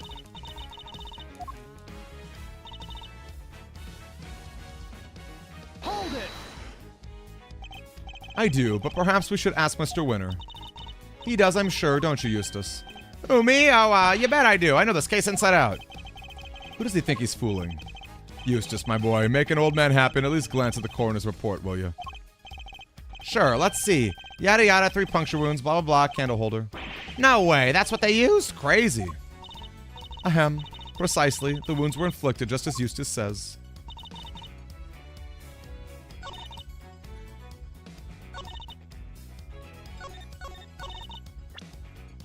Let's take another look at the coroner's report, maybe. Also suffered a injury post-mortem. Prominent burn mark on the back of the victim's right hand, which is related to the blood.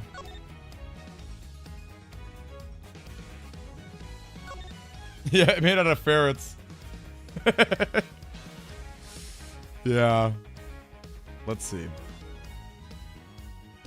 Preliminary findings placed the time of death at sometime late last night. Cause of death was the 3 puncture wounds. Also suffered an injury a head injury post-mortem.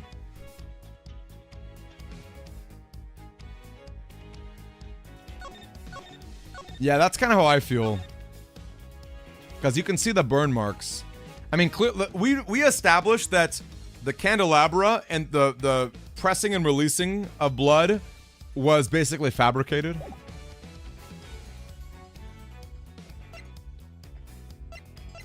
The burn likely came from the candelabrum. Although there's only one of them.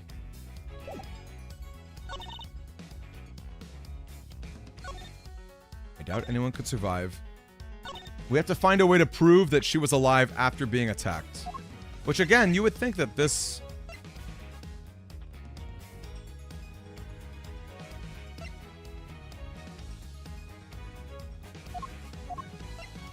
I mean, there's a lot of things that prove it.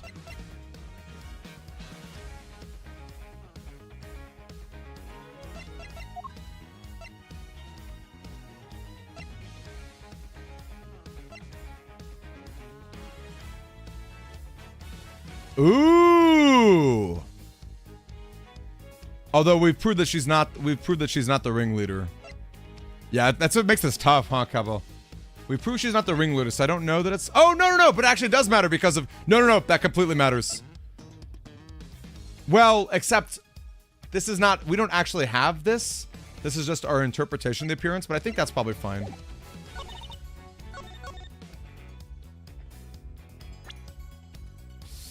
Is that good enough? Also, you would think that the red... How about the red raincoat doesn't have any stab wounds in it? That's actually maybe even more telling. Because she put on the red raincoat, right? So clearly... Oh, that's great. I think that's actually it. I think it's the red raincoat. Objection! Sick! Oh, that feels so good. That felt so good. Chairman Winner. You know what this is, of course. The red raincoat. That's right, isn't it, Verity? Yes, sir. The one Miss Ringer was wearing. I warn you, Mr. Edgeworth, you will not be thanked for retreading old ground here. Well, I'm afraid I might have to, regardless. Now then, if you'll answer me this, Judge Gabel. You told us the victim's bloodstains were found on the coat. But do you remember where exactly they were found? Of course, they were found on the hood and... What's the matter, Verity? The hood and... Was blood found anywhere else on the raincoat? No, it was not. Doesn't that strike you as odd? The victim died of stab wounds to the chest. Wouldn't that lead one to expect to find bloodstains in that area? And yet, there was blood only on the hood. That's a glaring contradiction if I ever saw one. The head wound that the victim suffered wasn't just some incidental injury. It was inflicted before the stab wounds to her chest. Perhaps you are correct. Perhaps the victim did sustain the head injury first. As you said, if she had been stabbed first, there should be blood in the chest area. Therefore, Miss Ringer could not have been stabbed before the head injury. But even if we can see this point, that the head injury came before the chest wound, what difference would it make? Fabrication. I'd say it changes things a great deal. In fact, it raises an even more fundamental contradiction. That is quite the bold claim, Mr. Edgeworth. I have to admit, you have me intrigued. Perhaps you could show us this fundamental contradiction. Yep, absolutely I can. Take that! What? Really? Really? I think that makes perfect sense, personally, but okay. I wish I got some sort of credit for that. We know it's impossible the head injury to have happened after the victim was stabbed. In which case, one of our pieces of evidence is beginning to look very suspect indeed. How is it really not that? Didn't I present... Struck on the head.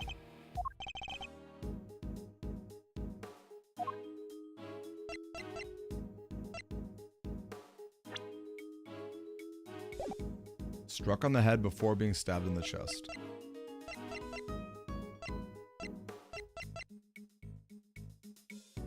Oh, even the closed box is interesting. Maybe not as much, but trip through the floor below. How is it really not the committee chamber blood? Maybe where the blood? Oh, maybe where the blood? Oh! Oh! Oh, my camera died. Hold up a second, gang. Let me fix my camera battery. I think this is it. I think this is it. I think this is it. You guys feel me right? Because the blood should not be there.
All right, hold up a second. I'm almost back.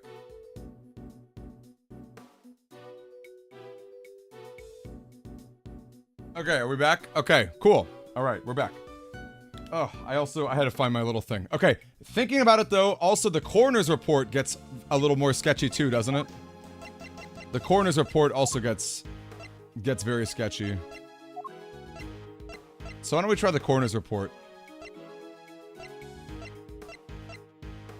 Where is it? Oh, here it is. Take that! This is Dr. Hertz's preliminary findings, according to which the victim suffered a head injury post-mortem. But the order suggested by the bloodstains, exactly the opposite, yes. Bailiff! The court hereby subpoenas Dr. Hilda Hertz to the committee chamber with all due haste. Until she testifies, this case cannot be brought to a close. Okay, she is sharp. Look how instantly she jumped on that. Look how instantly she jumped on that. Wow. Unfortunately, Dr. Hertz is a very busy woman. I doubt she'll be able to come in immediately. There's another important angle I would like to explore. Frankly, something has been bothering me about the person at the heart of this case. The so-called ringleader. Exactly who is that? Oh, Akira, hello! With the official raid. Despite having been mentioned... Oh, hello, Jinya, too. Wow, Jinya, you're up late. We still don't know even the most basic facts that might help us uncover their identity. Well, Mr. Edgeworth, any thoughts? We've seen nothing that might serve as a clear evidence of the auctioneer's identity. But there is someone involved with the case that I can name. I suspect at the very least, they might be able to point us in the right direction. And that's... Chairman Winner! I demand you testify as to what you know.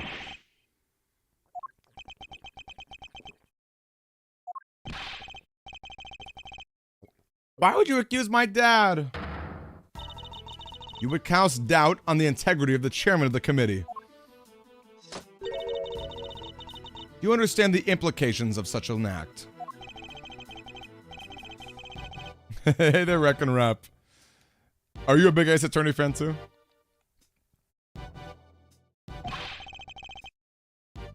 And about a man who seems dead set on framing Kay at all costs. The mask, corsage, ticket stub, and everything else, the items Kay was carrying when she was found. Oh, and found in the hospital, what's more. By Chairman Winner himself. A shocking accusation, and one I find hard to believe. I must ask, why would he do such a thing? To cast suspicion on Kay, of course, why else?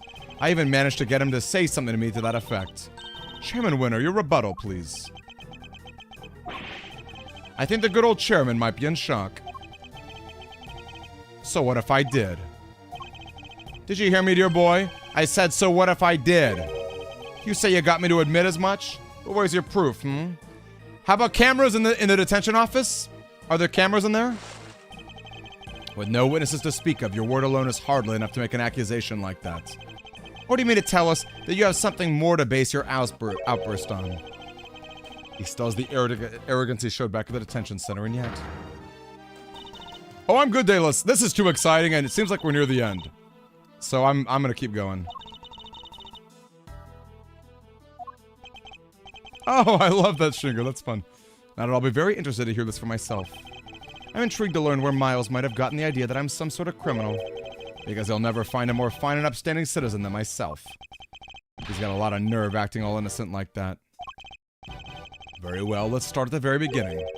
The fact that the auction took place right here in the hollowed trial chamber is a point of suspicion. A location that should by rights only be accessible to members by the committee. Yeah, they'll have keycards to the room.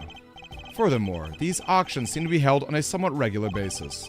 And for that to be possible, there can only be one winning explanation. That's right, Mr. Winner.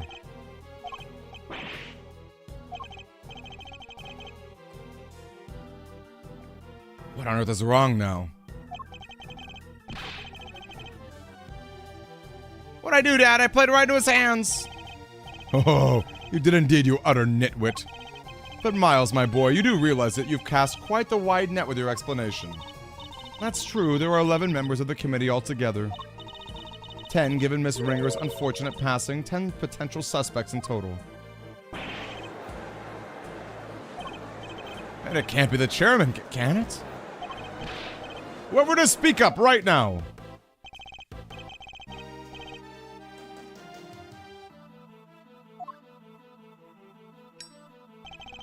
Well, Miles, is that all the proof you've got against me? Take my bits and let me to bed. Good night, chat. Good night to me. Oh, good night, Jinya. Sleep tight. Thanks for popping in even for a little bit. But it's too late to go back now. You've accused a former chief prosecutor and current committee chairman of a crime.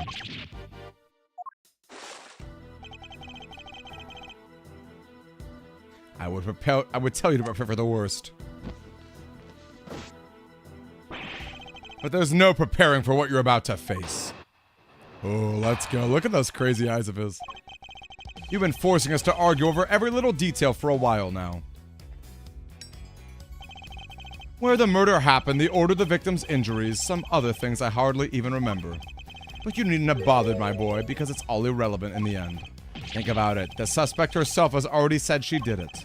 That's all that matters at the end of the day, and her sentence will be lighter for it, so rejoice.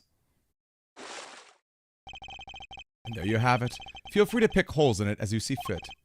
How can I when that was barely a testimony to begin with? That man, he's a very powerful person, isn't he? It's okay, Mr. Edgeworth. Please, just let it go. I did it. I'm the murderer. I even remember doing it. You saw a flash of something half-remembered, Kay, nothing more. If you must believe in something, believe me when I say you should believe in your own innocence instead. Believe in the me that believes in you.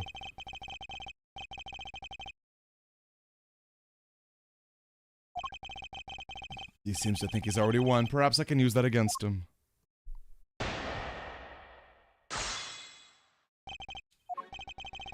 You've been forcing us to argue over every little detail. Where the murder happened, the order of the victim, some other things I hardly even remember. I seem to recall the ringleader's identity and the faulty coroner's report being critical points. Yes, I was listening, my boy, but critical is a matter of opinion. How can you possibly suggest that fundamental issues are not important? Perhaps it is your ability to make sound judgments that should be on trial here today. Oh, bravo, my young hothead. Wonderfully cutting stuff. You do like to try, though, don't you? You needn't have bothered, my boy. It's all irrelevant. Hold it. Yeah, he does look like a Jacob. Not unless you intend to bury the truth. But none of it is relevant, dear boy. The only reason you keep trying to make it relevant is because otherwise, you're up a creek without a paddle. Think about it. The suspect herself has already said she did it. Just because she confessed to something doesn't make it the truth. Kay is suffering from amnesia, so any statement she makes should at least be taken with a grain of salt. Ooh, he's got an objection. Even so, it doesn't exactly solve anything for us, does it, dear boy? Intimidated. I tell you what, why don't we ask her one last time, though I'm sure she'll just say she did it again. Fine, let's do it. Let's ask her again. We'll see if she really believes herself to be the culprit. Huh? You mean me? Is this really what you want, Mr. Edgeworth? If it goes badly, it could significantly weaken your position. I know, but there's no other way. I only request that I be the one to question her. You really know how to tug an old man's heartstrings, you know. But fine, ask away on one condition. If this turns out to be a waste of time, that's it.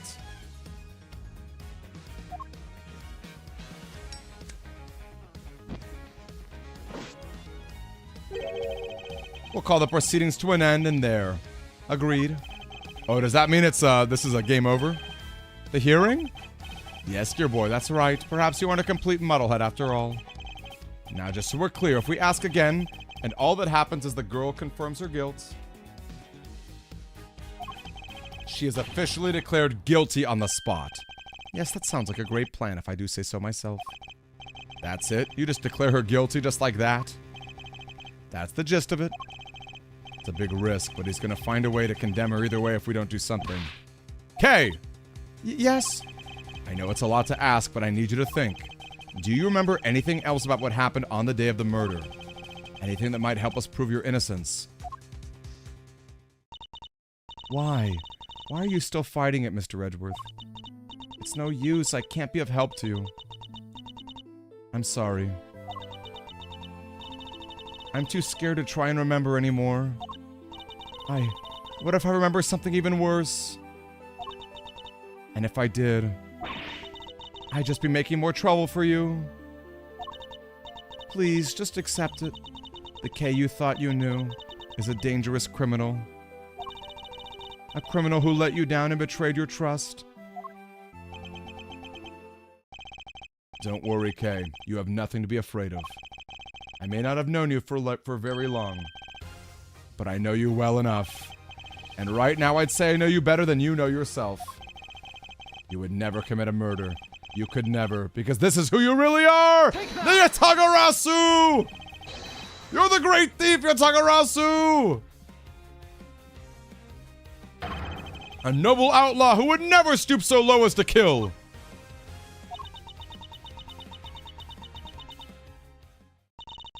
I can't do it, I'm sorry. Because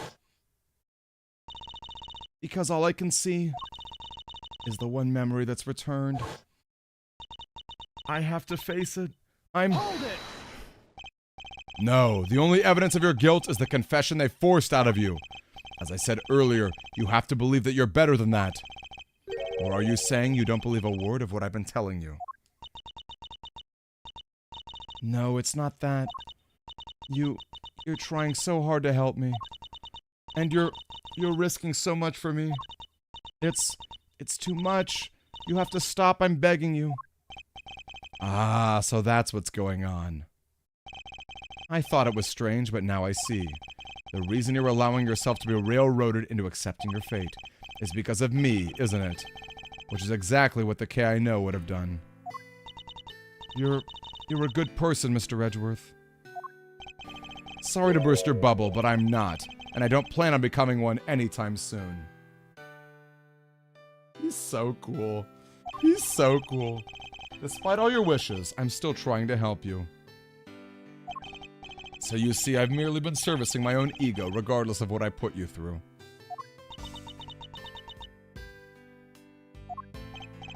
Now let's try this again.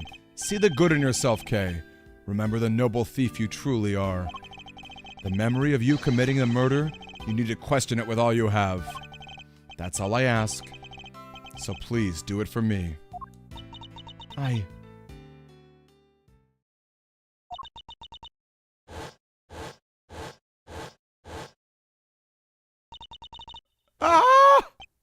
Kay! What's wrong? Did you remember something? Oh, it'd be like some cliche movie plot if she did. A cow? Oh, the plushie! The cow plushie? She kind of did cowbell, just a little bit, Mr. Edgeworth, if you could perhaps ask her for a few more details. Thanks, Sid. Well, Kay, what can you tell us about this cow? I remember now. The person in the red raincoat, she had it in her hand. A stuffed cow! I can see it so clearly now. Are you sure, Miss Faraday? Are you absolutely certain? Yes, I'm sure. Then this court acknowledges the defendant's latest statements as new testimony. Have you lost your mind, Verity? We can't accept testimony like this. With all due respect, Mr. Chairman, information pertaining to the victim and her possessions is new and highly relevant evidence. Objection. Need I remind you of the addled state of her memory? This simply won't do. Addled? But if we claim her memory is unreliable now, then our own argument is weakened, sir. You said yourself only a few minutes ago that thanks to the suspect's confession, we need not worry ourselves over the finer details, did you not? Were we to call the validity of her memories into question, then we must also call into question the confession on which our entire argument is based. Is this really the most advisable course of action? Yes, you're right. Proceed as you see fit, then.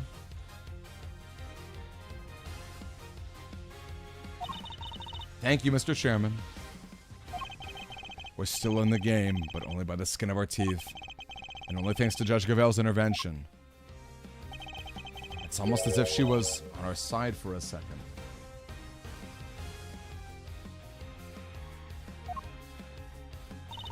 Well, Mr. Edgeworth, the stuffed animal. I believe the cow in question is this thing here, Your Honor. We found it in the storeroom and believe it is yet another auction lot. Wait, that's... Do you know something, Gavel? No, it's just not what I imagined. I suppose it is a rather odd thing for the victim to have been carrying. I should look it over carefully. The left horn is missing. It looks like that's where the horn would have gone. But that doesn't look like a stuffing in there. So what is it? Let's take a look at the rest of this toy and see what else we can find. What the heck is that? There's a cherry blossom petal. There were petals on the raincoat too, and a cherry tree in bloom on the viewing platform. It would definitely appear that this was taken outside at some point. But what did the victim want with this thing?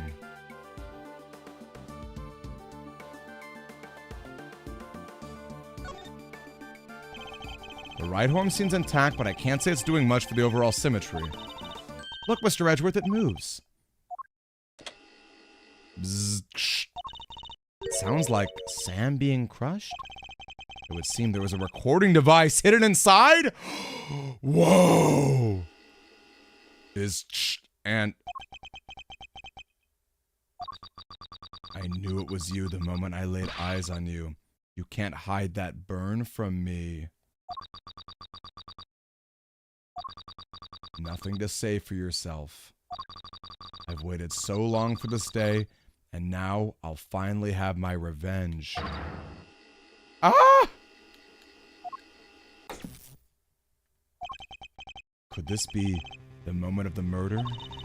And someone made a recording of it.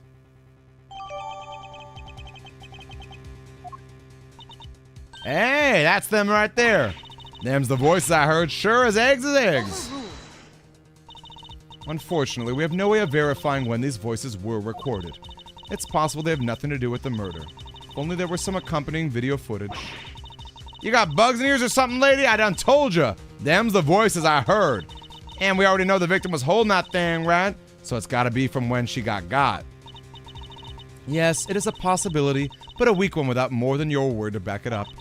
We need something more, something credible. We need. Yet again, she seems to be stepping in to help. Stepping in help? She seems to be stepping in help. Again, is this another typo? Stepping into help? Stepping in help? Judge Gavel, I think we all know the voices are from the moment of the murder. Consider for a moment the words we heard one of the speakers say. I knew it was you the moment I laid eyes on you. You can't hide that burn from me. I believe we have something that could explain what those words are referring to and how it's all related. The voices are from when the murder occurred. I mean, how about just her burn? Or even the, prominent burn mark on the back of the victim's hand. The coroner's preliminary findings.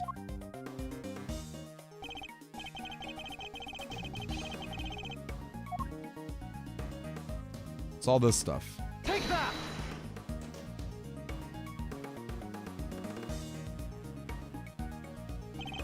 Think again on the words we heard. You can't hide that burn from me. The victim had a prominent burn on the back of her right hand. And what of it? As he says as he's literally holding burns. According to case testimony, the victim was carrying the stuffed cow toy. Maybe he was the victim. Maybe did he burn himself? A burn mark, an identifying mark unique to the victim. Just a coincidence. Stuff like that happens all the time, right? I'm not so sure that it does, especially not in this case. Maybe from the time of the murder.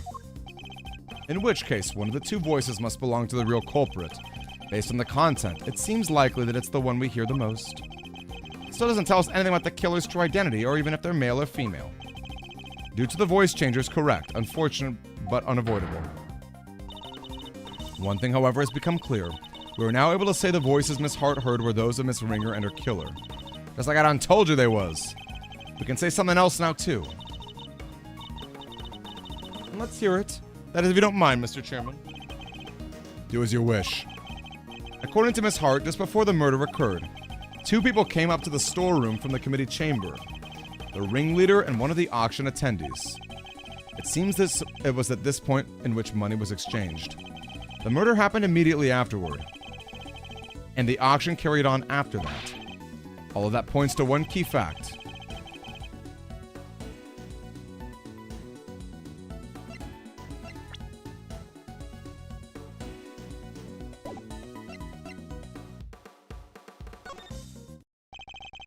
Since the ringleader was the auction's sole auctioneer, then it follows that they cannot be the victim.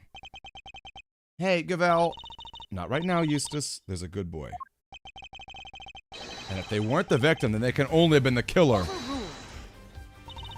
A compelling argument, but hardly conclusive. I am fully aware of that, Your Honor. I was merely warming up for the main event. There were certain traces left on the scene that seemed to suggest the ringleader was the killer. Then please hurry up and show us.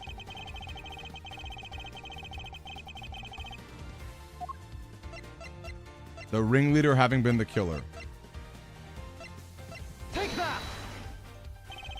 The killer deliberately left a large pool of blood at the foot of the Goddess of Justice statue. It was due to that blood we originally thought the murder had happened in this chamber. But it was simply a ruse designed to cover up the blood, in order to conceal the existence of the underground auction.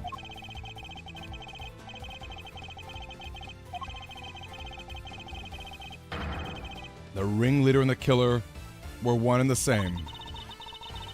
And to identify, as to the identity, do you have anyone you'd like to name? The auction is always held in this committee chamber with its storeroom located just overhead.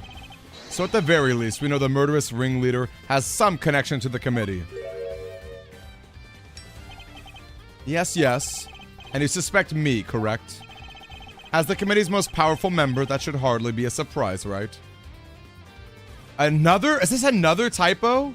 Another typo as the committee's most powerful member, that should hardly a surprise. Oh my gosh, you guys, come on. Come on, gang. Objection. You're a fine prosecutor, that much I'll give you.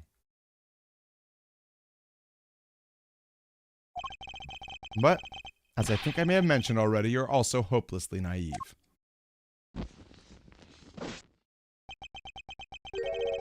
Drink another shot. You got nothing, dear boy, have you? No evidence whatsoever, unless you got something to share after all. Do I have any evidence to show that Chairman is the murderer?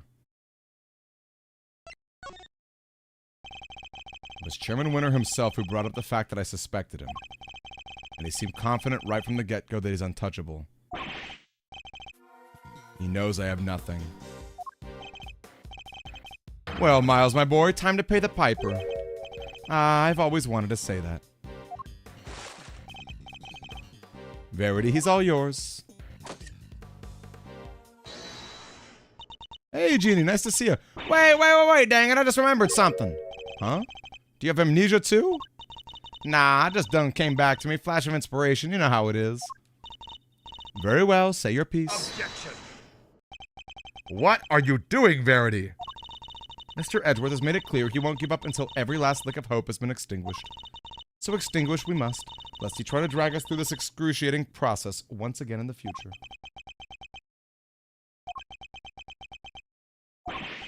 Yeah, what she said. I don't quite get it, but it sounded pretty cool. That's also true, Cubble. Don't worry, Dad. I'll help Gavel bring this to a winning finish. We'll show him how wrong they are. Fine, let's hear what the witness has to say. You heard the chairman, Miss Hart, if you would be so kind. Well, all right then. Here goes nothing. The facts, Miss Hart, and nothing but the facts, please. Don't you worry your pretty little head on that front. I'm a journalist. Truth's my middle name. Color me officially worried. So the ringleader's a killer, right? Which makes the victim one of them auction goers. Thing is, that don't add up. I counted up 11 people coming down that hatch, see? The murder happened and the auction started back up again. Now, I had me a look downstairs right after that. No. And once you know it, there were 11 little duckies all lined up in a row again. How? And you're sure of this, Miss Hart? Sure as sure can be, your gavelship. Saw them with my own two peepers. So, 11 before the murder and 11 again right after means... Wait, that's a thingy. A contradiction, Eustace. Do try to keep up. Miss Hart, did nothing really change at all? I done told you already. They carried right on again like nothing even happened. Put the mask back on. Except for it wasn't nothing much, but... That little old mallet doodad. Can't have yourself an auction without one. Kind of like the one Missy over there's got, but different. The auctioneer's hammer. Yeah, that's the bunny. I done heard that banging, clanging all the way through the nothing. So the noise of the hammer stopped midway through. Could have something to do with the murder. If what Miss Hart says is telling us is true, we have something of a problem. If the victim is neither the auctioneer nor one of the attendees. Your entire theory cannot stand, Mr. Edgeworth. Ugh. Chalk one up for justice. Eat that, Edgeworth. See, Mr. Edgeworth, there really was nothing we could do. That could definitely cause a head wound, Cowbell. I love it. I love it. I just need to think. Alright, kids, do we finally have our answers now? I expect you to make good on. Hold it from you. One moment, sir. I worry that it might still be a little too early to pass judgment. After all, we have one more matter yet to resolve. And until we do, we cannot claim complete and utter victory over Mr. Edgeworth. Is that not so, Mr. Edgeworth? Frankly, I expected you to have raised your voice by now. A loud hold it, perhaps. Oh, yes, of course. And once again, she has rescued us from the jaws of defeat. Very well, let's get this over with, shall we? What is this one matter? Why the contradiction in the coroner's report, sir? That's, Back with the witness, Your Honor.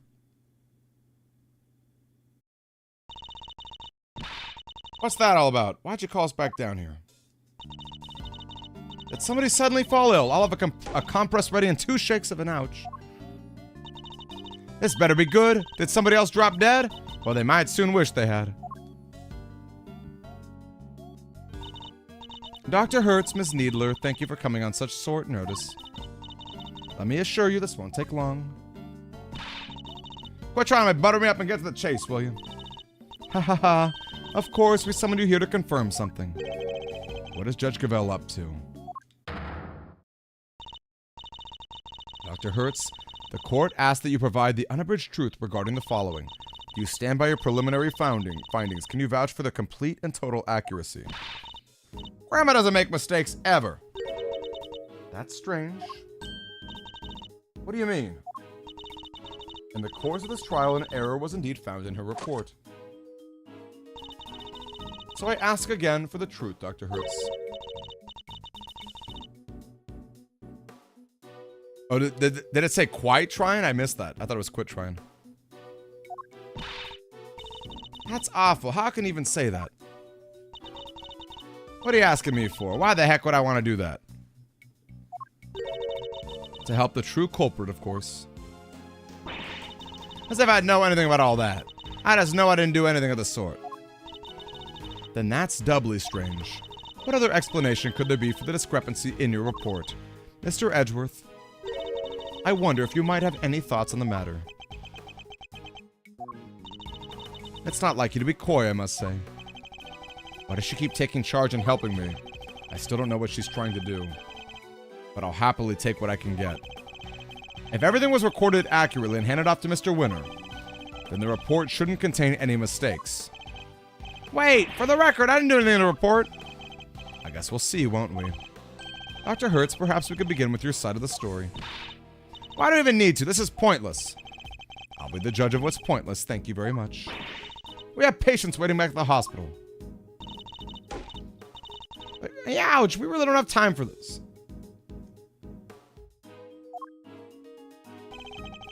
Won't you please help us? I can't stress how important this is.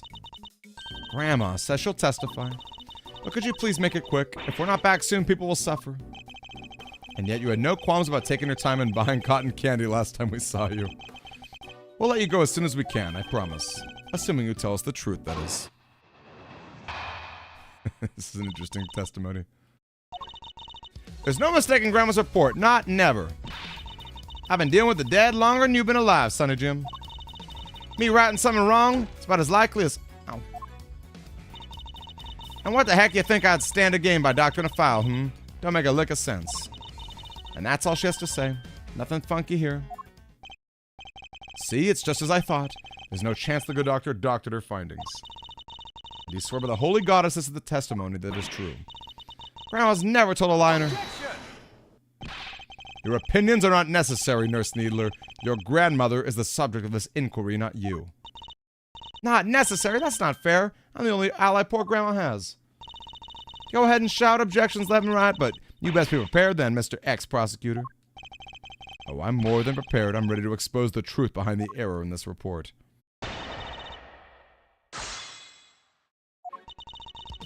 No, it is a mistake. Not never. I've been dealing with the dead longer than you've been alive, Sonny Jim. You writing something wrong is about as likely as... Hold it! The victim appears to have put this raincoat on after sustaining the head injury, and yet there was not a single drop of her blood in the chest area. Therefore, she must have been hit in the head before she was stabbed, making it pre-mortem. Oh, that's... Ouch! I don't need you to teach me how to suck eggs, young man. My dang report already says what you just said, don't it? Your report states that the head injury appears to have sustained post-mortem, which is the exact opposite of what I said. Oh. Sure. I diligently dictated that report to Florence here, and she wrote it all down just like I said it. If something happened after that, weren't nothing to do with me. You dictated it? If you could please tell me more. I dictated that report to Florence. Hold it! Just so we're on the same page, what were your conclusions regarding the body? Well, like I said, ow. sorry. It was, death from a good hard knock to the knocking. And can you say for certain when that knock happened, Dr. Hertz? Pre-mortem, of course. Chest wound happened after the poor girl died. I told Florence that and she wrote it right down, so that's what it says in my dang report. And maybe just what you told her, but I think we're finally getting to the truth.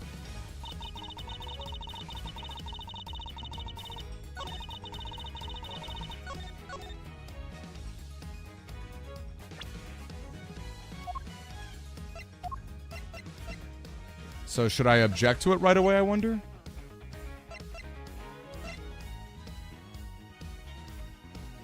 Objection! Nice. Dr. Hertz, I'd like you to take a look at this report for yourself. Oh, I'll read it so... Ouch! Sweating.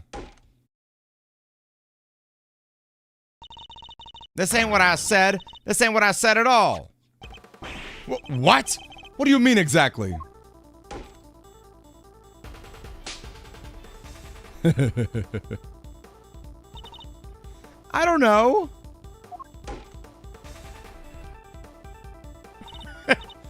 but I can't say that.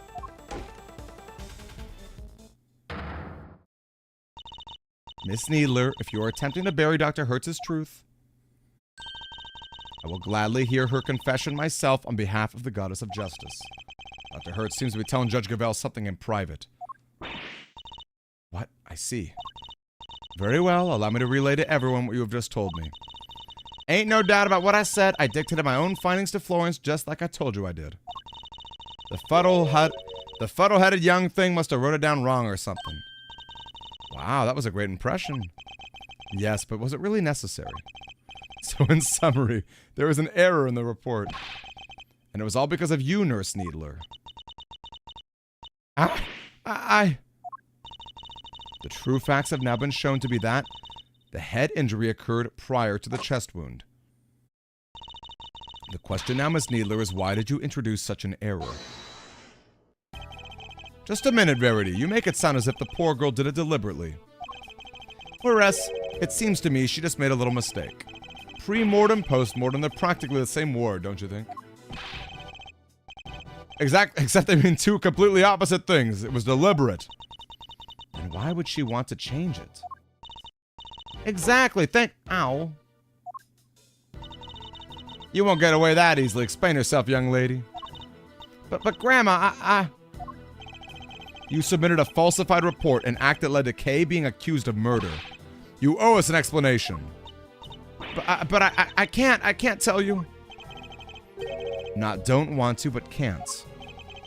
This is really rather unpleasant, don't you think? Ganging up on this poor, considerate girl who's only looking after her grandmother. She has nothing to do with anything. She simply made one tiny mistake, so why not leave it there? You would like that, wouldn't you? Because the only person her testimony would hurt is you. What on earth do you mean, my boy? Seeing as you're now a de facto ex-prosecutor, you're going to need to explain yourself.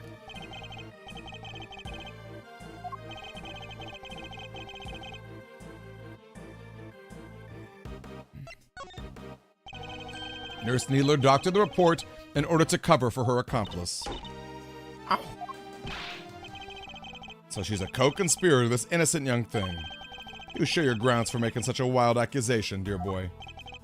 The murder couldn't have been committed by one person working on their own.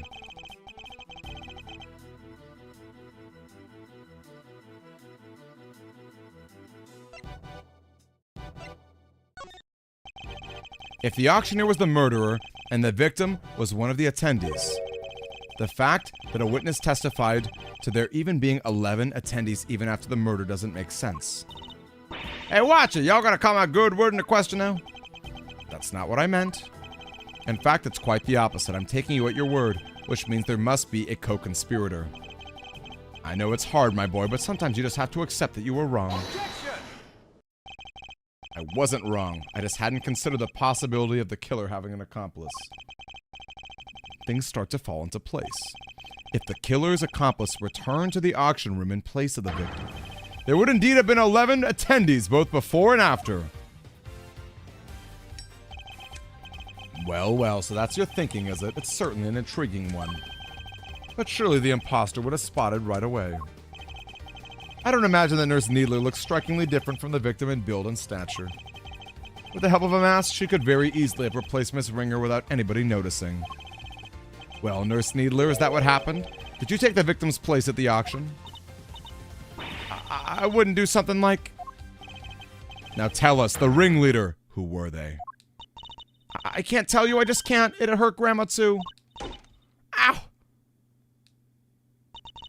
But Grandma... Don't you worry about me, I can take it. You just tell me everything, child. But... Grandma!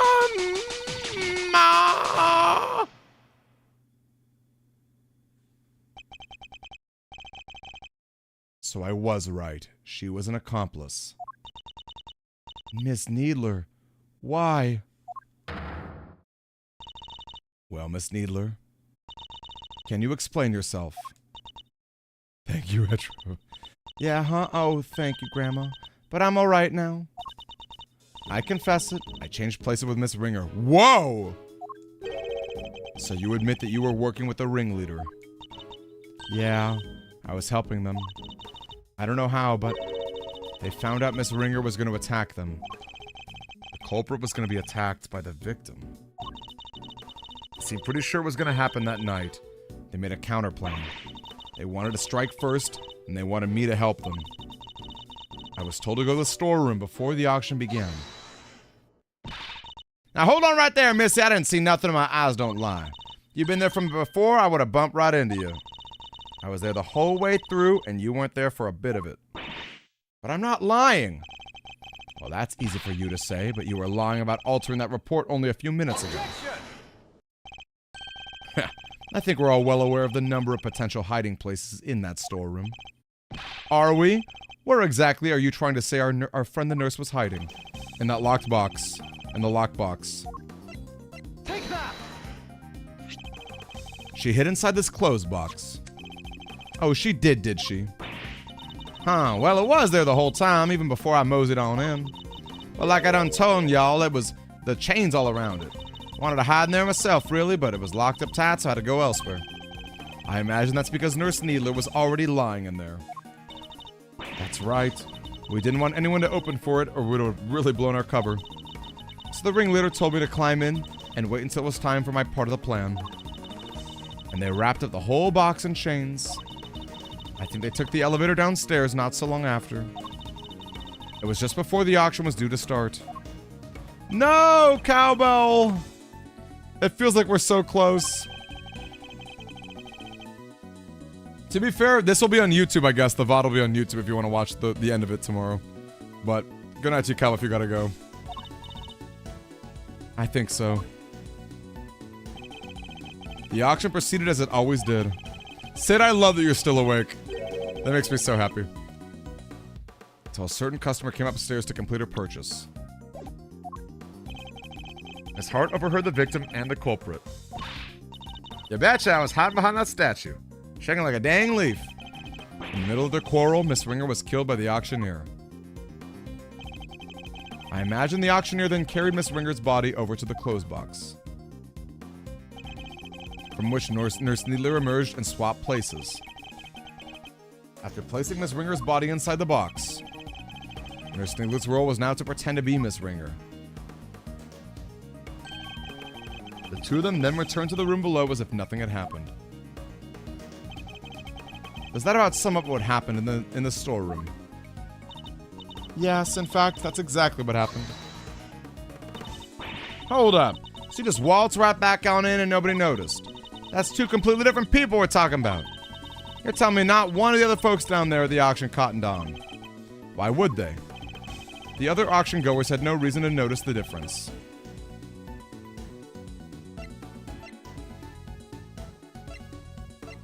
I guess it's the victim's clothes. As we've seen, Miss Ringer and Nurse Needler are about the same build. What's more, the auction rules required attendees to wear their masks at all times. If Nurse Needler were wearing the same clothes as Miss Ringer, nobody would have been any the wiser. No, and they weren't. I borrowed Miss Ringer's clothes and... Ow! and left the poor child in her smalls? Have you no respect, girl? No, Grandma, I thought the same thing. It wouldn't be nice to leave her like that. So when the ringleader wasn't looking, I put that raincoat on her. So that's how Miss Ringer came to be wearing it. Thus the auction was able to carry on as before. So I guess now the floating red coat means the body was thrown or something? Or no, that's weird that Kay saw a floating red body though. It must be, then it all makes sense. Or maybe the coat itself was flinging. Because how did the body get outside for Kay to witness it? Spied me 11 little happy people. Don't tell me you were hiding back there the entire time after that. Well, that is not exactly. What is it? Did something happen? So maybe I ought to have mentioned this before, but I fell asleep for a few winks. Well, passed out unconscious, you might say. What? What happened? Oh, nothing much. Kind of silly, really, but there was a sudden loud noise, and I startled me just a little bit, you know. Maybe more than a little, but I just witnessed a murder. Can't blame a girl for getting jumpy. Guess I got my heart shook and my head faint. Before I knew it, I was out like a light. By the time I came to, it was the next dang day, and there y'all were clanking down that ladder. So you were startled by a loud noise and fell unconscious. I suppose that means you don't know what happened after that. Not per se, but, well, after the auction was over, all the masks were back on the rack. I reckon the guests done finished up and filed out like they were supposed to. Nurse Needler, once the auction had restarted, what exactly were you doing? Pretending to be Miss Ringer and placing bids just as the ringleader wanted. I had to win the closed box as I'd been instructed. There was a dead body in sight after all. Imagine if somebody else had won it, we would have been in real trouble. You had no idea the victim had vacated the box in the meantime. Not until we came back up so I could pay for it. That was when we noticed. The ringleader told me to look for her right away. Except I found some other girl collapsed. Okay. Yeah, she must have fallen up from the roof and been knocked unconscious. Guess the victim must have left that hatch wide open, huh? That would explain it. Kay would have been so shocked by seeing Miss Ringer fall motionless right in front of her that she wouldn't have seen the open hatch and fallen right through it. That explains the noise that caused you to faint as well, Miss Hart. It was the sound of Kay crash landing on the storeroom floor. I suppose. Can't believe something like that done knocked me out for so long, though. But how did she see the red body? How did she see a red body to make her stunned? Because wasn't the body already in the chest?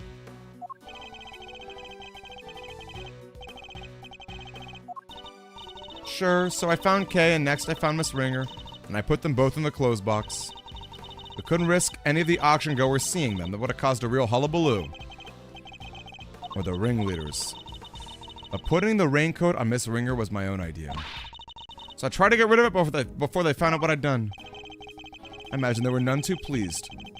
Is this yet another typo? None too pleased? 2 should have 2 O's in it. How many typos are in this case?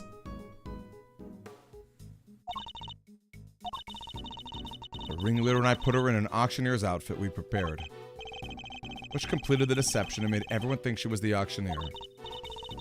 All in all, the auction finished up without anybody noticing anything.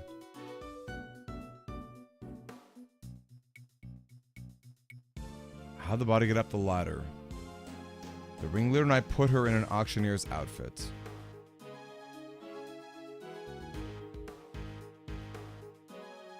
The raincoat on Miss Ringer. That's confusing, though, because didn't the auctioneer just go back down? Completed the deception, make everyone think that she was the auctioneer. She being Miss Ringer still? Oh, put them both in a closed box. Weird. Now that we know the extent of your crimes, Nurse Needler, if you have anything further to share, I'd advise you to do so immediately. Wish I could tell you more, I'm sorry, that's all I know. Except for one other thing. It did seem a little strange, I guess. When I was borrowing Miss Ringer's clothes, I took everything I could, but I couldn't take her hair, obviously. You're dang right you couldn't take her hair. What kind of medical professional are you? Taking her clothes was okay. Our hair was totally different, the style, the length, everything. I kind of panicked. But the ringleader thought of everything, including wigs. 2 of them, in fact. There was a straight and a wavy one. They were both stashed in the clothes box. 2 wigs, but why? Wonder that too. I thought maybe they were worried she may have changed up her style. Anyway, I took the straight one. That was the one that matched her hair the day. Leaving a wavy wig in the box. And that's everything you know? There's nothing else you're forgetting? No, really, Grandma, that's everything. And I take it that you really have no idea who the ringleader might be. Sorry, I only know that they were in charge of the auction. I didn't see them without their mask on. And they were pretty careful to keep their identity a secret from everyone. Well, Miles, are we about done? You've proven the nurse was part of the murder plot, but sadly for you it doesn't change a whole lot. Because it has nothing to prove that Kay Faraday isn't the ringleader. And justice must prevail. We can't change the law, even for your sake. Now he thinks Kay's the ringleader? Objection! Francisca! Francisca, what are you doing here? As I told you before, Miles Edgeworth, where the case leads, I follow. Oh my, your dedication is an inspiration to us all. But don't go getting the wrong idea, little brother. I'm little brother. I'm certainly not here to forgive you for abandoning the way of the prosecutor. I understand that. You should thank your former subordinate for what I'm about to share. In his desperate... He gave me a valuable piece of information. Oh, is that Gumshoe? Apollo Justice Fanboy. What a great name. Nice to meet you. Very nice to meet you. Who's not an Apollo Justice fanboy? Prepare yourself, Miles Edgeworth, for the final piece of the puzzle. Rosie Ringer's head wound was the first of the injuries she suffered, not the second. We all know that. Well, somebody say something. Yes, there's no easy way to say this, Francisca, but we already proved that ourselves. You, what? Yes, just a few Well, why did you say it so sooner? You didn't exactly give us a chance. No worries, appreciate the lurk and appreciate coming in. I'm guessing your favorite game is, the 4th game, Apollo Justice Ace Attorney? No, not yet. Good. Then listen up.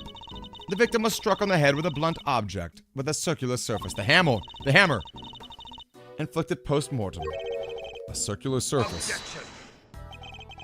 And you're certain of that, I assume. Your sources are above board. 2 trusted medical professionals reached the same conclusion independently.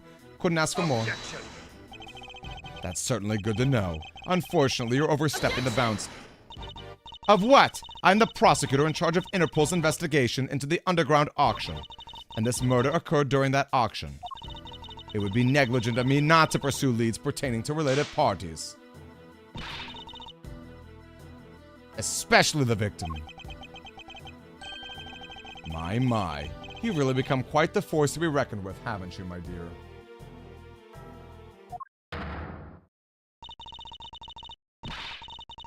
Then all parties are in agreement. Died from a blow to the head. Sadly, the murder weapon itself has yet to be identified. Based on the shape, I might have an idea or two. But guys, I didn't turn up any other weapon during my investigation. And yet one need only think about the setting and an auctioneer's tools. An object with a circular surface used in an auction. I like... Okay, gang, can I... I'm gonna save. I really want to see what happens when you say Judge Gabel's hammer. That's right, Judge Gabel, we're talking about your hammer! Forgive me, Mr. Edgeworth, but I don't think I follow. But you are more than welcome to examine it. Oh darn, I thought it'd be funnier than that. Okay, I'll reload. But again, darn, that's a shame. Alright, let's try that again.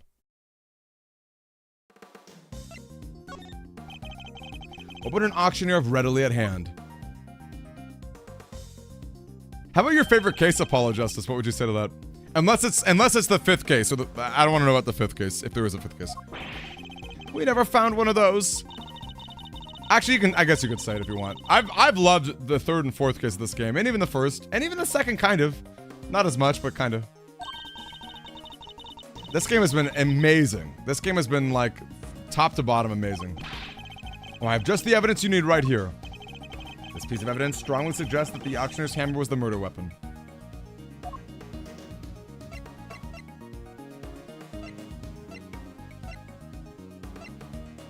Okay, hold up. I gotta think about this.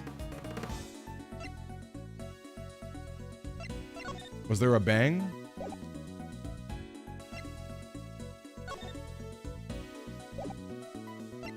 Let's stop and think about this.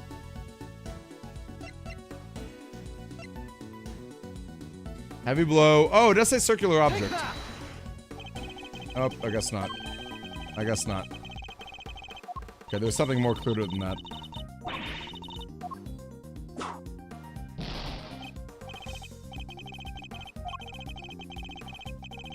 Did anything change from before it was used? Oh, there was wasn't there a pause? Let's look at the testimony. There was a pause. There was a pause in the auction, right? Wait, that's not what I meant. Could no longer be heard. Take that! Now on Twitch, I love that. Told us something very important. She said the very prominent sound of the auctioneer's hammer could no longer be heard. Now, why would that be? I'll tell you why, because it had just been used in a murder and was covered in the victim's blood. It would need to be disposed of. Isn't that right? Chairman Winner! I'll have our people look into this right away. Oh, you really are like a dog with a bone, aren't you, dear boy? But if you can't dedicate yourself to a cause when you're young, when can you, He seems very confident we'll never find it. Very well, a search for the murder weapon will be conducted. In the meantime, this court is in recess. Oh my gosh. Okay, should we continue, you guys? I kind of want to continue, even though it's so late. I just can't believe an actual break has occurred. We gotta finish this. We're so close. I'm with you, Sid. All right, Sid, if you're wide and awake, we're going. We're going. I'm with you. Daedalus Gar, let's go. I like it. And funny too. All right, we're in it. We're in it. Silence in the courtroom, please. That's right, Shagraz. You're here somehow. Miss Von Karma, if you would be so kind as to update us on the progress of the search. It's not good news, I'm afraid. The entire big building has been searched from top to bottom, and no auctioneer's hammer was found anywhere. Ugh. That is bad news indeed. Then, we have no choice but to move ahead with the verdict. Ah, such terrible shame. But I suppose only a fool would have left the murder weapon behind. It's certainly not what I'd expect from a first-rate criminal mind. There's just not enough to work with here. I can't carry us any further on my own. It really is a tragedy, but such is life, I suppose. I was just thinking back to the defendants I've made plea deals with over the years. People who poured their hearts out to me, who trusted me with every little detail of their crimes. And then, when it came to their sentencing, I recommended life in prison every time. Every single one! Oh, if only you could see them. Those stupid, dumbfounded looks on their faces. The verdict will now be passed. All present will accept the goddess's word as law. There's nothing more I can do. Kay and I are both... If only we had some proof! I never imagined I'd be passing judgment on you under such circumstances. The end of the road, huh?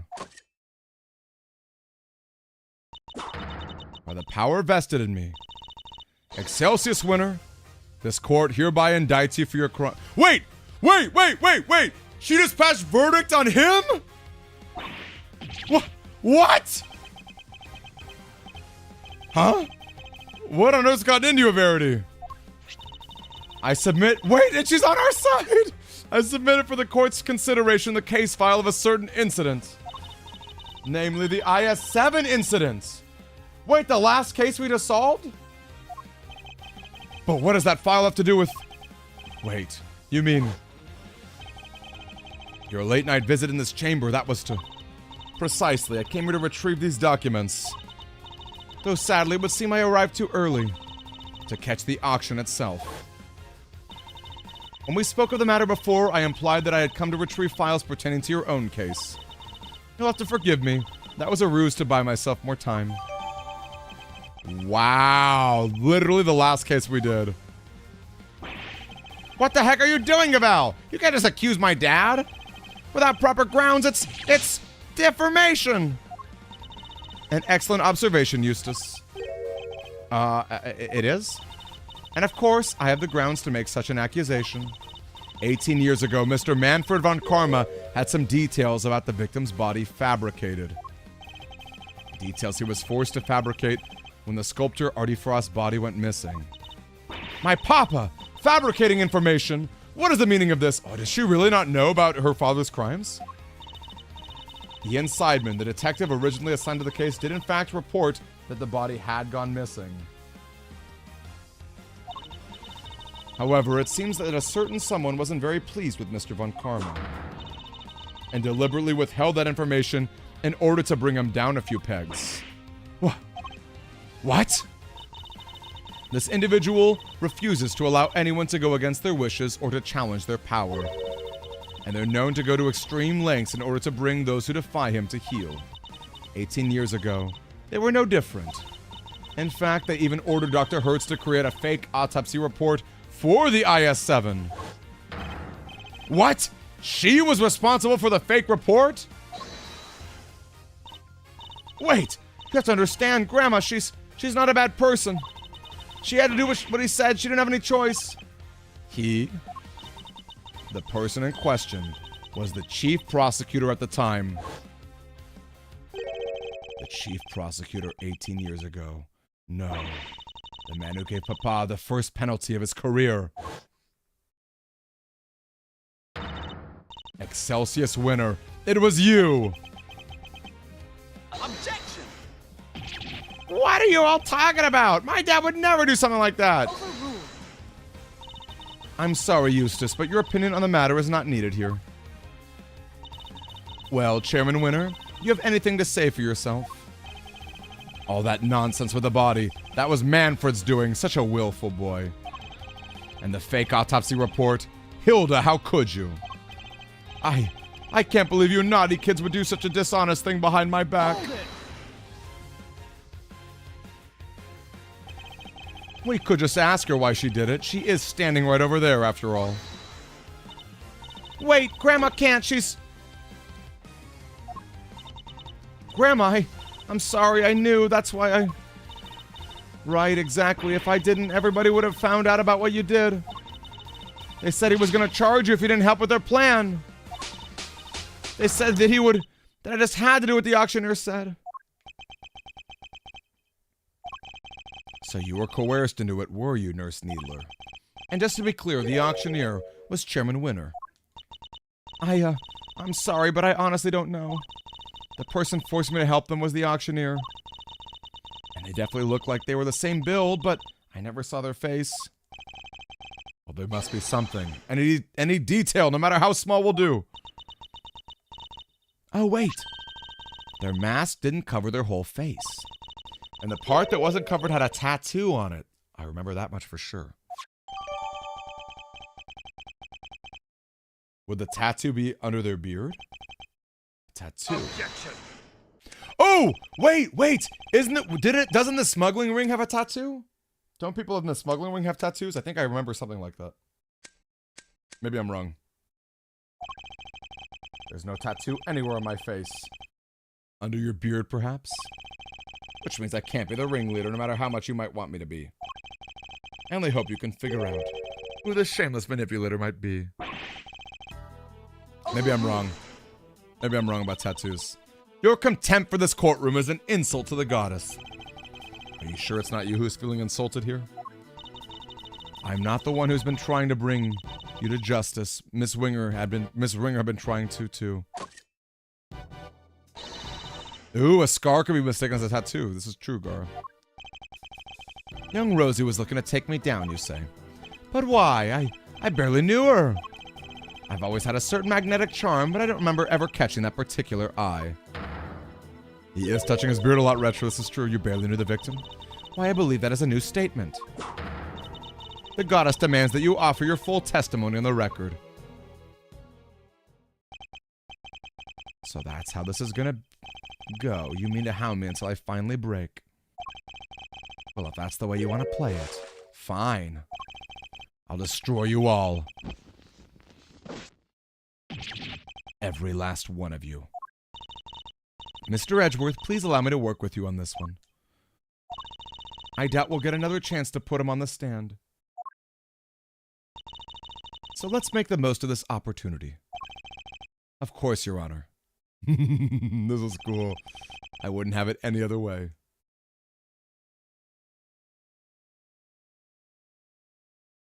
Whoops. There we go. Now, Chairman Winner, you will tell this court everything you know about Miss Ringer. And you were both on the committee together. Young Rosie was a member of the committee, of course. But we never really had any personal interactions. I had no motive to murder the poor girl whatsoever. And I have absolutely no idea why she was after me. So you don't mean to accept your part in any of this? Of course he doesn't. He isn't guilty. How could he be? He's my dad, the winner of winners. That's very kind of you, Eustace. But you'll need more than mere words if you plan to cover for me. Right, you got it. I won't let them pin this on you. I believe in you, Dad. You'll beat Edgeworth. Oh, yeah, that's true. Where is Fender? You're so... I guess Fender wouldn't have been invited to Edgeworth's own, committee hearing, but that's so funny. He really loves his dad, huh? That's no excuse for him to ignore his father's crimes. Ooh, that is a statement that Franziska von Karma... That is an interesting thing for her to say. Proves how different she is from him. No matter how much he respects him. Regardless of their station in life, all criminals will be made to atone for their sins in time. Look at all these weapon-wielding baddies. This won't be easy on Mr. Winner. But it has to be done.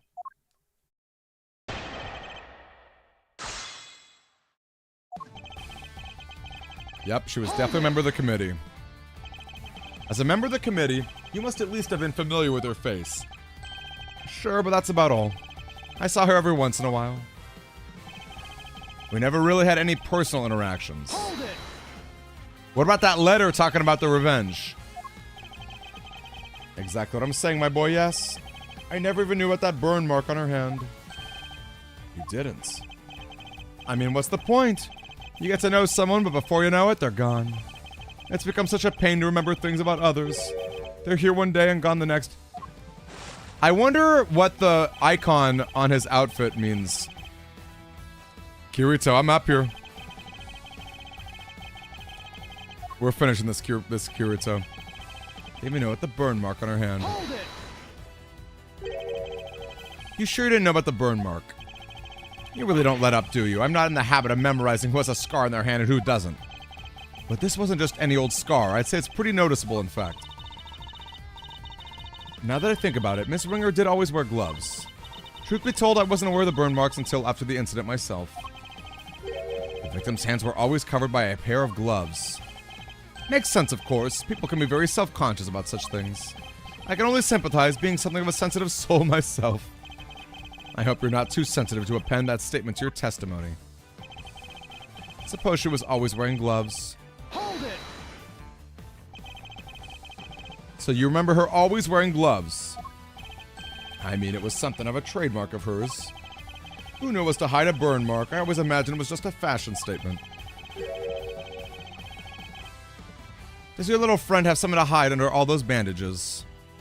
Is that the prosecutor's badge? It has a different looking design, I think, doesn't it? Maybe the badge looks a little different. Oh, thanks, Random. How are you? I can't speak. How are you, Random? Not even the stony visage of a cold-blooded murderer. If anyone here is hiding such a thing, it's you. And I'll expose your true face if it's the last thing I do. Oh, you never fail to entertain, my boy. Go ahead and do your worst. Miss Swinger always wore gloves. That reminds me of something. I should look over all the evidence again.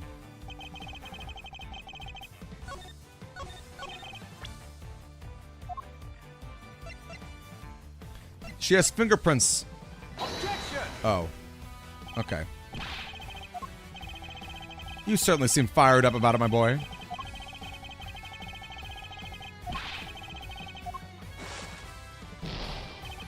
I guess we could also do the autopsy, the body itself. The fact that there are no gloves in the body. Although I guess that doesn't actually matter, does it? The cheerleading is a little cringe-inducing, though.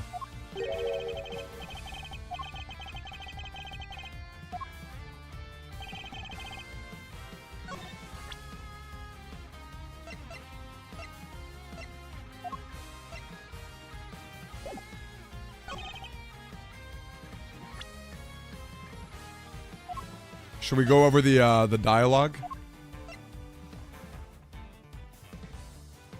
Objection!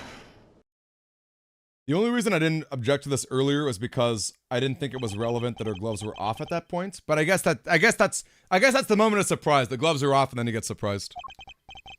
If she did, that raises a rather important question and highlights quite a contradiction. A contradiction, you say, really?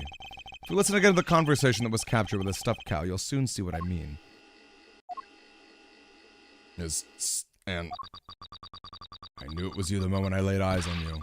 You can't hide that burn from me. Oh, the moment I laid eyes on you. I forgot about that. That's actually a good point.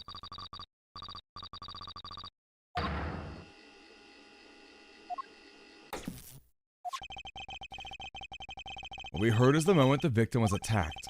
I knew it was you the moment I laid eyes on you. You can't hide that burn from me. We assume those were the words of the killer. And what's the problem with that? I'm afraid not, Chairman Winner.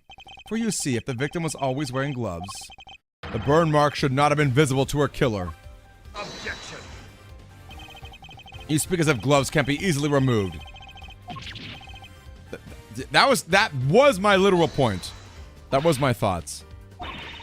She was still wearing them when I changed places with her. They must have been on her hands when she was being murdered, too. What are you saying, my dear? You do know how much trouble you're in, don't you? I'm not scared of you anymore. I have Grandma on my side now. Now it's time for you to pay the piper, Winner, you dang devil. I see. So you're both looking to disappear, too. Wow. Wow, what a thing to say. That can be arranged. Not this time, Excelsius, Winner. The only person disappearing is you. Objection! Hey! You can't talk to my dad. Who cares the burn was covered up? Objection! But what matters? It turns our understanding of the burn mark on its head. What can the fact that the victim's burn mark was covered up possibly tell us?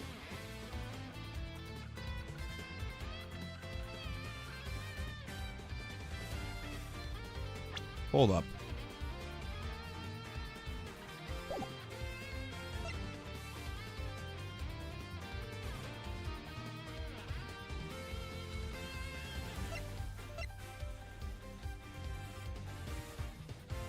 Wait.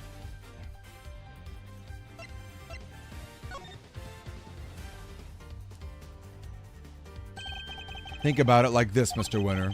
The victim was wearing gloves, therefore the burn mark on her hand would not have been visible. In which case, whose burn mark was it that was being referenced to? Someone who literally has a lighter. The culprit had a prominent burn mark too. Or to put it another way, I knew it was you the moment I laid eyes on you. You can't hide that burn from me. It was spoken not by the murderer, but by the victim. Objection! Eustace, my boy, would you mind stepping aside for a second? Look, Miles, it's nice to see you having fun with your little flights of fancy, but let's get serious. So the murderer had a burn mark now. Really, where? Your little theory will either take flight or die, depending on your answer here, I'm afraid. He's not messing around. I have to figure out where that burn mark is and fast. Under his beard, maybe? All the auction people were wearing disguises. Hey, Bloons. Each disguise was different. It was visible under the mask. Enlighten us, why don't you? I guess he tied his beard back? Or maybe it's a wig, right? Remember there were multiple wigs? This might not even be his real beard.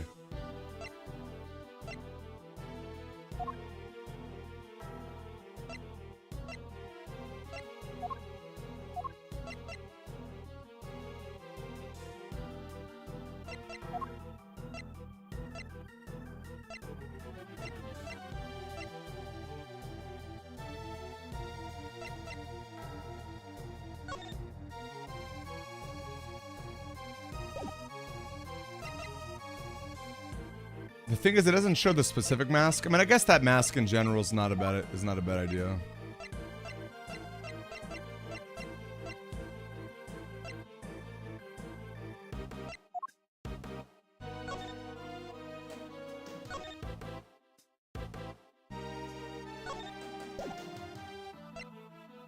I guess we should just do the masks. Okay, guess not.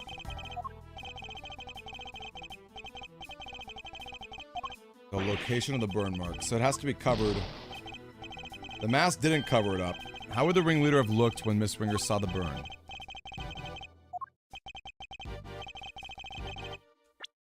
How would the ringleader have looked when she saw the burn? He would be wearing a mask.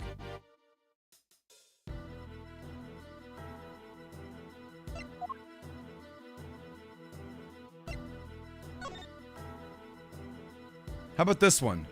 The fact that there's two wigs? Take that! Nope, I guess not.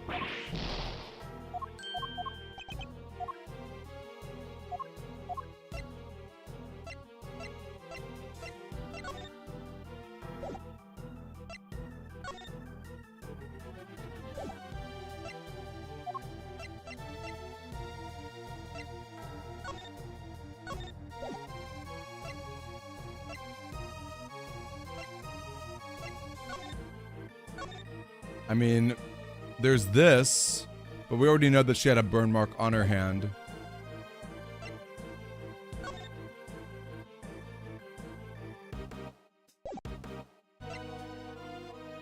Ooh! Duh! Okay, no wonder. No wonder. Because it was a new addition to that evidence part. There was a new addition to it. The outfit you were wearing. I forgot about that. That got changed. Big building, I know.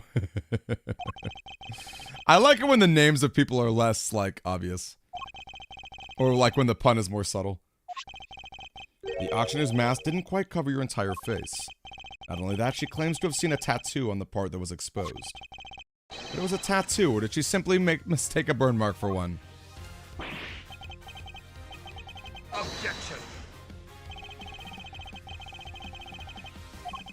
I regret to inform you that none of the committee members has such a burn. Myself included, of course.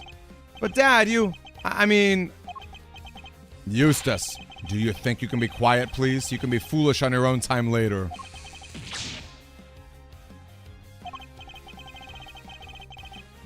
Well, you may be an annoyance most of the time, Mr. Winter. But on this particular occasion, I'm grateful for your presence. A reaction like that from you as son is as good as an indicator of the truth I could have hoped for. And it gives me a much-needed confidence boost concerning another theory of mine. Namely, who that one unexpected item belongs to. What's the matter with Mr. Winter? He might be in shock. After all, he's usually the last to figure things out. He seems to have gotten there all too quickly. He knows his father is indeed the real murderer. He's sad because he knows the truth. So, it's better not to know the truth at all? No, Kay. It's what we came here for. It doesn't matter how we got there. The important thing is finding the truth. You yourself told me that once, right when I needed to hear it the most. And now it's time for me to repay the favor and show you the truth of your innocence. Sid, are you still around, or Shagraz? I want to know, too, the truth of what really happened. So please, Mr. Edgeworth, won't you show me? Heh, I very much intend to. You don't know when to give up, do you? Where is this burn, then? Perhaps you could point it out to me. But you can't, can you? Because it's nowhere to be found, just like your evidence that I'm the killer. Yeah, hunt for contradictions all you like. You won't find any. He's my dad, a winner through and through. Objection! I understand, Mr. Winner. I completely understand why you don't want to believe it's true. But if you ignore the truth now, you'll regret it for as long as you live. But Dad, what do I do?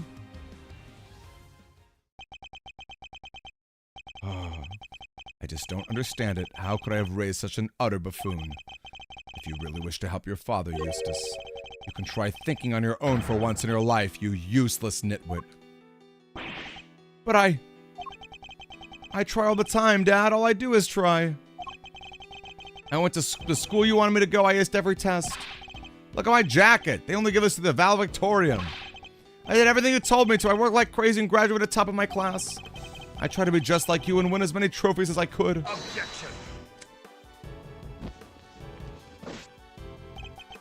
You really are just a simpering simpleton, aren't you? Those tests you aced, I had the school give you perfect scores on all of them.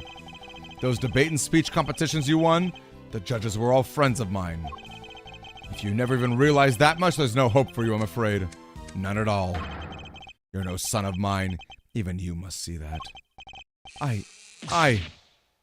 Wow. Wow. That is sad.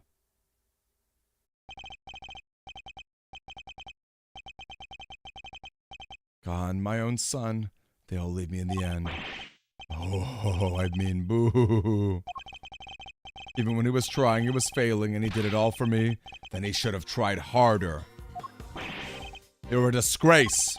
You don't deserve to be a father, and you certainly don't deserve to be chairman of this committee. Even I feel sorry for the boy now. Poor Mr. Winner. Explain yourself, Chairman Winner. Just what do you think your son is to treat him in such a way? An utterly useless pawn sounds about right. But you're one to talk, Verity. You tried to worm your way into my trust by using Eustace too. I knew it! I knew it! I cannot deny it. However, I have never thought of him as a mere pawn. He may not be a naturally gifted prosecutor, but he tries. In some ways, he tries harder than anybody. That is what I have witnessed during my time with him. Yet you would call him useless. How could you? Objection! Oh, because he is Verity, my girl. He's utterly incapable of doing anything I ask of him. Mr. Edgeworth, I entrust my offering to the goddess to you, so that you may call her final judgment unto Excelsius Winner. Thank you, Your Honor. I've been more than ready to do so.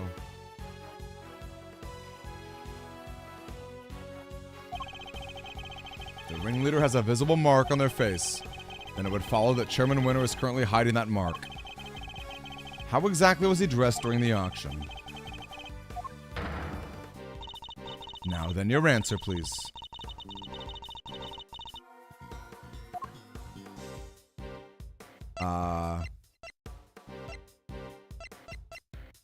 What's the best way to show it?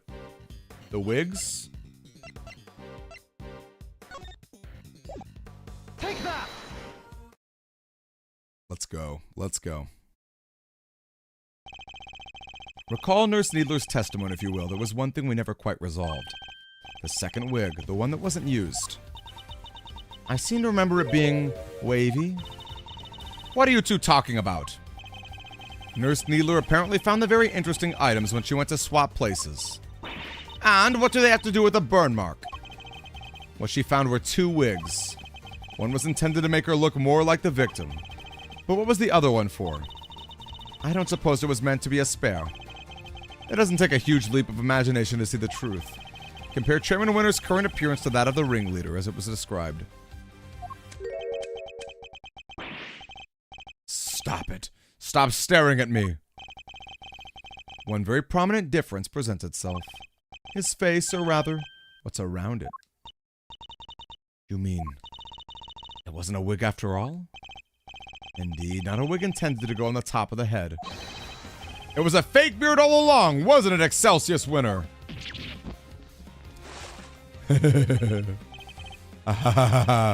This is on my own, dear boy. How very unkind of you to suggest otherwise. Objection! We saw how your son reacted when he realized the truth. And how he desperately wanted to try to cover for you, even in light of his realization. You still feared he might expose you. So rather than take that risk, you bullied him until he couldn't take it anymore. Because he knew your beard hides a prominent burn mark. Chairman Winner, I insist you remove your beard this instant. Wow!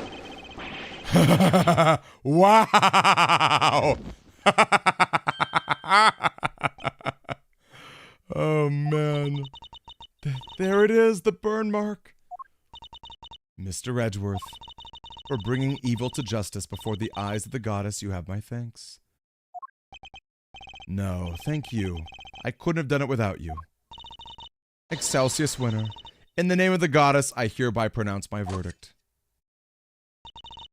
In the matter of the murder of Miss Rosie Ringer, this court finds you guilty.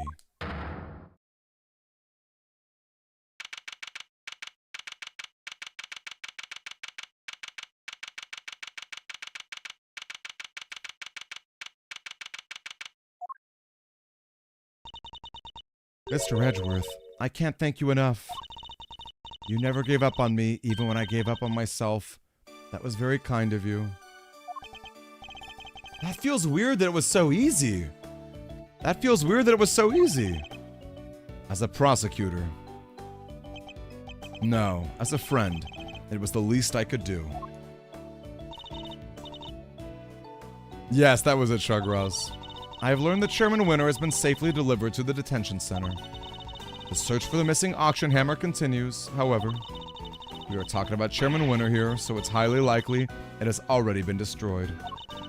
In addition, there was one other matter I must inform you of. The chairman made a rather strange statement. According to him, the letters were not part of his plan. What? How could that be? Thanks so much for agreeing with my plan. Now we can both get what we want.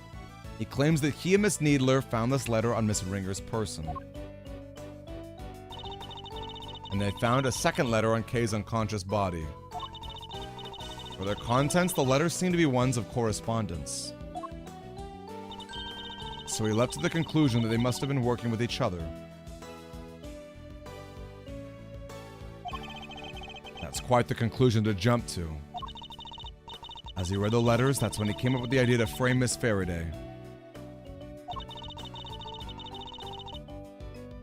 He decided to place the victims in a very conspicuous place.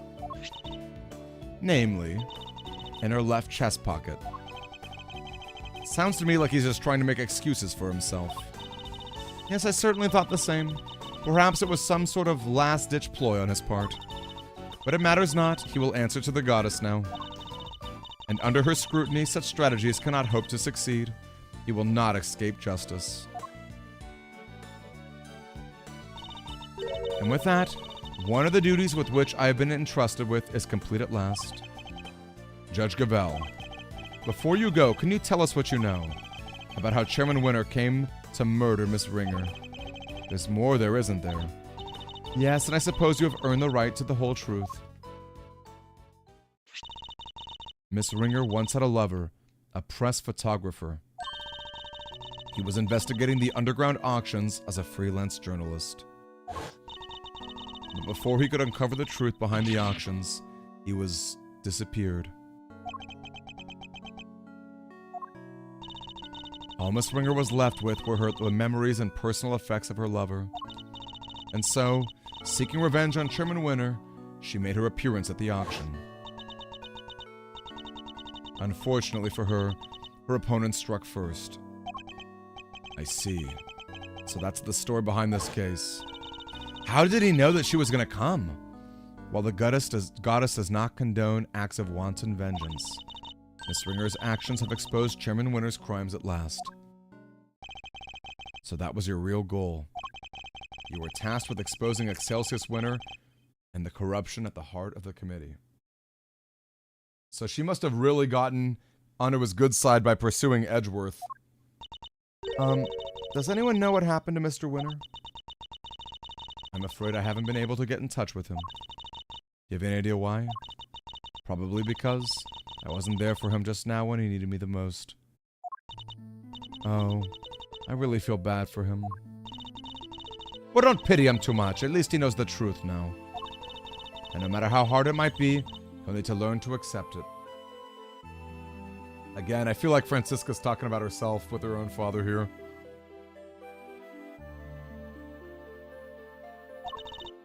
If he can't, he'll never be able to move on with his life.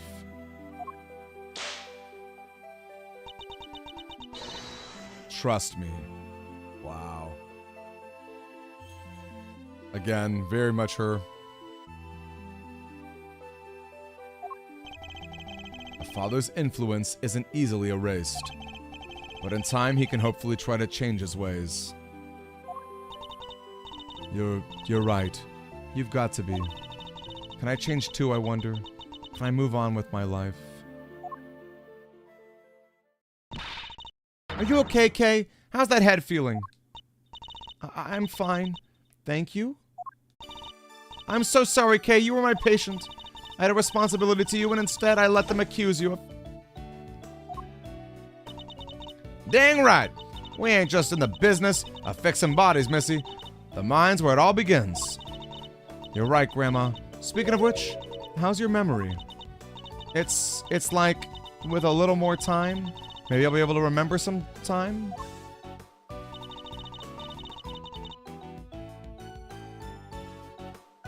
You're right, hero. Yep. Totally.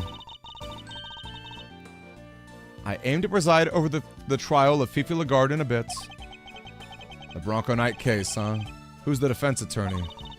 It was supposed to be Miss Ringer, but as she is no longer with us, we are still in the process of finding her replacement. Miss Ringer was scheduled to represent Warden Lagarde? That feels very connected. And of course, until we find Eustace, there was nobody to act for the prosecution either. In any case, I must take my leave. That feels extremely important. What about Mr. Edgeworth's badge? What's going to happen to it now? With its chairman under arrest, the committee's activities have been suspended for the time being. So to answer your question, it's complicated. It's all up to the goddess now. But... Don't worry about it, Kay. It's a consequence of my own making. And I assume you do not mean to change your mind. Of course not. I chose the path of the truth, and I chose it willingly. With Chairman Winter out of the picture, justice is in the hands of the righteous once more. If you did wish to follow the path of the prosecutor again, Mr. Edgeworth, I would be more than happy to facilitate such a decision. It's very kind of you to offer, but I can't accept your help at this time. I can't ask for my badge back when I'm not even sure if I want it anymore. I see. It seems we are destined to continue on different paths then. Heh. Well, I trust you'll keep my badge safe until they converge again. With all I have.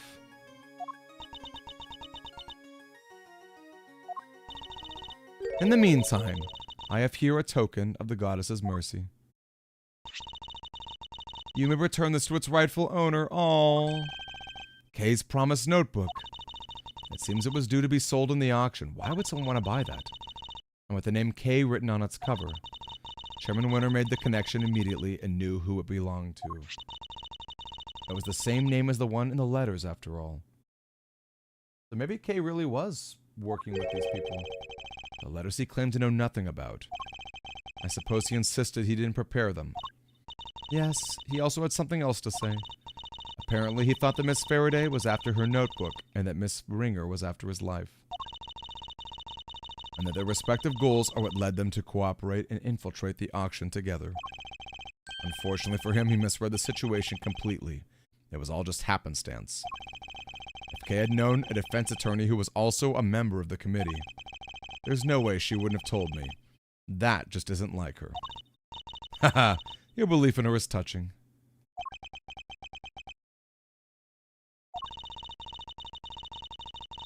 While the notebook did become a part of Chairman Winter's cover-up scheme, it is also a treasured possession of Miss Faraday's. Which is why I would like to ask for her to have it back. Maybe that'll help her jog her memories back. Thank you. I pray that it helps her recover her lost memories, yep.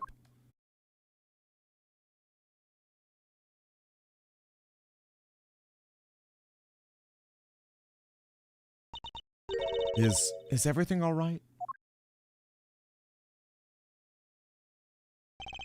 Judge Gavelle wanted me to return something important to you. Oh, look at this image! Wait, this is such a sweet... They did such a good job. Isn't that... Always greet people with a smile, even people you don't know. Never cry in front of strangers. Oh! Oh! I'm gonna keep all my promises and be a real hero when I grow up, just like you. Oh wait, I forgot to write one down, the most important promise of all. Promise number 5, always try your hardest to learn about things you don't understand. Hee hee, I remembered it just like you said it, and now I'll never forget it.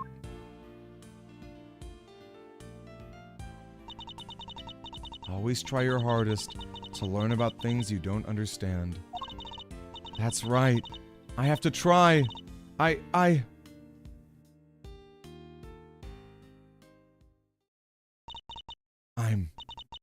Kay Faraday, the great thief who will do anything to get her hands on the truth. Second Takarasu, yay! Oh, it feels so good to finally have her back. Look at that smile. Look at that cheeky little smile. Oh. Oh. This game, though. Kay! Is that really you? Can't say I'm not a little bit embarrassed, but... Yeah, I'm back. And I couldn't have done it without you, Mr. Edgeworth. You never stopped helping me, even when I was totally lost and couldn't remember anything. Thank goodness. You certainly seem to be back. Okay, so this is the real you, huh? Welcome back. It's so good to know you're better. I can sleep easy now. Now that you found it, don't you dare go losing that memory of yours again, young lady. You hear? Miss Needler, Dr. Hertz, thanks for looking after me. And if you really are better, how about you get out of them dang hospital duds? Oh yeah, I washed all your clothes for you. Here. I thought they were with Detective Gumshoe. He handed them over to us after they came back from the forensics. And did he happen to mention if forensics found anything of note? I didn't ask. Anyway, never mind that now. Put them on, Kay. I want to see. Wait, what about her bandages? Surely it's too soon to remove them. Oh, it's probably fine. She may have taken a big old bump to the head, but she wasn't really hurt otherwise. But then, why all the bandages in the first place? Prevention is better than cure. Wait. Both of which sound like painfully annoying practices for your patients. Okay, Kay, time transformation time.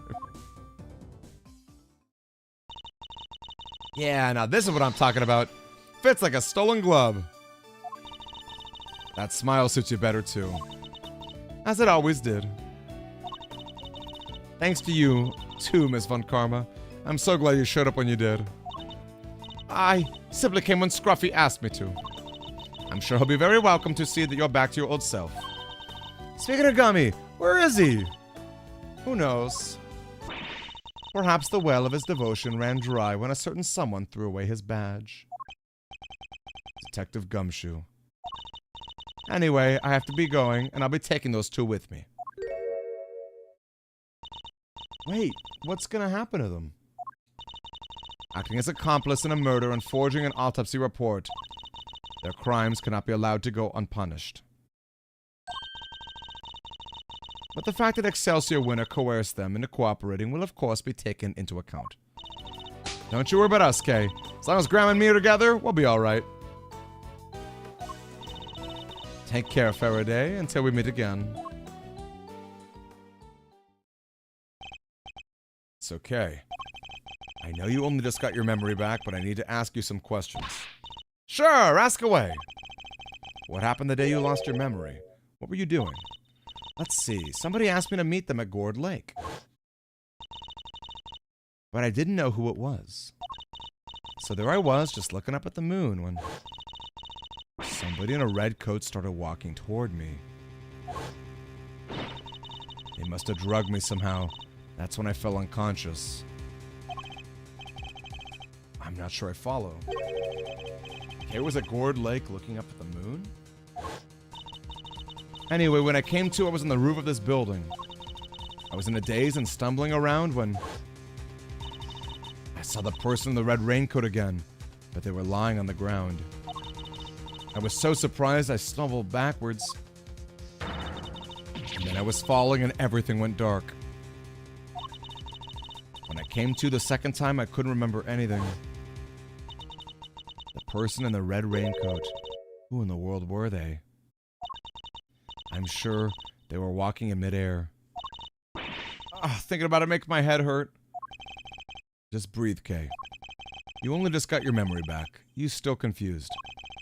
I imagine the root cause of your confusion is...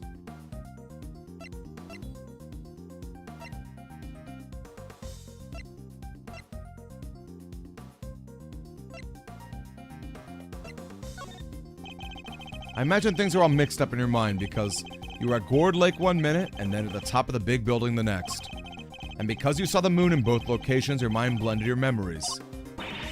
But those are two totally different places. I know I was pretty out of it, but I don't think I could have gotten them confused that easily.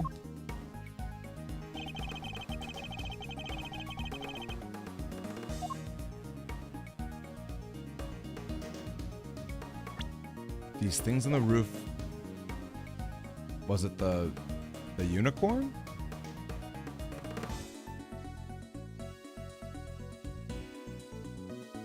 I was kind of thinking the moon still, but I guess the fact that they saw it from that end. Take that! I don't think that's right.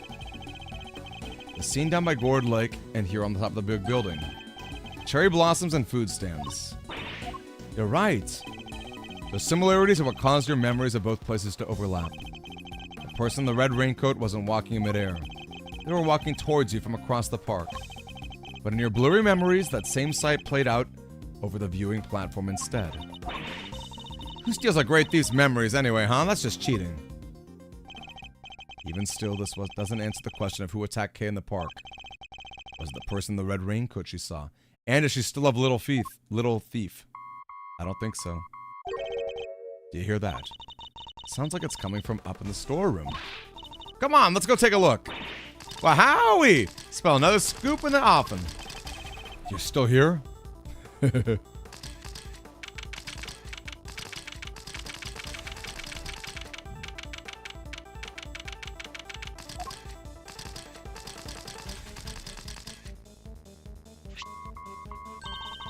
coming from this little gadget here, Mr. Edgeworth. This transceiver. I feel like I've seen it somewhere before. It's still going! But I'm real good with technology. Come on, you gotta pick up. Fine, I'll do it. Hey, this is Edgeworth! Kay, if you could refrain from answering strange calls for me. Mr. Edgeworth, I presume. I know that voice. Shelly the Killer! I knew it! I knew it! Congratulations on another case solved. Yet, I can't truly say it's been fully resolved. Can you? I agree. I'm sure you've noticed by now that there was a mastermind at work, orchestrating the entire incident. How do you even know about this case? That's not what's important right now. Let's focus on this certain individual for the time being, shall we? I have indeed been wondering myself if somebody else could have been involved.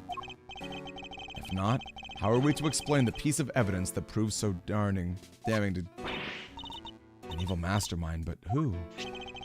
Who indeed? Perhaps you could share your thoughts. What is the evidence in question that points to somebody else's involvement? Both of these, really. Is it the precious thing back? Although this is also kind of interesting.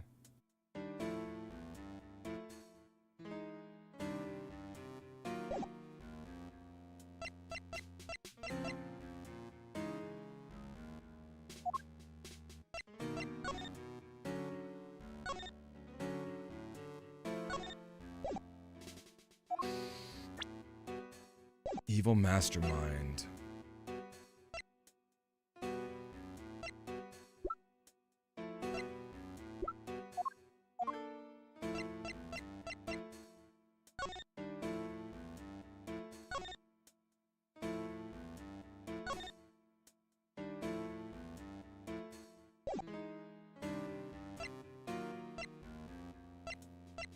This is kind of tough.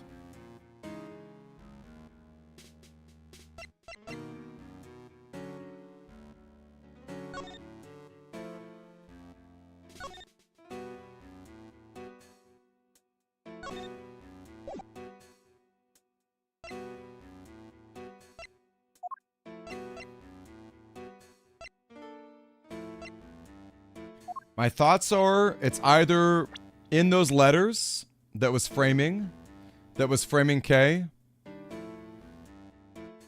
or the IS-7. I feel like it's probably one of these letters. I'll make sure you get your precious thing back. This is definitely the most interesting one because it has blood on it, right? Take that! The letter K supposedly wrote for the victim. Yeah, I don't remember ever writing that. So who did? Who would prepare such a thing? I know I'm not the only one who would like to know. And how do we know it wasn't you? Now why would I do such a thing like that, I believe the truth can only fully come to light in a court of law. But since you've had your badge revoked, that is no longer an option. So how will it all end? I, for one, will be watching from the sidelines with interest. He even knows about my badge. Oh, and one last thing. I do hope you won't betray my trust in you. Now I bid you farewell. What the heck did he mean by the case hasn't been fully resolved? And why is he so interested in us anyway? Ugh, everything's just one giant ball of mysteries. Seems we've only scratched the surface. But even without my badge, I'm going to carry on doing what I can. However this ends, one thing's for certain. I will expose the truth. Good night to you, Sid. We're going to bed. We're going to bed, don't you worry. We're going to bed right now. So to all of our friends on Twitch and YouTube, I can't believe we beat this entire case in one day. That was sick. The last one is called Turnabout for the Ages. Wow. So intrigued by that. Alrighty, everybody. Good night to all of you. Thanks for hanging out as long as we did. This was a super long stream, but like over 6 hours. Hope you guys have a good rest of your evening. Tomorrow, we're going to start the Turnabout for the Ages. Let's go. Apollo, it was great meeting you. I know our friends on YouTube have a great time too. As always, I'll drop our Discord. Always fun to talk about. Definitely in an Ace Attorney mood. You guys can see behind me. I've got all sorts of fun Ace Attorney merch. I'm a big fan of the series. Really glad to finally be back here. That was a great case. Man, why are these cases so good? They're so personal and good. I love it. I love it. Anyway, good night to all of you. Catch you later. Sleep tight. Peace out. And yeah, see you tomorrow for some more Ace Attorney.